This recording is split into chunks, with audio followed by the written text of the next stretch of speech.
They made easy targets for those archers who had stayed on the city bank. The current was strong, and Thomas could only take short steps. Bolts splashed about him. A man just in front was hit in the throat and was snatched down by the weight of his mail coat to leave nothing but a swirl of bloody water.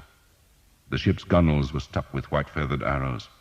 A Frenchman was draped over the side of one boat, and his body twitched whenever an arrow hit his corpse. Blood trickled from a scupper. "Kill the bastards! Kill the bastards!" a man muttered next to Thomas, who saw it was one of the Earl of Warwick's constables. Finding he could not stop the attack, he had decided to join it. The man was carrying a curved falchion, half sword and half butcher's cleaver. The wind flattened the smoke from the burning houses, dipping it close to the river and filling the air with scraps of burning straw. Some of those scraps had lodged in the furled sails of two of the ships that were now burning fiercely. Their defenders had scrambled ashore. Other enemy bowmen were retreating from the first mud-street English and Welsh soldiers who clambered up the bank between the grounded boats.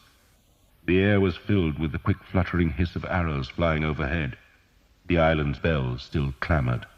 A Frenchman was shouting from the Barbican's tower, ordering men to spread along the river and attack the groups of Welsh and English who struggled and slithered in the river mud. Thomas kept wading. The water reached his chest, then began to recede. He fought the clinging mud of the riverbed and ignored the crossbow bolts that drove into the water about him. A crossbowman stood up from behind a boat's gunwale and aimed straight at Thomas's chest, but then two arrows struck the man and he fell backwards. Thomas pushed on, climbing now. Then suddenly he was out of the river, and he stumbled up the slick mud into the shelter of the overhanging stern of the closest barge. He could see that men were still fighting at the barricade, but he could also see that the river was now swarming with archers and hobblers, who, mud-spattered and soaking, began to haul themselves onto the boats. The remaining defenders had few weapons other than their crossbows, while most of the archers had swords or axes. The fight on the moored boats was one-sided, the slaughter brief, and then the disorganized and leaderless mass of attackers surged off the blood-soaked decks and up from the river onto the island. The Earl of Warwick's man-at-arms went ahead of Thomas. He clambered up the steep grassy bank and was immediately hit in the face by a crossbow bolt, so that he jerked backwards with a fine mist of blood encircling his helmet. The bolt had driven clean through the bridge of his nose, killing him instantly and leaving him with an offended expression. His falchion landed in the mud at Thomas's feet, so he slung his bow and picked the weapon up. It was surprisingly heavy. There was nothing sophisticated about a falchion. It was simply a killing tool with an edge designed to cut deep because of the weight of the broad blade. It was a good weapon for a melee. Will Skeet had once told Thomas how he had seen a Scottish horse decapitated with a single blow of a falchion, and just to see one of the brutal blades was to feel terror in the gut. The Welsh hobblers were on the barge, finishing off its defenders. Then they gave a shout in their strange language and leaped ashore, and Thomas followed them, to find himself in a loose rank of crazed attackers who ran towards a row of tall and wealthy houses, defended by the men who had escaped from the barges and by the citizens of Caen. The crossbowmen had time to loose one bolt apiece, but they were nervous and most shot wide, and then the attackers were onto them like hounds onto a wounded deer. Thomas wielded the falchion two-handed. A crossbowman tried to defend himself with his bow, but the heavy blade sliced through the weapon's stock as if it had been made of ivory, then buried itself in the Frenchman's neck. A spurt of blood jetted over Thomas's head as he wrenched the heavy sword free and kicked the crossbowman between the legs. A Welshman was grinding a spear blade into a Frenchman's ribs. Thomas stumbled on the man he had struck down, caught his balance, and shouted the English war cry, "St. George!" He swung the blade again, chopping through the forearm of a man wielding a club. He was close enough to smell the man's breath and the stink of his clothes. A Frenchman was swinging a sword, while another was beating at the Welsh with an iron-studded mace. This was tavern fighting, outlaw fighting, and Thomas was screaming like a fiend. God damn them all! He was spattered with blood as he kicked and clawed and slashed his way down the alley. The air seemed unnaturally thick, moist and warm. It stank of blood. The iron-studded mace missed his head by a finger's breadth and struck the wall instead, and Thomas swung the falchion upwards so it cut into the man's groin. The man yelled out, and Thomas kicked the back of the blade to drive it home. "Bastard!" he said, kicking the blade again. "Bastard!" A Welshman speared the man, and two more leaped his body and, their long hair and beards smeared with blood, lunged their red-bladed spears at the next rank of defenders. There must have been 20 or more enemy in the alley, and Thomas and his companions were fewer than a dozen. But the French were nervous, and the attackers were confident, and so they ripped into them with spear and sword and falchion, just hacking and stabbing, slicing and cursing them, killing in a welter of summer hatred. More and more English and Welsh were swarming up from the river, and the sound they made was a keening noise, a howl for blood, and a wail of derision for a wealthy enemy. These were the hounds of war that had escaped from their kennels, and they were taking this great city that the lords of the army had supposed would hold the English advance for a month. The defenders in the alley broke and ran. Thomas hacked a man down from behind and wrenched the blade free with a scraping noise of steel on bone. The hobilars kicked in a door, claiming the house beyond as their property. A rush of archers in the Prince of Wales's green and white livery poured down the alley, following Thomas into a long and pretty garden where pear trees grew about neat plots of herbs. Thomas was struck by the incongruity of such a beautiful place under a sky filled with smoke and terrible with screams. The garden had a border of sweet rocket, wallflowers and peonies, and seats under a vine trellis, and for an instant it looked like a scrap of heaven. But then the archers trampled the herbs, threw down the grape arbor, and ran across the flowers. A group of Frenchmen tried to drive the invaders out of the garden. They approached from the east, from out of the mass of men waiting behind the bridge's barbican.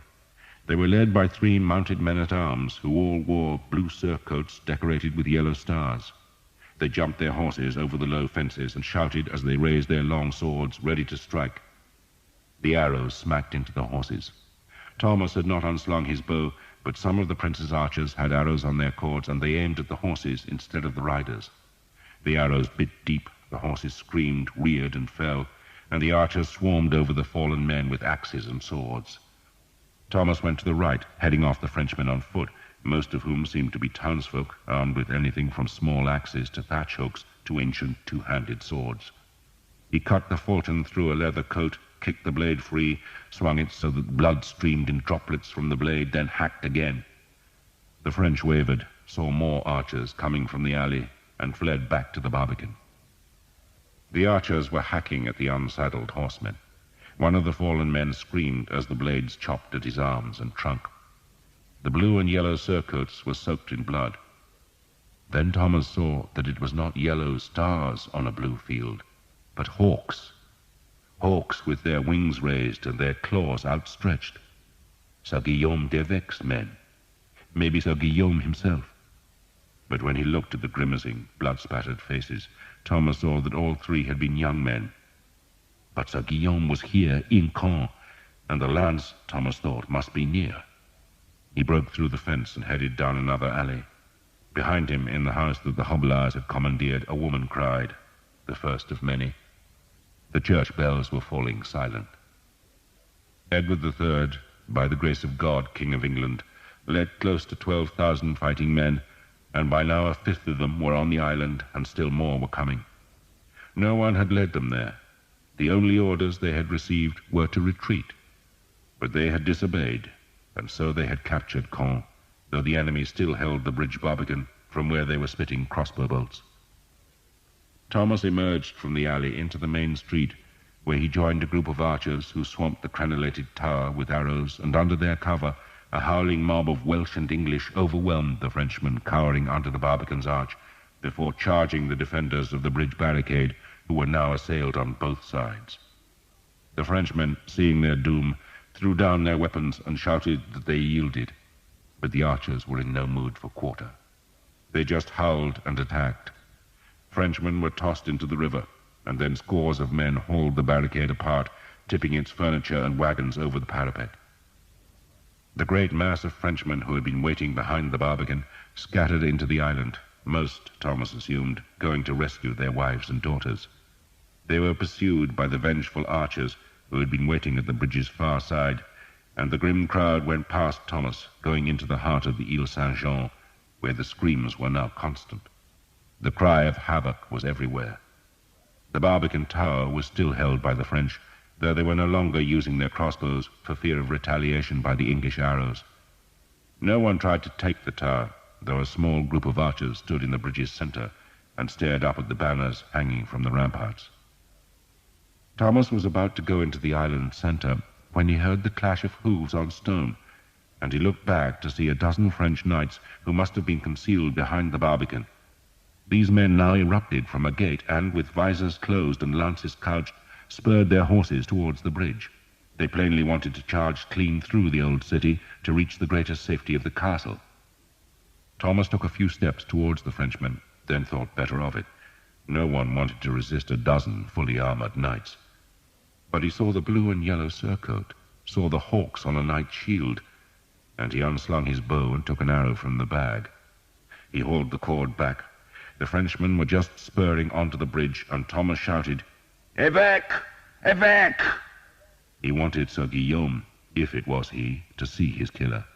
And the man in the blue and yellow surcoat did half turn in the saddle, though Thomas could not see his enemy's face because the visor was down. He loosed, but even as he let the cord snap, he saw that the arrow was warped. It flew low, smacking into the man's left leg instead of the small of his back where Thomas had aimed. He pulled a second arrow out, but the dozen knights were on the bridge now, their horses' hooves striking sparks from the cobbles, and the leading men lowered their lances to batter the handful of archers aside, and then they were through and galloping up the further streets towards the castle. The white-fledged arrow still jutted from the knight's thigh, where it had sunk deep, and Thomas sent a second arrow after it, but that one vanished in the smoke as the French fugitives disappeared in the old city's tight streets. The castle had not fallen, but the city and the island belonged to the English. They did not belong to the king yet, because the great lords, the earls and the barons, had not captured either place. They belonged to the archers and the hobilars, and they now set about plundering the wealth of Caen. The Ile Saint-Jean was, other than Paris itself, the fairest, plumpest, and most elegant city in northern France. Its houses were beautiful, its gardens fragrant, its streets wide, its churches wealthy, and its citizens, as they should be, civilized. Into that pleasant place came a savage horde of muddy, bloody men who found riches beyond their dreams. What the Harlequin had done to countless Breton villages was now visited on a great city. It was a time for killing, for rape and wanton cruelty. Any Frenchman was an enemy, and every enemy was cut down. The leaders of the city garrison, magnates of France, were safe in the upper floors of the Barbican Tower, and they stayed there until they recognized some English lords to whom they could safely surrender, while a dozen knights had escaped to the castle. A few other lords and knights managed to outgallop the invading English and flee across the island's southern bridge, but at least a dozen titled men whose ransoms could have made 100 archers rich as princelings were cut down like dogs and reduced to mangled meat and weltering blood. Knights and men-at-arms who could have paid 100 or 200 pounds for their freedom were shot with arrows or clubbed down in the mad rage which possessed the army. As for the humbler men, the citizens armed with lengths of timber, mattocks, or mere knives, they were just slaughtered. Caen, the city of the conqueror that had become rich on English plunder, was killed that day, and the wealth of it was given back to Englishmen. And not just its wealth, its women too. To be a woman in Caen that day was to be given a foretaste of hell. There was little fire, for men wanted the houses to be plundered rather than burned, but there were devils aplenty. Men begged for the honor of their wives and daughters, then were forced to watch that honor being trampled. Many women hid, but they were found soon enough by men accustomed to riddling out hiding places in attics or under stairs. The women were driven to the streets, stripped bare, and paraded as trophies. One merchant's wife, monstrously fat, was harnessed to a small cart and whipped naked up and down the main street which ran the length of the island. For an hour or more the archers made her run, some men laughing themselves to tears at the sight of her massive rolls of fat, and when they were bored with her, they tossed her into the river, where she crouched, weeping and calling for her children, until an archer, who had been trying out a captured crossbow on a pair of swans, put a quarrel through her throat. Men laden with silver plate were staggering over the bridge, others were still searching for riches, and instead found ale, cider, or wine, and so the excesses grew worse. A priest was hanged from a tavern sign after he tried to stop a rape. Some men-at-arms, very few, tried to stem the horror, but they were hugely outnumbered and driven back to the bridge.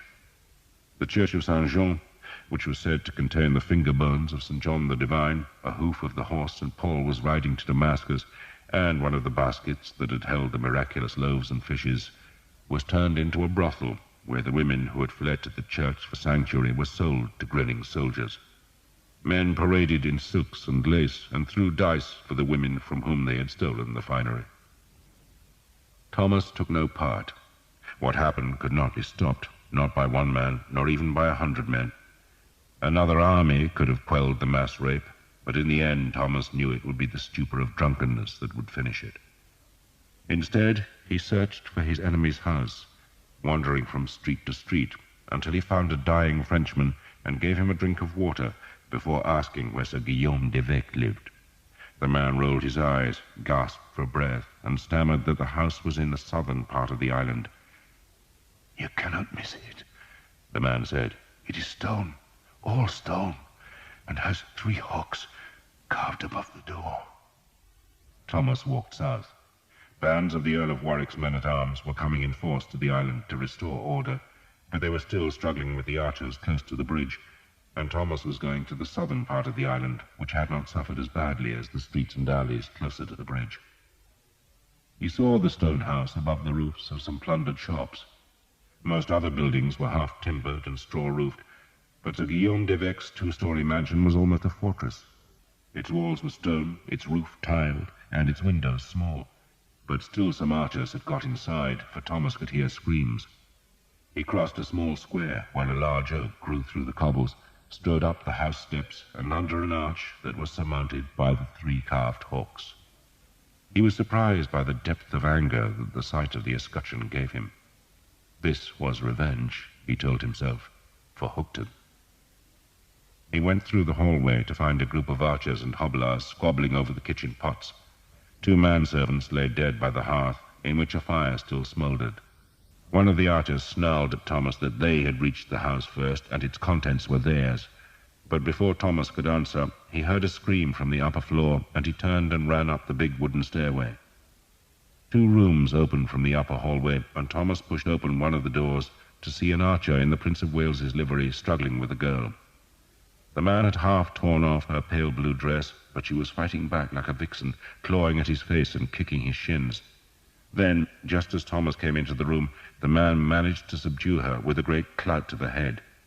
The girl gasped and fell back into the wide and empty hearth as the archer turned on Thomas. "She's mine," he said curtly. "Go and find your own." Thomas looked at the girl. She was fair-haired, thin and weeping. He remembered Jeanette's anguish after the Duke had raped her, and he could not stomach seeing such pain inflicted on another girl, not even a girl in Sir Guillaume d'Evêque's mansion. "I think you've hurt her enough," he said. He crossed himself, remembering his sins in Brittany. "Let her go," he added. The archer, a bearded man 12 years older than Thomas, drew his sword. It was an old weapon, broad-bladed and sturdy, and the man hefted it confidently. "Listen, boy," he said. "I'm going to watch you go through that door, and if you don't, I'll string your goddamn guts from wall to wall." Thomas hefted the falchion. "I've sworn an oath to St. Guinevere," he told the man, "to protect all women." "Goddamn fool!" The man leaped at Thomas, lunged, and Thomas stepped back and parried, so that the blades struck sparks as they rang together. The bearded man was quick to recover, lunged again, and Thomas took another backward step and swept the sword aside with the falchion. The girl was watching from the hearth with wide blue eyes. Thomas swung his broad blade, missed, and was almost skewered by the sword, but he stepped aside just in time, then kicked the bearded man in the knee so that he hissed with pain. Then Thomas swept the falchion in a great haymaking blow that cut into the bearded man's neck. Blood arced across the room as the man, without a sound, dropped to the floor. The falchion had very nearly severed his head, and the blood still pulsed from the open wound as Thomas knelt beside his victim. "If anyone asks," he said to the girl in French, "your father did this, then ran away." He had got into too much trouble after murdering a squire in Brittany, and did not want to compound the crime by the death of an archer. He took 4 small coins from the archer's pouch, then smiled at the girl, who had remained remarkably calm while a man was almost decapitated in front of her eyes. "I'm not going to hurt you," Thomas said. "I promise." She watched him from the hearth.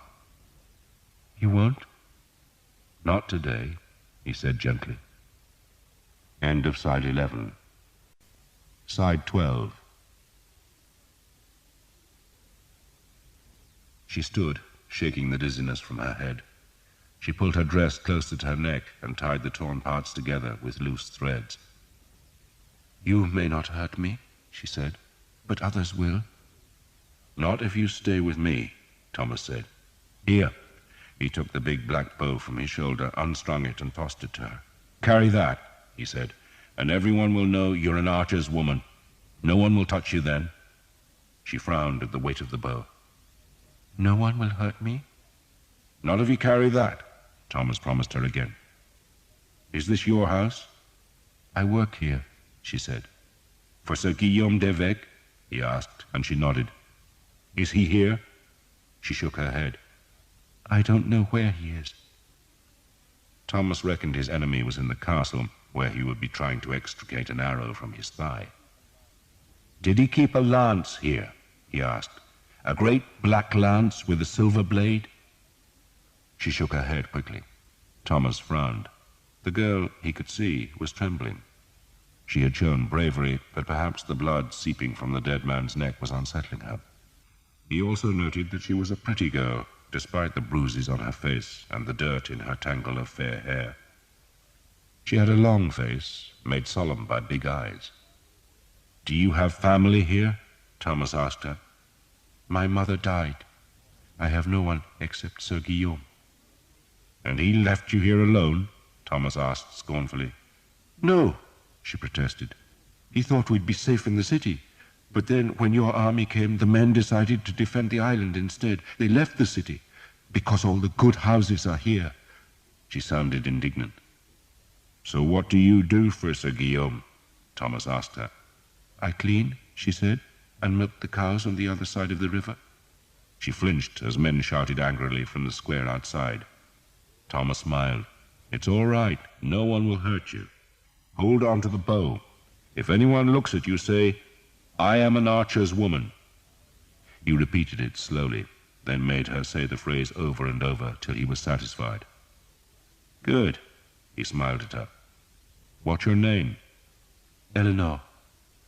He doubted it would serve much purpose to search the house, though he did, but there was no lance of St. George hidden in any of the rooms.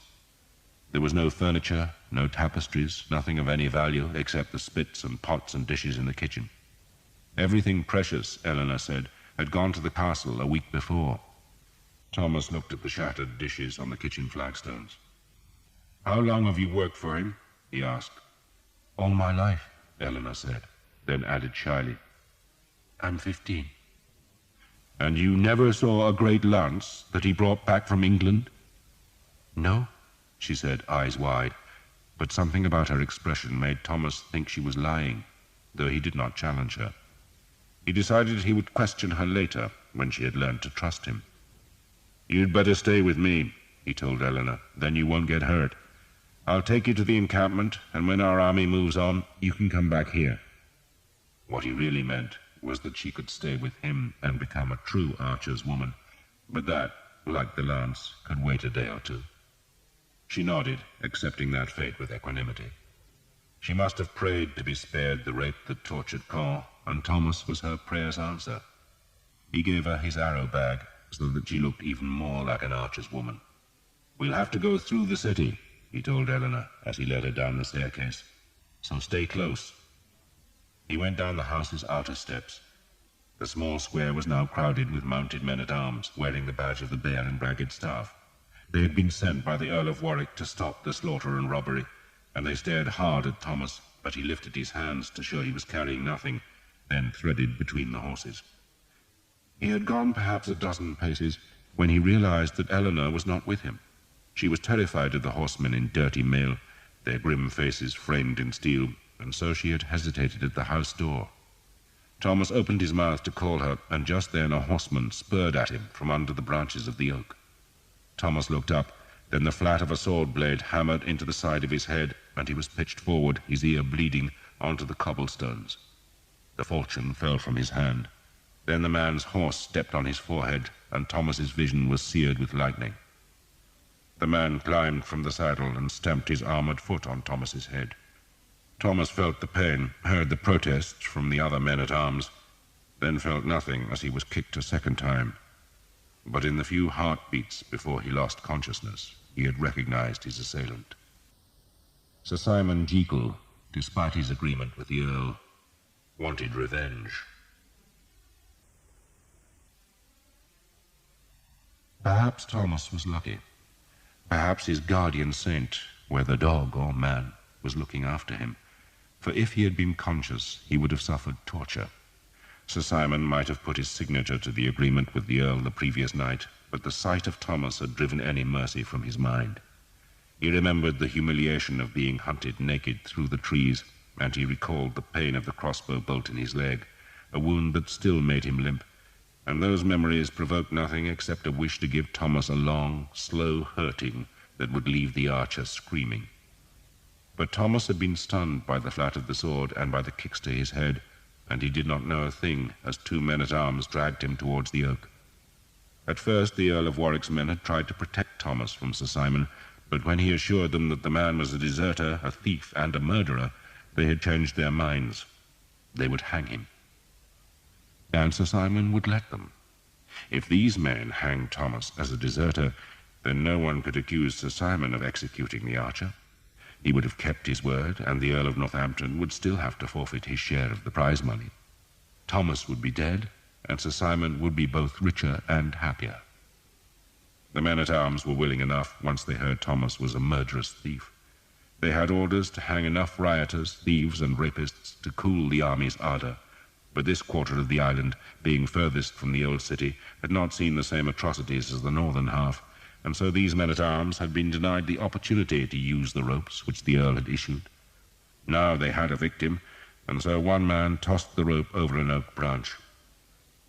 Thomas was aware of little of it. He felt nothing as Sir Simon searched him and cut away the money pouch from under his tunic. He did not know a thing when the rope was knotted about his neck, but then he was dimly aware of the stench of horse urine, and suddenly there was a tightening at his gullet, and his slowly recovering sight was sheeted with red. He felt himself hauled into the air, then tried to gasp because of a dreadful gripping pain in his throat, but he could not gasp, and he could scarcely breathe. He could only feel a burning and choking as the smoky air scraped in his windpipe. He wanted to scream in terror, but his lungs could do nothing except give him agony. He had an instant's lucidity as he realized he was dangling and jerking and twitching, and though he scrabbled at his neck with his hooked fingers, he could not loosen the rope's strangling grip. Then, in terror, he pissed himself. "Yellow bastard!" Sir Simon sneered, and he struck at Thomas's body with his sword, though the blow did little more than slice the flesh at Thomas's waist and swing his body on the rope. "Leave him be," one of the men-at-arms said. "He's a dead un." And they watched until Thomas's movements became spasmodic. Then they mounted and rode on. A group of archers also watched from one of the houses in the square, and their presence scared Sir Simon, who feared they might be friends of Thomas, and so, when the Earl's men left the square, he rode with them. His own followers were searching the nearby church of St. Michael, and Sir Simon had only come to the square because he had seen the tall stone house and wondered if it contained plunder. Instead, he had found Thomas, and now Thomas was hanged. It was not the revenge Sir Simon had dreamed of, but there had been pleasure in it, and that was a compensation. Thomas felt nothing now. It was all darkness and no pain. He was dancing the rope to hell, his head to one side, body still swinging slightly, legs twitching, hands curling, and feet dripping. The army stayed 5 days in Caen. Some 300 Frenchmen of rank, all of whom could yield ransoms, had been taken prisoner, and they were escorted north to where they could take ship for England. The injured English and Welsh soldiers were carried to the Abbey aux Dames, where they lay in the cloisters, their wounds stinking so high that the prince and his entourage moved to the Abbey aux Hommes, where the king had his quarters. The bodies of the massacred citizens were cleared from the streets. A priest of the king's household tried to bury the dead decently, as befitted Christians, but when a common grave was dug in the churchyard of Saint-Jean, it could hold only 500 bodies, and no one had time or spades enough to bury the rest, so 4,500 corpses were tipped into the rivers. The city's survivors, creeping out of their hiding places when the madness of the sack was over, wandered along the river banks to search for their relatives among the corpses that were stranded by the falling tide. Their searches disturbed the wild dogs and the screeching flocks of ravens and gulls that squabbled as they feasted on the bloated dead. The castle was still in French hands. Its walls were high and thick, and no ladder could scale them. The king sent a herald to demand the garrison's surrender, but the French lords in the great keep politely refused, and then invited the English to do their worst, confident that no mangonel or catapult could hurl a stone high enough to breach their lofty walls. The king reckoned they were right, so instead ordered his gunners to break down the castle's stones, and the army's 5 largest cannon were trundled through the old city on their wagons. 3 of the guns were long tubes made from wrought iron strips bound by steel hoops, while 2 had been cast in brass by bell founders and looked like bulbous jars with swollen oval bellies, narrow necks, and flaring mouths. All were around 5 feet long and needed sheer legs to be swung from their wagons onto wooden cradles. The cradles were set on planks of wood. The ground under the gun carriages had been graded so that the guns could point up towards the castle's gate. "Bring down the gate," the king had ordered, and he could release his archers and men-at-arms in an assault. So the gunners, most of them men from Flanders or Italy who were skilled in this work, mixed their gunpowder. It was made from saltpeter, sulphur, and charcoal, but the saltpeter was heavier than the other ingredients and always settled to the bottom of the barrels, while the charcoal rose to the top, so the gunners had to stir the mix thoroughly before they ladled the deadly powder into the bellies of the jars. They placed a shovelful of loam, made from water and clay soil, in the narrow part of each gun's neck before loading the crudely sculpted stone balls that were the missiles. The loam was to seal the firing chamber so that the power of the explosion did not leak away before all the powder had caught the fire. Still more loam was packed about the stone balls to fill the space between the missiles and the barrels. Then the gunners had to wait while the loam hardened to make a firmer seal. The other 3 guns were quicker to load. Each iron tube was lashed to a massive wooden cradle that ran the length of the gun, then turned in a right angle so that the gun's breech rested against a bulk of solid oak. That breech, a quarter of the gun's length, was separate from the barrel and was lifted clean out of the cradle and set upright on the ground, where it was filled with the precious black powder. Once the 3 breech chambers were filled, they were sealed by willow plugs to contain the explosion, then slotted back into their cradles. The 3 tube barrels had already been loaded, 2 with stone balls and the 3rd with a yard-long garrow, a giant arrow made of iron. The 3 breech chambers had to be worked firmly against the barrels so that the force of the explosion did not escape through the joint between the gun's 2 parts. The gunners used wooden wedges that they hammered between the breech and the oak at the back of the cradle, and every blow of the maul sealed the joints imperceptibly tighter. Other gunners were ladling powder into the spare breech chambers that would fire the next shots. It all took time, well over an hour for the loam in the 2 bulbous guns to set firm enough, and the work attracted a huge crowd of curious onlookers who stood a judicious distance away to be safe from fragments should any of the strange machines explode. The French, just as curious, watched from the castle battlements. Once in a while a defender would shoot a crossbow quarrel, but the range was too long. 1 bolt came within a dozen yards of the guns, but the rest fell well short, and each failure provoked a jeer from the watching archers.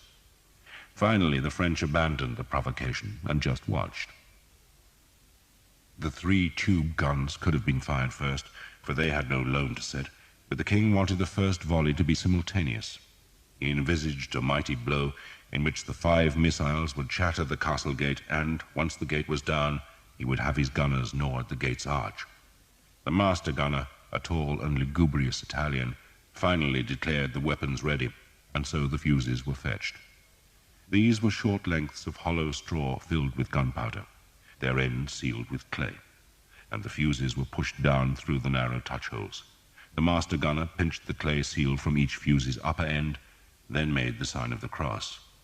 A priest had already blessed the guns, sprinkling them with holy water, and now the master gunner knelt and looked at the king, who was mounted on a tall grey stallion.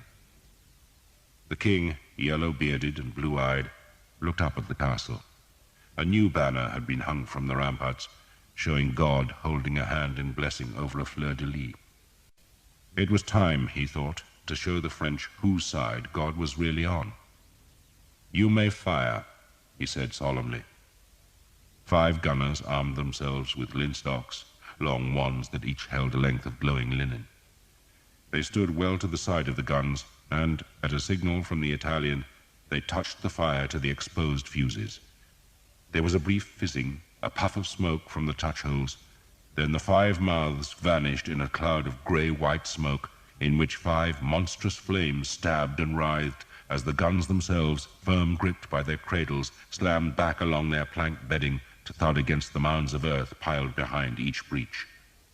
The noise of the weapons hammered louder than the loudest thunder. It was a noise that physically pounded the eardrums and echoed back from the pale castle walls. And when the sound at last faded, the smoke still hung in a shabby screen in front of the guns that now lay askew on their carriages with gently smoking muzzles.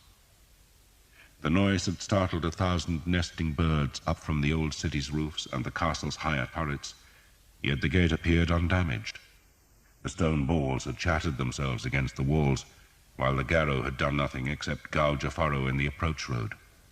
The French, who had ducked behind the battlements when the noise and smoke erupted, now stood and called insults as the gunners stoically began to realign their weapons. The king, 34 years old and not as confident as his bearing suggested, frowned as the smoke cleared. "Did we use enough powder?" he demanded of the master gunner. The question had to be translated into Italian by a priest. "Use more powder, sire," the Italian said, "and the guns will shatter." He spoke regretfully. Men always expected his machines to work miracles, and he was tired of explaining that even black powder needed time and patience to do its work. "You know best," the king said dubiously. "I'm sure you know best." He was hiding his disappointment, for he had half hoped that the whole castle would shatter like glass when the missiles struck. His entourage, most of them older men, were looking contemptuous, for they had little faith in guns, and even less in Italian gunners. "Who," the king asked a companion, "is that woman with my son?" "The Countess of Armorica, sire. She fled from Brittany." The king shuddered, not because of Jeanette, but because the rotten smell of the powder smoke was pungent. "He grows up fast," he said, with just a touch of jealousy in his voice. He was bedding some peasant girl who was pleasant enough and knew her business, but she was not as beautiful as the black-haired countess who accompanied his son. Jeanette, unaware that the king watched her, gazed at the castle in search of any sign that it had been struck by gunfire. "So what happened?" she asked the prince. "It takes time," the prince said, hiding his surprise that the castle gate had not magically vanished in an eruption of splinters. "But they do say," he went on, "that in the future we shall fight with nothing but guns. Myself, I cannot imagine it." "They are amusing," Jeanette said, as a gunner carried a bucket of puddled loam to the nearest gun. The grass in front of the guns was burning in a score of places, and the air was filled with a stench like rotted eggs that was even more repugnant than the smell of the corpses in the river. "If it amuses you, my dear, then I am glad we have the machines," the prince said, then frowned because a group of his white and green-clad archers were jeering the gunners. "Whatever happened to the man who brought you from Normandy?" he asked. "I should have thanked him for his services to you." Jeanette feared she was blushing, but made her voice careless. "I have not seen him since we came here." The prince twisted in his saddle. "Boone," he called to the Earl of Northampton, "didn't my lady's personal archer join your fellows?" "He did, sire." "So where is he?" The Earl shrugged. "Vanished. We think he must have died crossing the river." "Poor fellow," the prince said. "Poor fellow." and Jeanette, to her surprise, felt a pang of sorrow. Then thought it was probably for the best. She was the widow of a count, and now the lover of a prince, and Thomas, if he was on the river's bed, could never tell the truth. "Poor man," she said lightly, "and he behaved so gallantly to me." She was looking away from the prince, in case he saw her flushed face, and she found herself staring, to her utter astonishment, at Sir Simon Jekyll, who, with another group of knights, had come for the entertainment of the guns. Sir Simon was laughing, evidently amused that so much noise and smoke had produced so little effect. Jeanette, disbelieving her eyes, just stared at him. She had gone pale. The sight of Sir Simon had brought back the memories of her worst days in La Roche-Derrien, the days of fear, poverty, humiliation, and the uncertainty of knowing to whom she could turn for help. "I fear we never rewarded the fellow," the prince said, still speaking of Thomas. Then he saw that Jeanette was taking no notice. "My dear?" the prince prompted, but she still looked away from him. "My lady?" the prince spoke louder, touching her arm. Sir Simon had noticed there was a woman with the prince, but he had not realized it was Jeanette. He only saw a slender lady in a pale gold dress, seated side-saddle on an expensive palfrey that was hung with green and white ribbons. The woman wore a tall hat from which a veil stirred in the wind. The veil had concealed her profile, but now she was staring directly at him. Indeed, she was pointing at him, and to his horror he recognized the Countess. He also recognized the banner of the young man beside her, though at first he could not believe she was with the prince. Then he saw the grim entourage of mailed men behind the fair-haired youth, and he had an impulse to flee, but instead nervelessly dropped to his knees. As the prince, Jeanette, and the horsemen approached him, he fell full length on the ground. His heart was beating wildly, his mind a whirl of panic. "Your name?" the prince demanded curtly. Sir Simon opened his mouth, but no words would come. "His name," Jeanette said vengefully, "is Sir Simon Jekyll. He tried to strip me naked, sire, and then he would have raped me if I had not been rescued. He stole my money, my armor, my horses, my ships, and he would have taken my honor with as much delicacy as a wolf stealing a lamb." "Is it true?" the prince demanded. Sir Simon still could not speak, but the Earl of Northampton intervened. "The ships, armor, and horses, sire, were spoils of war. I granted them to him." "And the rest, Boone?" "The rest, sire?" The Earl shrugged. "The rest Sir Simon must explain for himself." "But it seems he is speechless," the prince said. "Have you lost your tongue, Jekyll?" Sir Simon raised his head and caught Jeanette's gaze, and it was so triumphant that he dropped his head again. He knew he should say something, anything, but his tongue seemed too big for his mouth, and he feared he would merely stammer nonsense, so he kept silent. "You tried to smirch a lady's honor," the prince accused Sir Simon. Edward of Woodstock had high ideas of chivalry, for his tutors had ever read to him from the romances. He understood that war was not as gentle as the handwritten books liked to suggest, but he believed that those who were in places of honor should display it, whatever the common man might do. The prince was also in love, another ideal encouraged by the romances. Jeanette had captivated him, and he was determined that her honor would be upheld. He spoke again, but his words were drowned by the sound of a tube gun firing.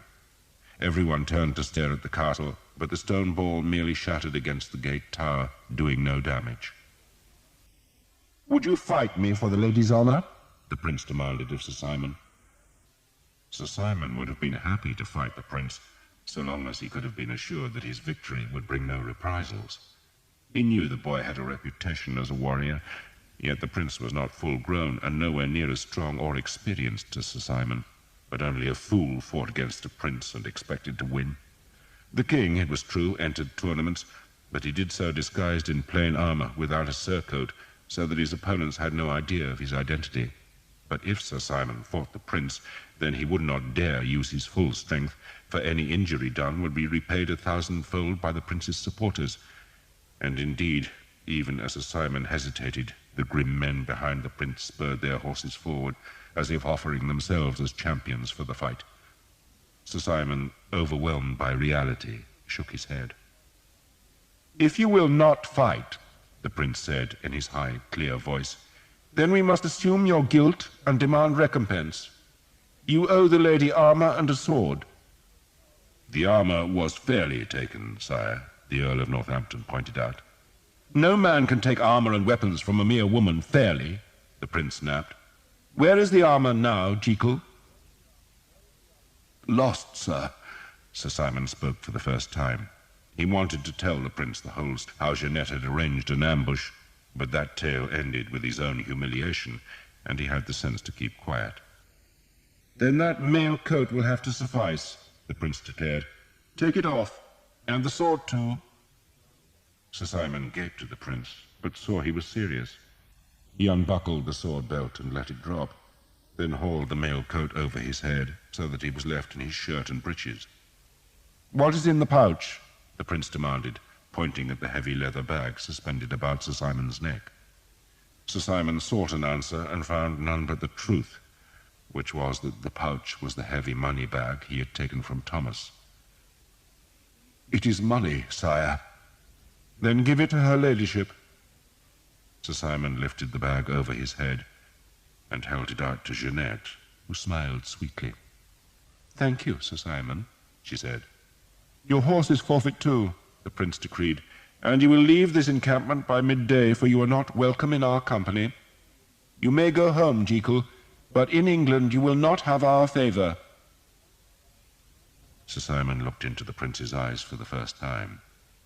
"You damned miserable little pup," he thought, "with your mother's milk still sour on your unshaven lips." Then he shook as he was struck by the coldness of the prince's eyes. He bowed, knowing he was being banished, and he knew it was unfair, but there was nothing he could do except appeal to the king. Yet the king owed him no favors, and no great men of the realm would speak for him, and so he was effectively an outcast. He could go home to England, but their men would soon learn he had incurred royal disfavor, and his life would be endless misery. He bowed, he turned, and he walked away in his dirty shirt as silent men opened a path for him. The cannon fired on. They fired 4 times that day and 8 the next, and at the end of the 2 days there was a splintered rent in the castle gate that might have given entrance to a starved sparrow. The guns had done nothing except hurt the gunners' ears and shatter stone balls against the castle's ramparts. Not a Frenchman had died, though 1 gunner and an archer had been killed when one of the brass guns exploded into a myriad red-hot scraps of metal. The king, realizing that the attempt was ridiculous, ordered the guns taken away and the siege of the castle abandoned. And the next day the whole army left Caen. They marched eastwards, going towards Paris, and after them crawled their wagons and their camp followers and their herds of beef cattle, and for a long time afterwards the eastern sky showed white where the dust of their marching hazed the air. But at last the dust settled, and the city, ravaged and sacked, was left alone. The folk who had succeeded in escaping from the island crept back to their homes. The splintered door of the castle was pushed open, and its garrison came down to see what was left of Caen. For a week the priests carried an image of Saint Jean about the littered streets and sprinkled holy water to get rid of the lingering stink of the enemy. They said masses for the souls of the dead, and prayed fervently that the wretched English would meet the King of France and have their own ruin visited on them. But at least the English were gone, and the violated city, ruined, could stir again. Light came first, a hazy light, smeared, in which Thomas thought he could see a wide window, but a shadow moved against the window and the light went. He heard voices, then they faded. In pasquis herbarum acclinavit me. The words were in his head. He makes me lie down in leafy pastures. A psalm, the same psalm from which his father had quoted his dying words. Calix meus inebrians. My cup makes me drunk. Only he was not drunk. Breathing hurt, and his chest felt as though he was being pressed by the torture of the stones. Then there was blessed darkness and oblivion once more. End of side 12. Side 13. The light came again. It wavered. The shadow was there. The shadow moved towards him, and a cool hand was laid on his forehead. "I do believe you are going to live," a man's voice said in a tone of surprise. Thomas tried to speak, but only managed a strangled, grating sound. "It astonishes me," the voice went on, "what young men can endure. Babies, too. Life is marvelously strong. Such a pity we waste it." "It's plentiful enough," another man said. "The voice of the privileged," the first man, whose hand was still on Thomas's forehead, answered. "You take life," he said, "so value it as a thief values his victims." "And you are a victim?" "Of course. A learned victim, a wise victim, even a valuable victim, but still a victim." "And this young man, what is he?" "An English archer," the second voice said sourly, "and if we had any sense we'd kill him here and now." "I think we should try and feed him instead. Help me raise him."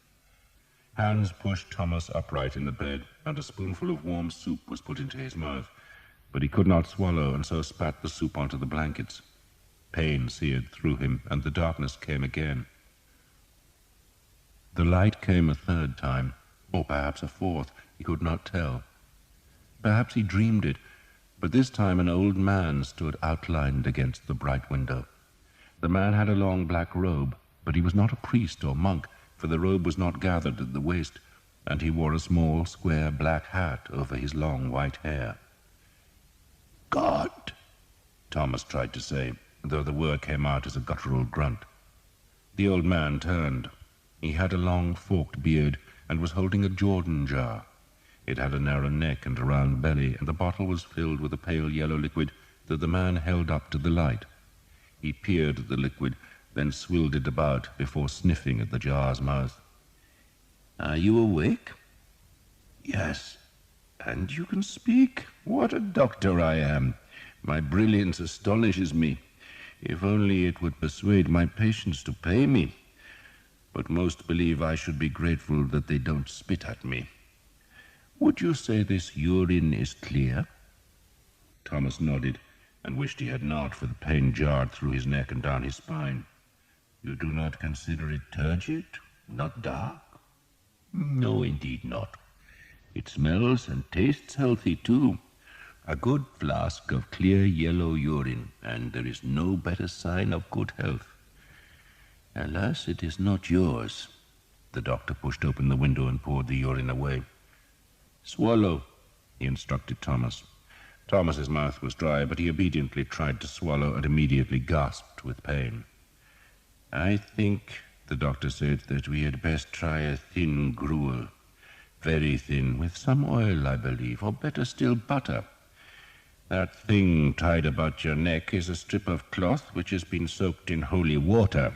It was not my doing, but I did not forbid it. You Christians believe in magic. Indeed, you could have no faith without a trust in magic, so I must indulge your beliefs. Is that a dog's paw about your neck? Don't tell me, I'm sure I don't want to know. However, when you recover, I trust you will understand that it was neither dog's paws nor wet cloths that healed you, but my skill. I have bled you, I have applied poultices of dung, moss, and clove, and I have sweated you. Eleanor, though, will insist it was her prayers and that tawdry strip of wet cloth that revived you." "Eleanor?" "She cut you down, dear boy. You were half dead. By the time I arrived, you were more dead than alive, and I advised her to let you expire in peace. I told her you were halfway in what you insist is hell, and that I was too old and too tired to enter into a tugging contest with the devil. But Eleanor insisted, and I have ever found it difficult to resist her entreaties. Gruel with rancid butter, I think. You are weak, dear boy, very weak. Do you have a name? Thomas. Mine is Mordecai, though you may call me Doctor. You won't, of course. You'll call me a damned Jew, a Christ murderer, a secret worshipper of pigs, and a kidnapper of Christian children. This was all said cheerfully. How absurd! Who would want to kidnap children, Christian or otherwise? Vile things. The only mercy of children is that they grow up, as my son has, but then, tragically, they beget more children. We do not learn life's lessons. Doctor, Thomas croaked. Thomas? Thank you. An Englishman with manners. The world's wonders never cease. Wait there, Thomas, and do not have the bad manners to die while I am gone. I shall fetch Grail. Doctor, I am still here. Where am I? In the house of my friend, and quite safe. Your friend? Sir Guillaume de Vec, knight of the sea and of the land, and as great a fool as any I know, but a good-hearted fool. He does at least pay me. Thomas closed his eyes. He did not really understand what the doctor had said, or perhaps he did not believe it. His head was aching. There was pain all through his body, from his aching head down to his throbbing toes. He thought of his mother, because that was comforting. Then he remembered being hauled up the tree, and he shivered. He wished he could sleep again, for in sleep there was no pain. But then he was made to sit up, and the doctor forced a pungent, oily gruel into his mouth, and he managed not to spit it out or throw it up. There must have been mushrooms in the gruel, or else it had been infused with the hemp-like leaves that the Hookton villagers had called angel salad, for after he had eaten he had vivid dreams, but less pain. When he awoke it was dark, and he was alone, but he managed to sit up, and even stand, though he tottered and had to sit again. Next morning, when the birds were calling from the oak branches where he had so nearly died, a tall man came into the room. The man was on crutches, and his left thigh was swathed in bandages. He turned to look at Thomas, and showed a face that was horribly scarred. A blade had cut him from the forehead to the jaw, taking the man's left eye in its savage chop. He had long yellow hair, very shaggy and full, and Thomas guessed the man had been handsome once, though now he looked like a thing of nightmare. "Mordecai," the man growled, "tells me you will live." "With God's help," Thomas said. "I doubt God's interested in you," the man said sourly. He looked to be in his 30s, and had the bowed legs of a horseman and the deep chest of a man who practices hard with weapons. He swung on the crutches to the window, where he sat on the sill. His beard was streaked with white, where the blade had chopped into his jaw, and his voice was uncommonly deep and harsh. "But you might live with Mordecai's help. There isn't a physician to touch him in all Normandy, though Christ alone knows how he does it. He's been squinting at my piss for a week now. I'm crippled, you Jewish half-wit, I tell him, not wounded in the bladder, but he just tells me to shut my mouth and squeeze out more drops. He'll start on you soon." The man, who wore nothing except a long white shirt, contemplated Thomas moodily. "I have a notion," he growled, "that you are the godforsaken bastard who put an arrow into my thigh. I remember seeing a son of a whore with long hair like yours, then I was hit." "You're Sir Guillaume?" "I am." "I meant to kill you," Thomas said. "So why shouldn't I kill you?" Sir Guillaume asked. "You lie in my bed, drink my gruel, and breathe my air. English bastard. Worse, you're a vexil." Thomas turned his head to stare at the forbidding Sir Guillaume. He said nothing, for the last 3 words had mystified him. "But I choose not to kill you," Sir Guillaume said, "because you saved my daughter from rape." "Your daughter?" "Eleanor, you fool. She's a bastard daughter, of course," Sir Guillaume said. "Her mother was a servant to my father. But Eleanor is all I've got left, and I'm fond of her. She says you were kind to her, which is why she cut you down, and why you're lying in my bed. She always was overly sentimental." He frowned. "But I still have a mind to slice your damned throat." "For 4 years," Thomas said, "I have dreamed of slitting yours." Sir Guillaume's one eye gazed at him balefully. "Of course you have. You're a Vexil." "I've never heard of the Vexil," Thomas said. "My name is Thomas of Hookton." Thomas half expected Sir Guillaume to frown as he tried to remember Hookton, but his recognition of the name was instant. "Hookton," he said. "Hookton. Good sweet Christ, Hookton." He was silent for a few heartbeats. "And of course you're a damned Vexil. You have their badge on your bow."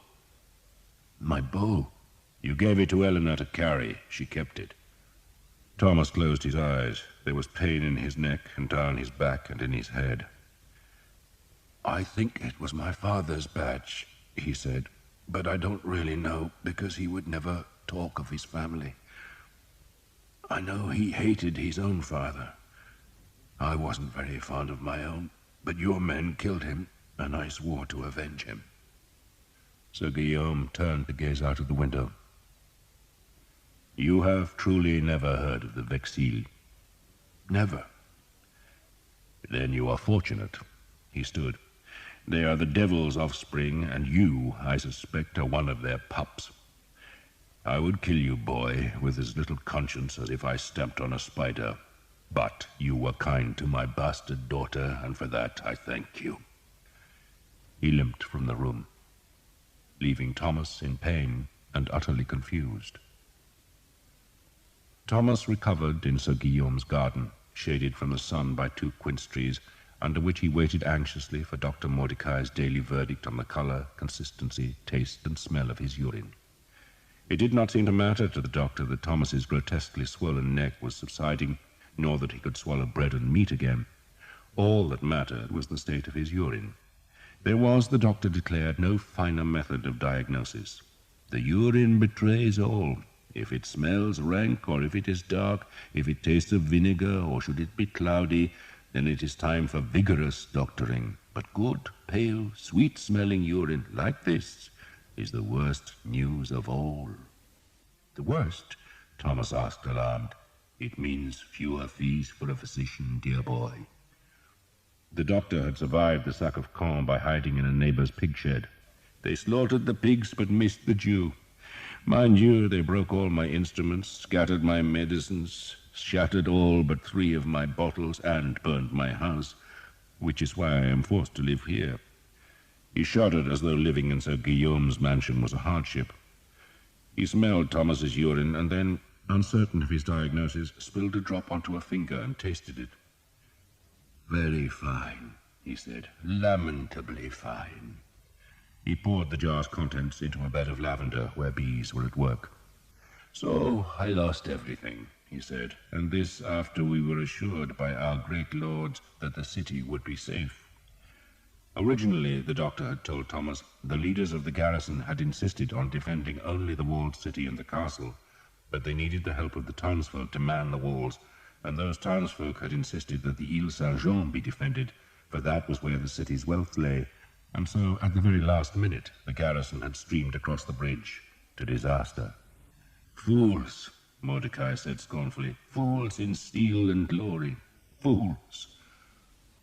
Thomas and Mordecai were sharing the house, while Sir Guillaume visited his estate at Évêque, some 30 miles south of Caen, where he had gone to raise more men. "He will fight on," the doctor said, "wounded leg or not." "What will he do with me?" "Nothing," the doctor said confidently. "He likes you, despite all his bluster. You saved Eleanor, didn't you? He's always been fond of her. His wife wasn't, but he is." "What happened to his wife?" "She died," Mordecai said.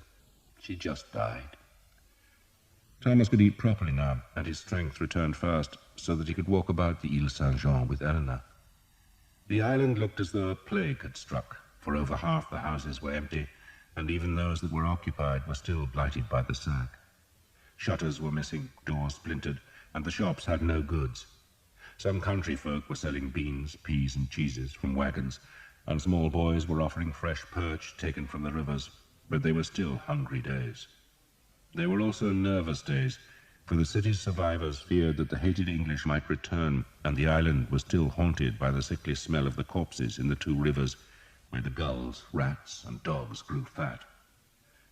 Eleanor hated walking about the city, preferring to go south into the countryside, where blue dragonflies flew above water lilies in the streams that twisted between fields of overripe rye, barley, and wheat. "I love harvest time," she told Thomas. "We used to go into the fields and help." There would be little harvest this year, for there were no folk to cut the grain, and so the corn buntings were stripping the heads, and pigeons were squabbling over the leavings. "There should be a feast at harvest's end," Eleanor said wistfully. "We had a feast too," Thomas said, "and we used to hang corn dollies in the church." "Corn dollies?" He made her a little doll from straw. "We used to hang 13 of these above the altar," he told her, "one for Christ and one each for the apostles." He picked some cornflowers and gave them to Eleanor, who threaded them into her hair. It was very fair hair, like sunlit gold. They talked incessantly, and one day Thomas asked her again about the lance, and this time Eleanor nodded. "I lied to you," she said, "because he did have it, but it was stolen."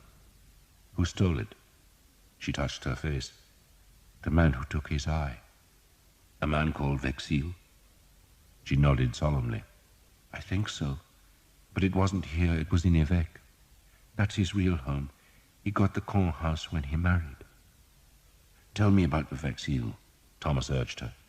"I know nothing of them," Eleanor said, and he believed her. They were sitting by a stream where 2 swans floated and a heron stalked frogs in a reed bed.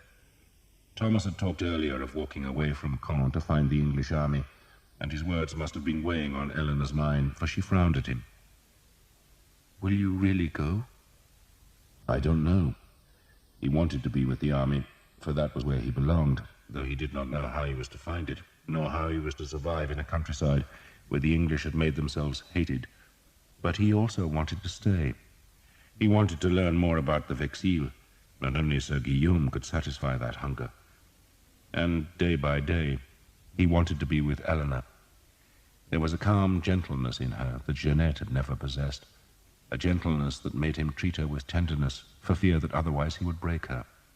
He never tired of watching her long face, with its slightly hollow cheeks and bony nose and big eyes. She was embarrassed by his scrutiny, but did not tell him to stop. "Sir Guillaume," she told him, "tells me I look like my mother, but I don't remember her very well." Sir Guillaume came back to Caen with a dozen men-at-arms, whom he had hired in northern Alençon.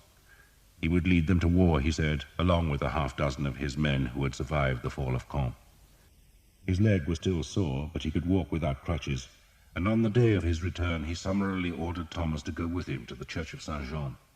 Eleanor, working in the kitchen, joined them as they left the house, and Sir Guillaume did not forbid her to come.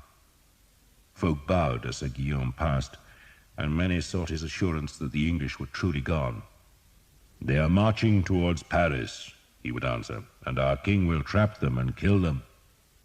"You think so?" Thomas asked, after one such assurance. "I pray so," Sir Guillaume growled. "That's what the king is for, isn't it? To protect his people. And God knows we need protection. I'm told that if you climb that tower," he nodded towards the church of Saint-Jean, that was their destination, "you can see the smoke from the towns your army has burned. They are conducting a chevauchée." "Chevauchée?" Eleanor asked. Her father sighed. "A chevauchée, child, is when you march in a great line through your enemy's country and you burn, destroy, and break everything in your path. The object of such barbarity is to force your enemy to come out from his fortresses and fight. And I think our king will oblige the English. And the English bows," Thomas said, "will cut his army down like hay." Sir Guillaume looked angry at that, but then shrugged. "A marching army gets worn down," he said. "The horses go lame, the boots wear out, and the arrows run out. And you haven't seen the might of France, boy. For every knight of yours we have 6. You can shoot your arrows till your bows break, but we'll still have enough men left to kill you." He fished in a pouch hanging at his belt, and gave some small coins to the beggars at the churchyard gate, which lay close to the new grave where the 500 corpses had been buried. It was now a mound of raw earth dotted with dandelions, and it stank, for when the English had dug the grave, they had struck water not far beneath the surface, and so the pit was too shallow, and the earth covering was too thin to contain the corruption the grave concealed. Eleanor clapped a hand to her mouth, then hurried up the steps into the church, where the archers had auctioned the town's wives and daughters. The priests had thrice exorcised the church with prayers and holy water, but it still had a sad air, for the statues were broken and the windows shattered. Sir Guillaume genuflected towards the main altar, then led Thomas and Eleanor up a side aisle, where a painting on the lime-washed wall showed St. John escaping from the cauldron of boiling oil that the Emperor Domitian had prepared for him. The saint was shown as an ethereal form, half smoke and half man, floating away in the air, while the Roman soldiers looked on in perplexity. Sir Guillaume approached a side altar, where he dropped to his knees beside a great black flagstone, and Thomas, to his surprise, saw that the Frenchman was weeping from his one eye. "I brought you here," Sir Guillaume said, "to teach you a lesson about your family." Thomas did not contradict him. He did not know that he was of exil, but the ale on the silver badge suggested he was. "Beneath that stone," Sir Guillaume said, "lies my wife and my 2 children, a boy and a girl. He was 6, she was 8, and their mother was 25 years old. The house here belonged to her father. He gave me his daughter as ransom for a boat I captured. It was mere piracy, not war, but I gained a good wife from it." The tears were flowing now, and he closed his eye. Eleanor stood beside him, a hand on his shoulder, while Thomas waited. "Do you know," Sir Guillaume asked after a while, "why we went to Hookton?" "We thought because the tide took you away from Poole." "No. We went to Hookton on purpose. I was paid to go there by a man who called himself the Harlequin." "Like Elke?" Thomas asked. "It is the same word, only he used the Italian form. A devil's soul laughing at God, and he even looked like you." Sir Guillaume crossed himself, then reached out to trace a finger down the edge of the stone. "We went to fetch a relic from the church. You knew that already, surely?" Thomas nodded. "And I have sworn to get it back." Sir Guillaume seemed to sneer at that ambition. "I thought it was all foolishness, but in those days I thought all life was foolishness. Why would some miserable church in an insignificant English village have a precious relic? But the Harlequin insisted he was right, and when we took the village, we found the relic." "The lance of St. George," Thomas said flatly. "The lance of St. George," Sir Guillaume agreed. "I had a contract with the Harlequin. He paid me a little money, and the balance was kept by a monk in the abbey here. He was a monk that everyone trusted, a scholar, a fierce man whom folks said would become a saint. But when we returned, I found that Brother Martin had fled, and he had taken the money with him. So I refused to give the lance to the Harlequin. 'Bring me 900 livres in good silver,' I told him, 'and the lance is yours.' But he would not pay. So I kept the lance. I kept it in Évêque, and the months passed, and I heard nothing, and I thought the lance had been forgotten. Then 2 years ago, in the spring, the Harlequin returned. He came with men-at-arms, and he captured the manor. He slaughtered everyone, and took the lance." Thomas stared at the black flagstone. "You lived?" "Scarcely," Sir Guillaume said. He hauled up his black jacket and showed a terrible scar on his belly. "They gave me 3 wounds," he went on. "1 to the head, 1 to the belly, and 1 to the leg. They told me the 1 to the head was because I was a fool with no brains. The 1 in the guts was a reward for my greed, and the 1 to the leg so I would limp down to hell. Then they left me to watch the corpses of my wife and children while I died. But I lived, thanks to Mordecai." He stood, wincing, as he put his weight onto his left leg. "I lived," he said grimly, "and I swore I would find the man who did that." He pointed at the flagstone and sent his soul screaming into the pit. "It took me a year to discover who he was, and you know how I did it? When he came to Évêque, he had his men's shield covered with black cloth, but I slashed the cloth of one with my sword and saw the Yale. So I asked men about the Yale. I asked them in Paris and Anjou, in Burgundy and the Dauphiné, and in the end I found my answer. And where did I find it? After asking the length and breadth of France, I found it here, in Caen. A man here knew the badge. The Harlequin is a man called Vexil. I do not know his first name. I do not know his rank. I just know he is a devil called Vexil. So the Vexil have the lance? They have. And the man who killed my family killed your father. Sir Guillaume looked ashamed for a brief instant. I killed your mother. I think I did anyway, but she attacked me and I was angry. He shrugged. But I did not kill your father. And in killing your mother, I did nothing more than you have done in Brittany. True, Thomas admitted. He looked into Sir Guillaume's eye and could feel no hatred for his mother's death. So we share an enemy, Thomas said. And that enemy, Sir Guillaume said, is the devil. He said it grimly, then crossed himself. Thomas suddenly felt cold, for he had found his enemy, and his enemy was Lucifer. That evening, Mordecai rubbed a salve into Thomas's neck. "It is almost healed, I think," he said, "and the pain will go, though perhaps a little will remain to remind you of how close you came to death." He sniffed the garden scents. "So, Sir Guillaume told you the story of his wife?" "Yes." "And you are related to the man who killed his wife?" "I don't know," Thomas said. "Truly I don't. But the Yale suggests I am." "And Sir Guillaume probably killed your mother, and the man who killed his wife killed your father, and Sir Simon Jekyll tried to kill you." Mordecai shook his head. "I nightly lament that I was not born a Christian. I could carry a weapon and join the sport." He handed Thomas a bottle. "Perform," he commanded. "And what, by the by, is a Yale?" "A heraldic beast," Thomas explained. The doctor sniffed.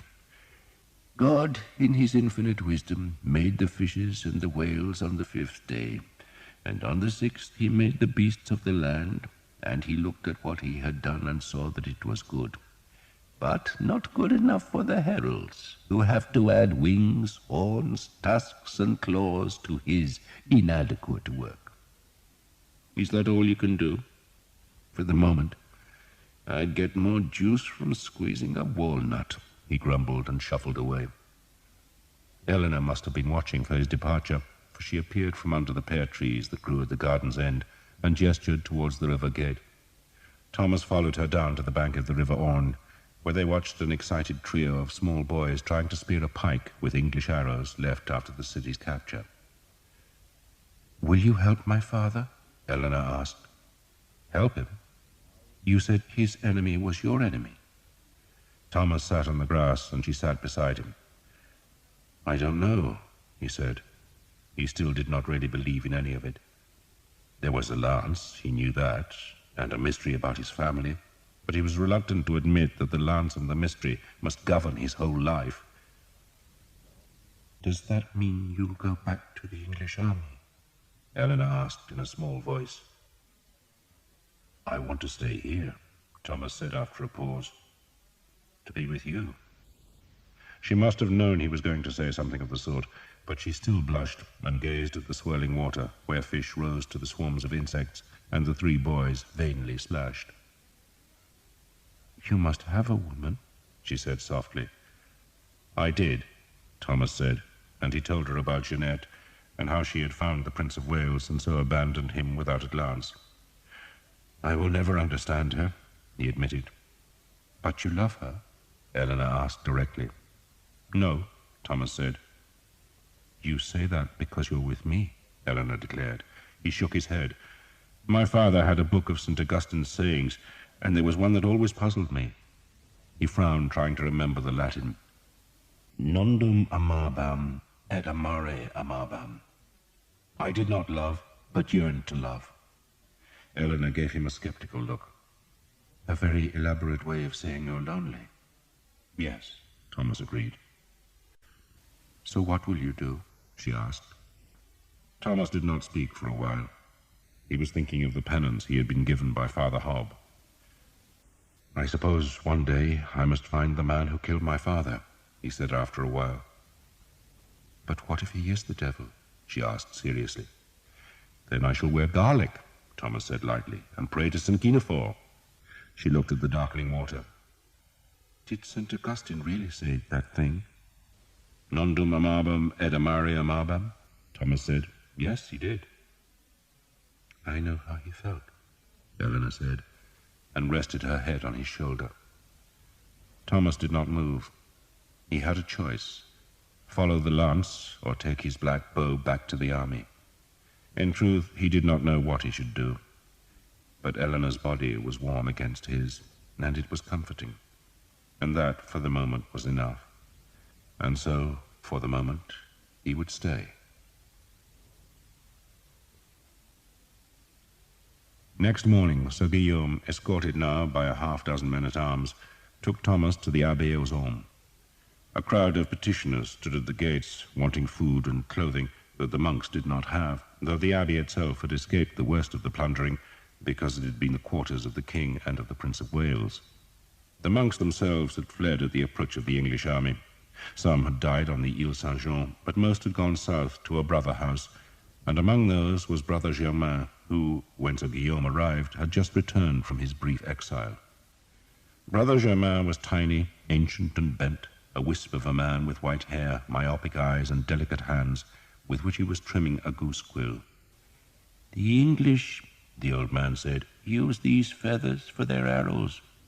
We use them for God's word." Brother Germain, Thomas was told, had been in charge of the monastery's scriptorium for more than 30 years. "In the course of copying books," the monk explained, "one discovers knowledge whether one wishes it or not. Most of it is quite useless, of course. How is Mordecai? He lives?" "He lives," Sir Guillaume said, "and sends you this." He put a clay pot sealed with wax on the sloping surface of the writing desk. The pot slid down until Brother Germain trapped it and pushed it into a pouch. "A salve," Sir Guillaume explained to Thomas, "for Brother Germain's joints." "Which ache," the monk said, "and only Mordecai can relieve them. 'Tis a pity he will burn in hell, but in heaven I am assured I shall need no ointments. Who is this?" He peered at Thomas. "A friend," Sir Guillaume said, "who brought me this." He was carrying Thomas's bow, which he now laid across the desk and tapped the silver plate. Brother Germain stooped to inspect the badge, and Thomas heard a sharp intake of breath. "The Yale," Brother Germain said. He pushed the bow away, then blew the scraps from his sharpened quill off the desk. "The beast was introduced by the heralds in the last century. Back then, of course, there was real scholarship in the world, not like today. I get young men from Paris whose heads are stuffed with wool, yet they claim to have doctorates." He took a sheet of scrap parchment from a shelf, laid it on the desk, and dipped his quill in a pot of vermilion ink. He let a glistening drop fall onto the parchment, and then, with the skill gained in a lifetime, drew the ink out of the drop in quick strokes. He hardly seemed to be taking notice of what he was doing, but Thomas, to his amazement, saw a Yale taking shape on the parchment. "The beast is said to be mythical," Brother Germain said, flicking the quill to make a tusk, "and maybe it is. Most heraldic beasts seem to be inventions. Who has seen a unicorn?" He put another drop of ink on the parchment, paused a heartbeat, then began on the beast's raised paws. "There is, however, a notion that the Yale exists in Ethiopia. I could not say, not having travelled east of Rouen, nor have I met any traveller who has been there, if indeed Ethiopia even exists." He frowned. "The Yale is mentioned by Pliny, however, which suggests it was known to the Romans, though God knows they were a credulous race. The beast is said to possess both horns and tusks, which seems extravagant, and is usually depicted as being silver with yellow spots. Alas, our pigments were stolen by the English, but they left us the vermilion, which I suppose was kind of them. It comes from cinnabar, I'm told. Is that a plant? Father Jacques, rest his soul, always claimed it grows in the Holy Land, and perhaps it does. Do I detect that you are limping, Sir Guillaume? A bastard English archer put an arrow in my leg, Sir Guillaume said, and I pray nightly that his soul will roast in hell. You should instead give thanks that he was inaccurate. Why do you bring me an English war bow, decorated with a Yale? Because I thought it would interest you, Sir Guillaume said, and because my young friend here, he touched Thomas's shoulder, wants to know about the Vexil. You would do much better to forget them, Brother Germain grumbled. He was perched on a tall chair and now peered about the room where a dozen young monks tidied the mess left by the monastery's English occupiers. Some of them chattered as they worked, provoking a frown from Brother Germain. "This is not calm marketplace," he snapped. "If you want to gossip, go to the lavatories. I wish I could. Ask Mordecai if he has an unguent for the bowels, would you?" He glowered about the room for an instant, then struggled to pick up the bow that he had propped against the desk. He looked intently at the Yale for an instant, then put the bow down. "There was always a rumor that a branch of the Vexil family went to England. This seems to confirm it." "Who are they?" Thomas asked. Brother Germain seemed irritated by the direct question, or perhaps the whole subject of the Vexil made him uncomfortable. "They were the rulers of Astarac," he said, "a county on the borders of Languedoc and the Agenais. And that, of course, should tell you all you need to know of them." "It tells me nothing," Thomas confessed. "Then you probably have a doctorate from Paris." The old man chuckled at this jest. "The Counts of Astarac, young man, were Cathars. Southern France was infested by that damned heresy, and Astarac was at the center of the evil." He made the sign of the cross with fingers deep stained by pigments. "Abere non potest," he said solemnly, "Deum patrem qui ecclesiam non habet matrem." "St. Cyprian," Thomas said, "he cannot have God as his father who does not have the church as his mother." "I see you are not from Paris after all," Brother Germain said. "The Cathars rejected the church, looking for salvation within their own dark souls. What would become of the church if we all did that, if we all pursued our own whims? If God is within us, then we need no church and no Holy Father to lead us to his mercy, and that notion is the most pernicious of heresies. And where did it lead the Cathars? To a life of dissipation, of fleshly lust, of pride, and of perversion. They denied the divinity of Christ." Brother Germain made the sign of the cross again. "And the Vexil were Cathars?" Sir Guillaume prompted the old man. "I suspect they were devil worshippers," Brother Germain retorted. "But certainly the Counts of Astarac protected the Cathars, they and a dozen other lords. They were called the Dark Lords, and very few of them were perfects. The perfects were the sect leaders, the heresiarchs, and they abstained from wine, intercourse, and meat, and no Vexil would willingly abandon those three joys. But the Cathars allowed such sinners to be among their ranks, and promised them the joys of heaven if they recanted before their deaths. The Dark Lords liked such a promise, and when the heresy was assailed by the church, they fought bitterly." He shook his head. "This was 100 years ago. The Holy Father and the King of France destroyed the Cathars, and Astarac was one of the last fortresses to fall. The fight was dreadful, the dead innumerable, but the heresiarchs and the Dark Lords were finally scotched." "Yet some escaped," Sir Guillaume suggested gently. Brother Germain was silent for a while, gazing at the drying vermilion ink. "There was a story," he said, "that some of the Cathar lords did survive, and that they took their riches to countries all across Europe. There is even a rumor that the heresy yet survives, hidden in the lands where Burgundy and the Italian states meet." He made the sign of the cross. "I think a part of the Vexil family went to England to hide there, for it was in England, Sir Guillaume, that you found the lance of St. George." "Vexil," He said the name thoughtfully. It derives, of course, from vexillaire, a standard-bearer, and it is said that an early vexil discovered the lance while on the Crusades, and thereafter carried it as a standard. It was certainly a symbol of power in those old days. Myself, I am skeptical of these relics.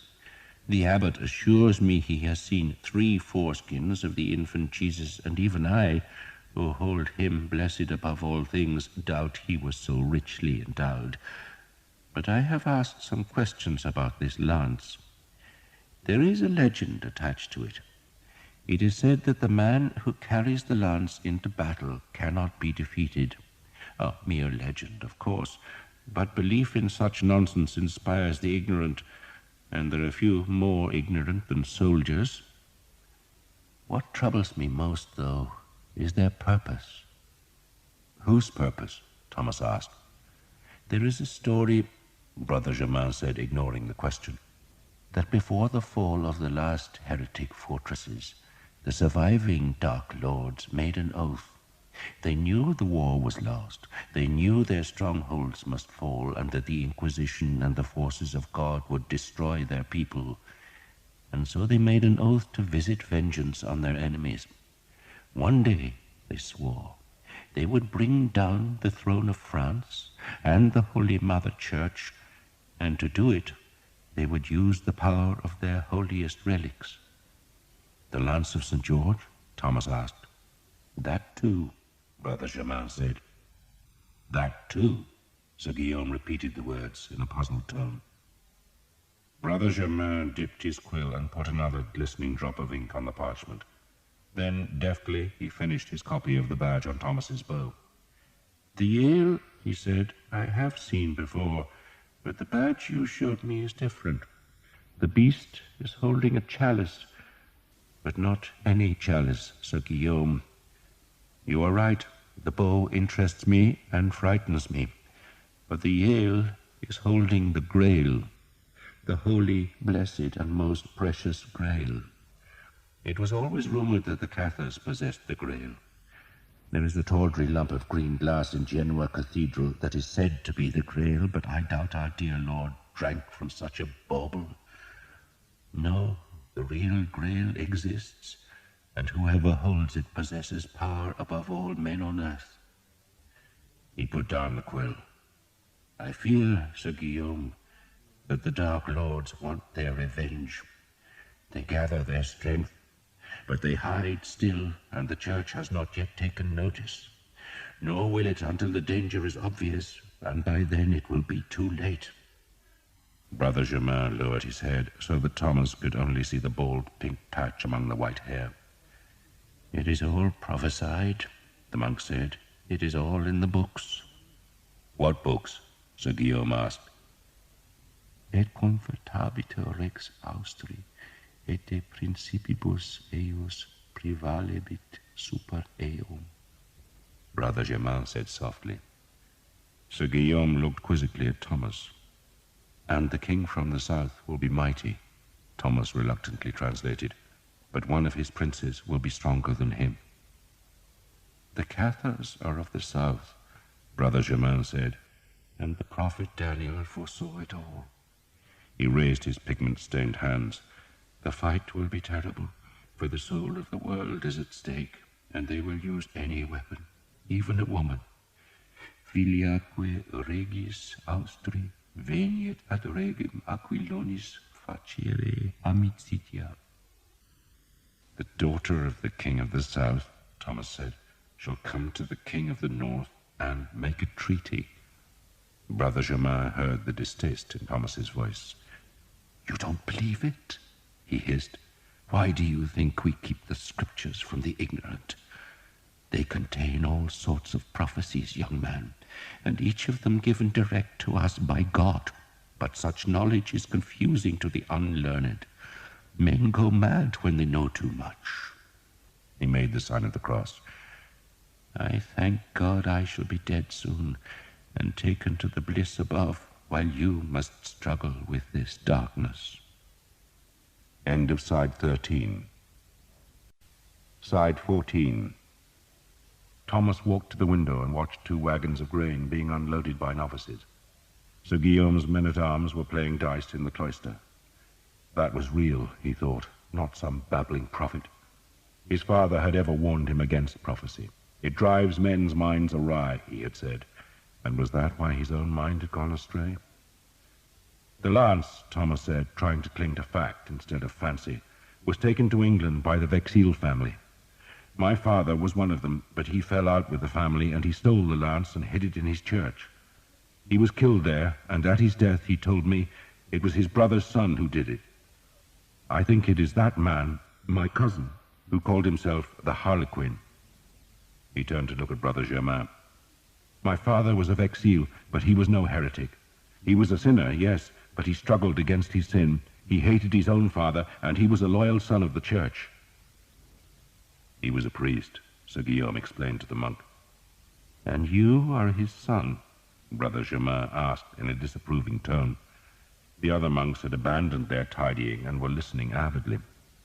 I am a priest's son, Thomas said, and a good Christian.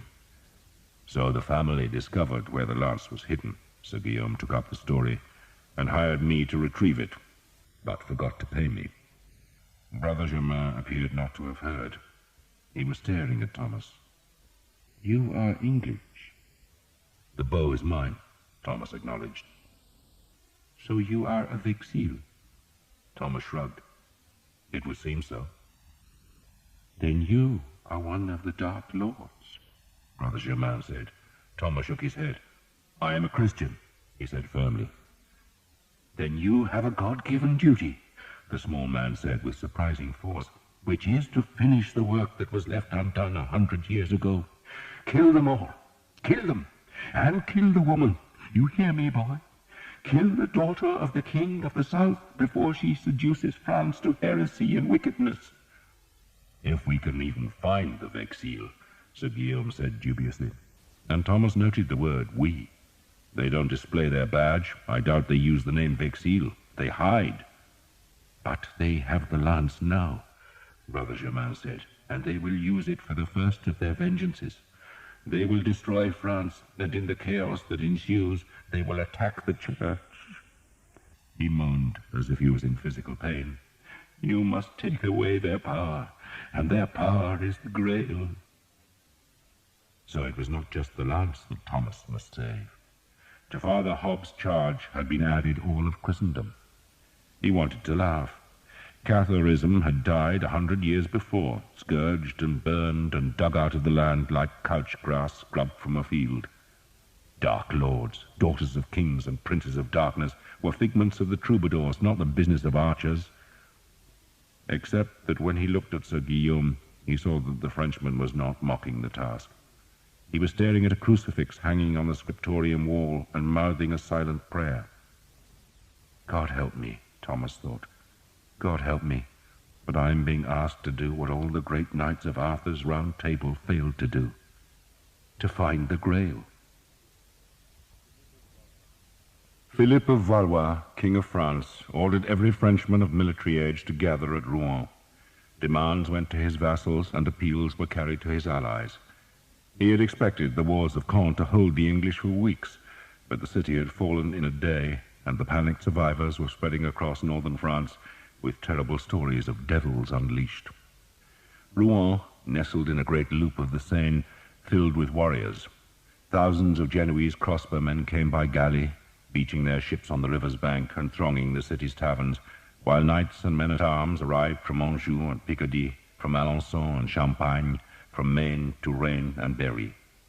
Every blacksmith's shop became an armory, every house a barracks, and every tavern a brothel. More men arrived until the city could scarce contain them, and tents had to be set up in the fields south of the city. Wagons crossed the bridge, loaded with hay and newly harvested grain from the rich farmlands north of the river, while from the Seine's southern bank came rumors. The English had taken Évreux, or perhaps it was Bernay. Smoke had been seen at Lisieux, and archers were swarming through the forest of Breton. A nun in Louviers had a dream in which the dragon killed St. George. King Philip ordered the woman brought to Rouen, but she had a hare lip, a hunchback, and a stammer, and when she was presented to the king, she proved unable to recount the dream, let alone confide God's strategy to His Majesty. She just shuddered and wept, and the king dismissed her angrily, but took consolation from the bishop's astrologer, who said Mars was in the ascendant, and that meant victory was certain. Rumor said the English were marching on Paris. Then another rumor claimed they were going south to protect their territories in Gascony. It was said that every person in Caen had died, that the castle was rubble. Then a story went about that the English themselves were dying of a sickness. King Philip, ever a nervous man, became petulant, demanding news, but his advisers persuaded their irritable master that wherever the English were, they must eventually starve if they were kept south of the great river Seine that twisted like a snake from Paris to the sea. Edward's men were wasting the land, so needed to keep moving if they were to find food, and if the Seine was blocked, then they could not go north towards the harbours on the Channel coast where they might expect supplies from England. They use arrows like a woman uses money, Charles, the Count of Alençon, and the king's younger brother, advised Philip, but they cannot fetch their arrows from France. They are brought to them by sea, and the further they go from the sea, the greater their problems. So if the English were kept south of the Seine, then they must eventually fight or make an ignominious retreat to Normandy. What of Paris? Paris, what of Paris? The king demanded. Paris will not fall, the count assured his brother. The city lay north of the Seine, so the English would need to cross the river and assault the largest ramparts in Christendom, and all the while the garrison would be showering them with crossbow bolts and the missiles from the hundreds of small iron guns that had been mounted on the city walls. Maybe they will go south, Philip worried, to Gascony. If they march to Gascony, the count said, then they will have no boots by the time they arrive, and their arrow store will be gone. Let us pray they do go to Gascony, but above all things, pray they do not reach the Seine's northern bank. For if the English crossed the Seine, they would go to the nearest Channel port to receive reinforcements and supplies, and by now the count knew the English would be needing supplies. A marching army tired itself, its men became sick and its horses lame. An army that marched too long would eventually wear out, like a tired crossbow.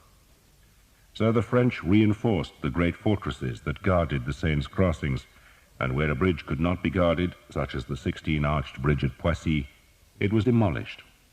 100 men with sledgehammers broke down the parapets and hammered the stonework of the arches into the river to leave the 15 stumps of the broken piers studding the Seine like the stepping stones of a giant, while Poissy itself, which lay south of the Seine and was reckoned indefensible, was abandoned and its people evacuated to Paris.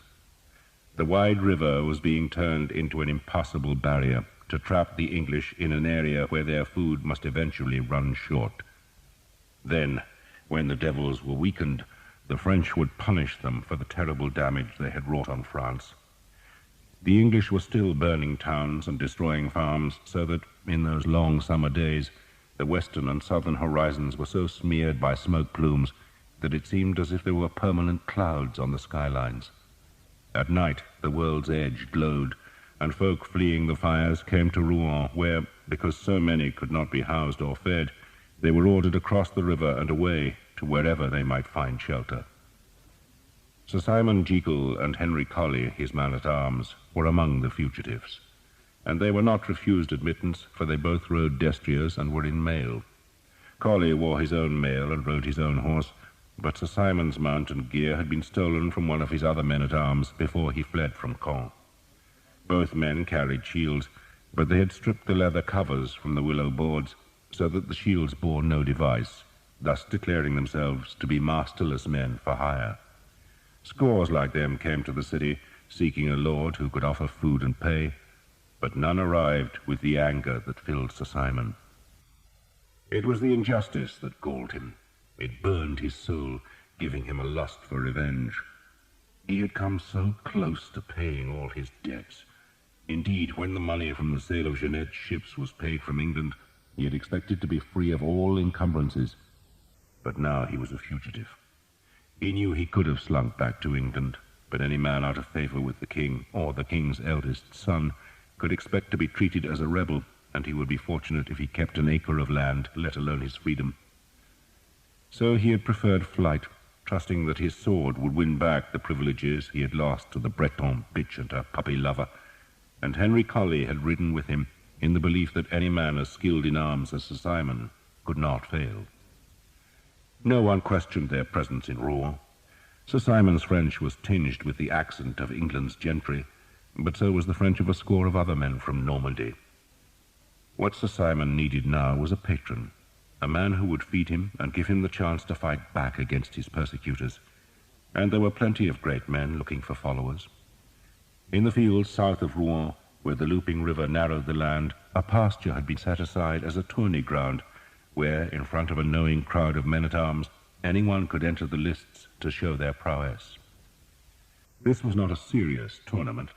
The swords were blunt and lances were tipped with wooden blocks, but rather it was a chance for masterless men to show their prowess with weapons, and a score of knights, the champions of dukes, counts, viscounts, and mere lords, were the judges. Dozens of hopeful men were entering the lists, and any horseman who could last more than a few minutes against the well-mounted and superbly armed champions was sure to find a place in the entourage of a great nobleman. Sir Simon, on his stolen horse and with his ancient, battered sword, was one of the least impressive men to ride into the pasture.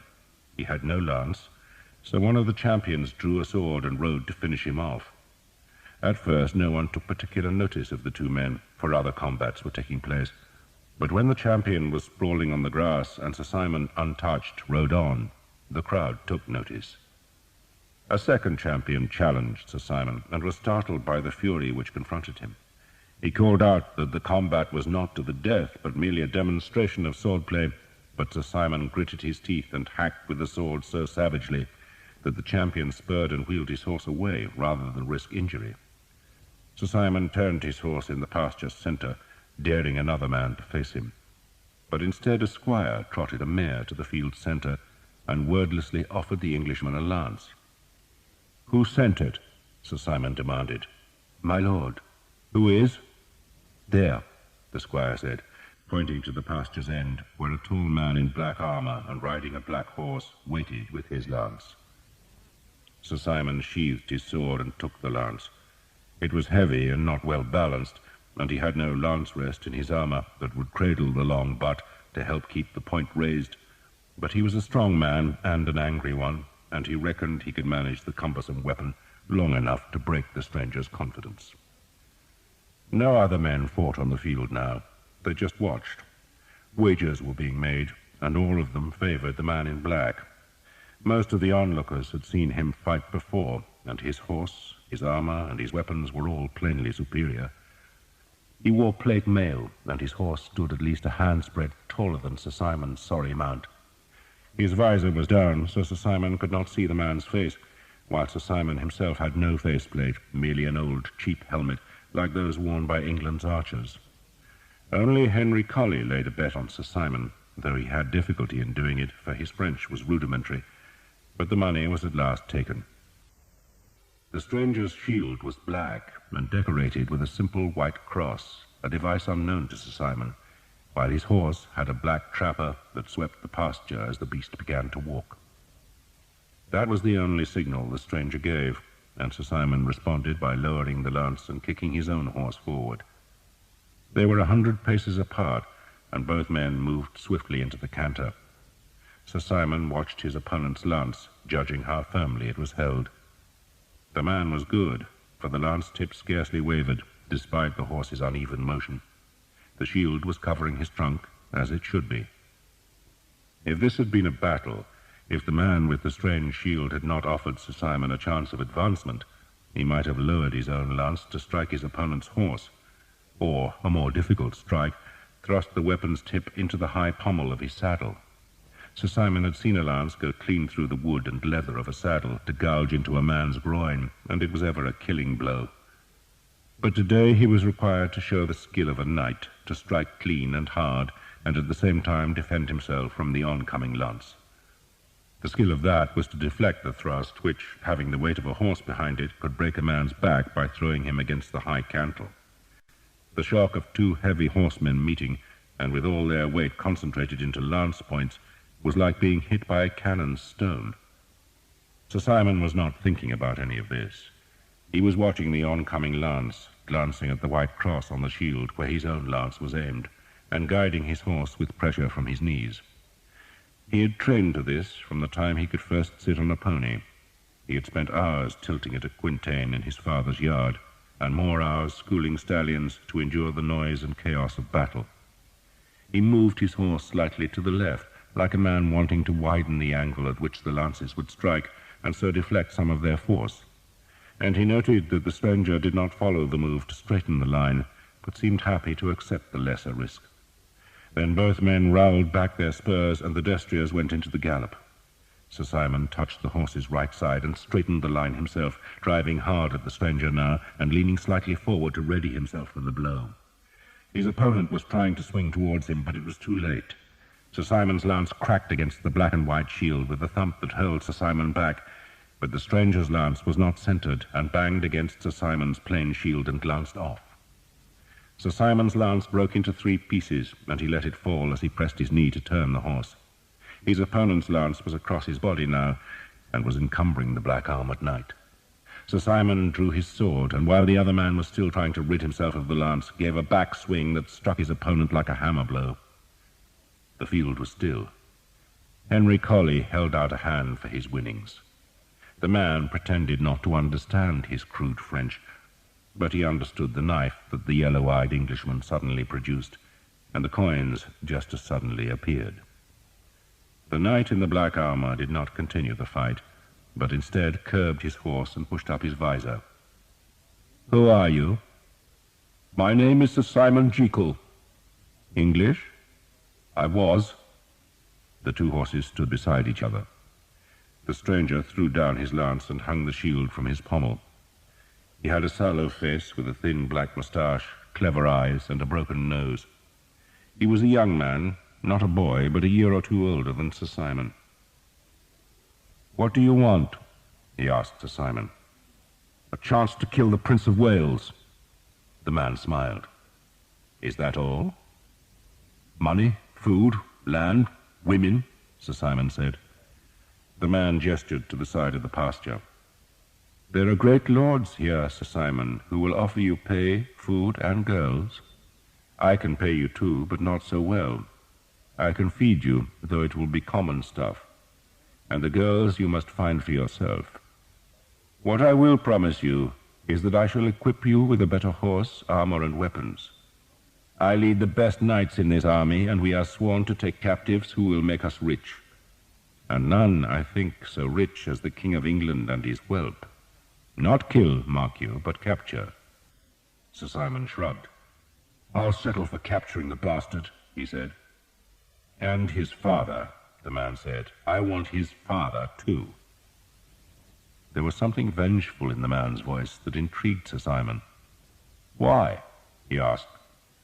"My family lived in England," the man said, "but when this king took power, we supported his mother." "So you lost your land?" Sir Simon asked. He was too young to remember the turmoil of those times, when the king's mother had tried to keep power for herself and for her lover, and the young Edward had struggled to break free. Young Edward had won, and some of his old enemies had not forgotten. "We lost everything," the man said, "but we shall get it back. Will you help?" Sir Simon hesitated, wondering whether he would not do better with a wealthier lord, but he was intrigued by the man's calmness and by his determination to tear the heart out of England. "Who are you?" he asked. "I am sometimes called the Harlequin," the man said. The name meant nothing to Sir Simon. "And you employ only the best?" he asked. "I told you so." "Then you had best employ me," Sir Simon said, "with my man." He nodded towards Henry Colley. "Good," the Harlequin said. And so Sir Simon had a new master, and the King of France had gathered an army. The great lords, Alençon, John of Hainault, Aumale, the Count of Blois, who was brother to the aspiring Duke of Brittany, the Duke of Lorraine, the Count of Sancerre, all were in Rouen, with their vast retinues of heavily armored men. The army's numbers became so large that men could not count the ranks, but clerks reckoned there were at least 8,000 men-at-arms and 5,000 crossbowmen in Rouen, and that meant that Philip of Valois' army already outnumbered Edward of England's forces, and still more men were coming. John, Count of Luxembourg and King of Bohemia, a friend of Philip of France, was bringing his formidable knights. The King of Majorca came with his famed lances, and the Duke of Normandy was ordered to abandon the siege of an English fortress in the south and bring his army north. The priests blessed the soldiers and promised them that God would recognize the virtue of France's cause and crush the English mercilessly. The army could not be fed in Rouen, so at last it crossed the bridge to the north bank of the Seine, leaving a formidable garrison behind to guard the river crossing. Once out of the city and on the long roads stretching through the newly harvested fields, men could dimly comprehend just how vast their army was. It stretched for miles in long columns of armed men, troops of horsemen, battalions of crossbowmen, and trailing behind the innumerable host of infantry, armed with axes, billhooks, and spears. This was the might of France, and France's friends had rallied to the cause. There was a troop of knights from Scotland, big, savage-looking men who nourished a rare hatred of the English. There were mercenaries from Germany and Italy, and there were knights whose names had become famous in Christendom's tournaments, the elegant killers who had become rich in the sport of war. The French knights spoke not just of defeating Edward of England, but of carrying the war to his kingdom, foreseeing earldoms in Essex and dukedoms in Devonshire. The Bishop of Meaux encouraged his cook to think of a recipe for archers' fingers, a daube, perhaps, seasoned with thyme. He would, the bishop insisted, force the dish down Edward of England's throat.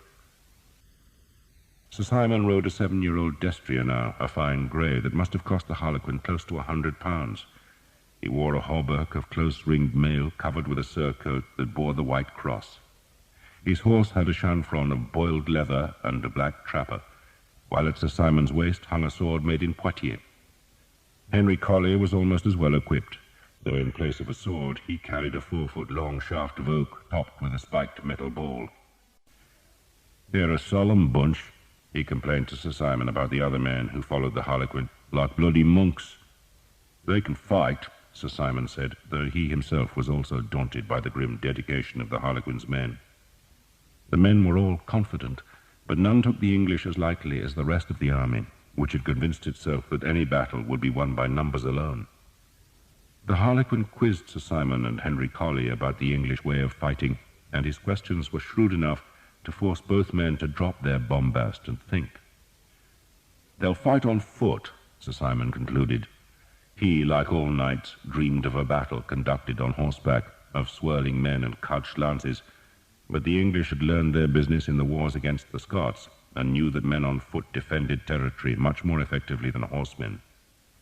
"Even the knights will fight on foot," Sir Simon forecast, "and for every man-at-arms they'll have 2 or 3 archers. Those are the bastards to watch." The Harlequin nodded. "But how do we defeat the archers?" "Let them run out of arrows," Sir Simon said. "They must eventually. So let every hothead in the army attack, then wait till the arrow bags are empty. Then you'll get your revenge." "It is more than revenge I want," the Harlequin said quietly. "What?" The Harlequin, a handsome man, smiled at Sir Simon, though there was no warmth in the smile. "Power," he answered very calmly. "With power, Sir Simon, comes privilege, and with privilege, wealth. What are kings," he asked, "but men who have risen high? So we shall rise too, and use the defeat of kings as the rungs of our ladder." Such talk impressed Sir Simon, though he did not wholly understand it. It seemed to him that the Harlequin was a man of high fancies, but that did not matter, because he was also unswervingly dedicated to the defeat of men who were Sir Simon's enemies. Sir Simon daydreamed of the battle. He saw the English prince's frightened face, heard his scream, and revelled in the thought of taking the insolent whelp prisoner. Jeanette, too. The Harlequin could be as secretive and subtle as he wished, so long as he led Sir Simon to those simple desires. And so the French army marched, and still it grew, as men came from the outlying parts of the kingdom and from the vassal states beyond France's frontiers. It marched to seal off the Seine, and so trap the English, and its confidence soared when it was learned that the king had made his pilgrimage to the Abbey of Saint-Denis to fetch the oriflamme. It was France's most sacred symbol, a scarlet banner kept by the Benedictines in the abbey where the kings of France lay entombed, and every man knew that when the oriflamme was unfurled, no quarter would be given. It was said to have been carried by Charlemagne himself, and its silk was red as blood, promising carnage to the enemies of France. The English had come to fight, the oriflamme had been released, and the dance of the armies had begun. Sir Guillaume gave Thomas a linen shirt, a good mail coat, a leather-lined helmet, and a sword. "It's old but good," he said of the sword, "a cutter rather than a piercer." He provided Thomas with a horse, a saddle, a bridle, and gave him money. Thomas tried to refuse the last gift, but Sir Guillaume brushed his protest aside. "You've taken what you wanted from me. I might as well give you the rest." "Taken?" Thomas was puzzled, even hurt by the accusation. "Eleanor." "I've not taken her," Thomas protested. Sir Guillaume's ravaged face broke into a grin. "You will, boy," he said. "You will." They rode next day, going eastwards in the wake of the English army that was now far off. News had come to Caen of burned towns, but no one knew where the enemy had gone, and so Sir Guillaume planned to lead his 12 men-at-arms, his squire and his servant to Paris. "Someone will know where the king is," he said. "And you, Thomas, what will you do?" Thomas had been wondering the same ever since he woke to the light in Sir Guillaume's house, but now he must make the decision, and to his surprise there was no conflict at all. "I shall go to my king," he said. "And what of this Sir Simon? What if he hangs you again?" "I have the Earl of Northampton's protection," Thomas said, though he reflected it had not worked before. "And what of Eleanor?" Sir Guillaume turned to look at his daughter, who, to Thomas's surprise, had accompanied them. Her father had given her a small palfrey, and, unused to riding, she sat at saddle awkwardly, clutching the high pommel. She did not know why her father had let her come, suggesting to Thomas that perhaps he wanted her to be his cook. The question made Thomas blush. He knew he could not fight against his own friends, but nor did he want to leave Eleanor. "I shall come looking for her," told Sir Guillaume. "If you still live," the Frenchman growled. "Why don't you fight for me?" "Because I'm English," Sir Guillaume sneered. "You're Catholic, you're French, you're from Languedoc. Who knows what you are? You're a priest's son, a mongrel bastard of heretic stock." "I'm English," Thomas said. "You're a Christian," Sir Guillaume retorted, "and God has given you and me a duty. How are you to fulfill that duty by joining Edward's army?" Thomas did not answer at once. Had God given him a duty? If so, he did not want to accept it, for acceptance meant believing in the legends of the Vexil. Thomas, in the evening after he had met Brother Germain, had talked with Mordecai in Sir Guillaume's garden, asking the old man if he had ever read the book of Daniel. Mordecai had sighed, as if he found the question wearisome. "Years ago," he'd said, "many years ago. It is part of the Ketuvim, the writings that all Jewish youths must read." "Why?" "He's a prophet, yes? He tells the future." "Dear me," Mordecai had said, sitting on the bench and dragging his thin fingers through his forked beard. "You Christians," he had said, "insist that prophets tell the future, but that wasn't really what they did at all. They warned Israel. They told us that we would be visited by death, destruction, and horror if we did not mend our ways. They were preachers, Thomas, just preachers, though God knows they were right about the death, destruction, and horror. As for Daniel, he is very strange, very strange. He had a head filled with dreams and visions. He was drunk on God, that one."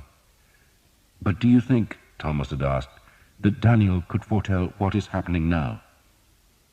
Mordecai had frowned. "If God wished him to, yes, but why should God wish that? And I assume, Thomas, that you think Daniel might foretell what happens here and now in France, and what possible interest could that hold for the God of Israel? The Ketuvim are full of fancy, vision, and mystery, and you Christians see more in them than we ever did."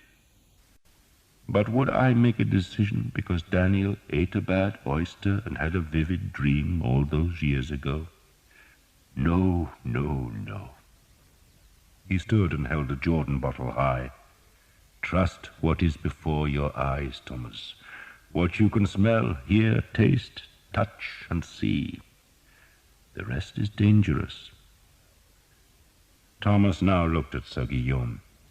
He had come to like the Frenchman, whose battle-hardened exterior hid a wealth of kindness, and Thomas knew he was in love with the Frenchman's daughter, but even so, he had a greater loyalty. "I cannot fight against England," he said, "any more than you would carry a lance against King Philip." Sir Guillaume dismissed that with a shrug. "Then fight against the Vexil." But Thomas could not smell, hear, taste, touch, or see the Vexil. He did not believe the King of the South would send his daughter to the north. He did not believe the Holy Grail was hidden in some heretic's fastness. He believed in the strength of a yew bow, the tension of a hemp cord, and the power of a white-feathered arrow to kill the king's enemies.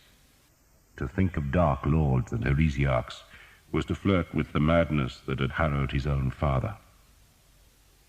"If I find the man who killed my father," he evaded Sir Guillaume's demand, "then I will kill him." "But you will not search for him?" "Where do I look? Where do you look?" Thomas asked, then offered his own answer. "If the Vexil really still exist, if they truly want to destroy France, then where would they begin? In England's army. So I shall look for them there." That answer was an evasion, but it half convinced Sir Guillaume, who grudgingly conceded that the Vexil might indeed take their forces to Edward of England. That night they sheltered in the scorched remains of a farm, where they gathered about a small fire, on which they roasted the hind legs of a boar that Thomas had shot. The men-at-arms treated Thomas warily. He was, after all, one of the hated English archers, whose bows could pierce even plate mail. If he had not been Sir Guillaume's friend, they would have wanted to slice off his string fingers in revenge for the pain that the white-fledged arrows had given to the horsemen of France, but instead they treated him with a distant curiosity. After the meal, Sir Guillaume gestured to Eleanor and Thomas that they should both accompany him outside.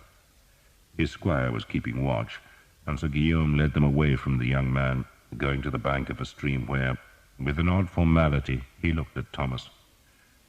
"So you will leave us," he said, "and fight for Edward of England?" "Yes." "But if you see my enemy, if you see the lance, what will you do?" "Kill him," Thomas said. Eleanor stood slightly apart, watching and listening. "He will not be alone," Sir Guillaume warned. "But you assure me he is your enemy?" "I swear it," Thomas said, puzzled that the question even needed to be asked.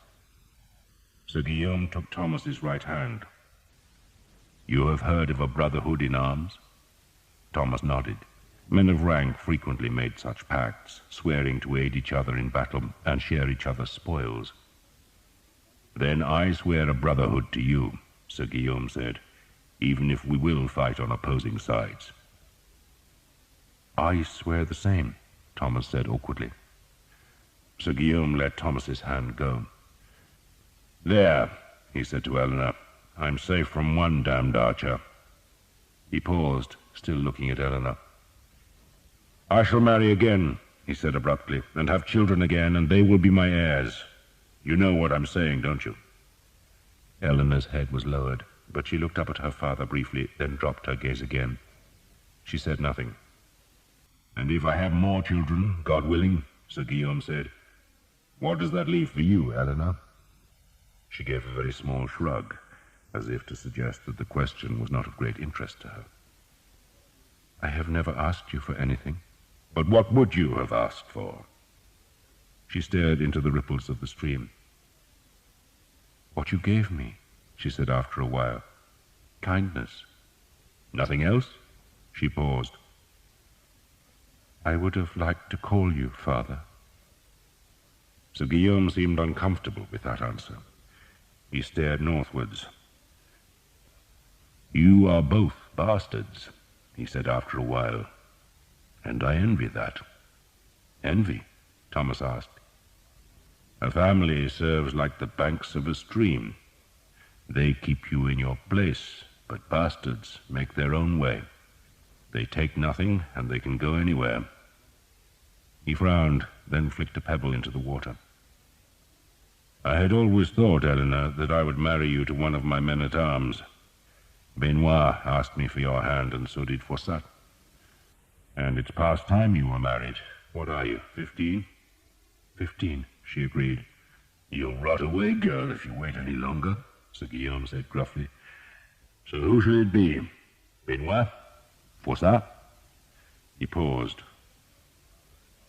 Or would you prefer Thomas? Eleanor said nothing, and Thomas, embarrassed, kept silent. You want her? Sir Guillaume asked him brutally. Yes. Eleanor? She looked at Thomas, then back to the stream. Yes, she said simply. The horse, the mail, the sword, and the money, Sir Guillaume said to Thomas, are my bastard daughter's dowry. Look after her, or else become my enemy again. He turned away. Sir Guillaume, Thomas asked. The Frenchman turned back. When you went to Hookton, Thomas went on, wondering why he asked the question now, you took a dark-haired girl prisoner. She was pregnant. Her name was Jane. Sir Guillaume nodded. She married one of my men, then died in childbirth, the child too. Why? He frowned. Was the child yours? She was a friend. Thomas evaded the question. She was a pretty friend, Sir Guillaume said. I remember that. And when she died, we had 12 masses said for her English soul. Thank you. Sir Guillaume looked from Thomas to Eleanor, then back to Thomas. A good night for sleeping under the stars, he said, and we shall leave at dawn. He walked away. Thomas and Eleanor sat by the stream. The sky was still not wholly dark, but had a luminous quality, like the glow of a candle behind horn. An otter slid down the far side of the stream, its fur glistening where it showed above the water. It raised its head, looked briefly at Thomas, then dived out of sight to leave a trickle of silver bubbles breaking the dark surface. Eleanor broke the silence, speaking the only English word she knew. I am an archer's woman, she said. Thomas smiled. Yes, he said. And in the morning they rode on, and next evening they saw the smear of smoke on the northern horizon, and knew it was a sign that the English army was going about its business. They parted in the next dawn.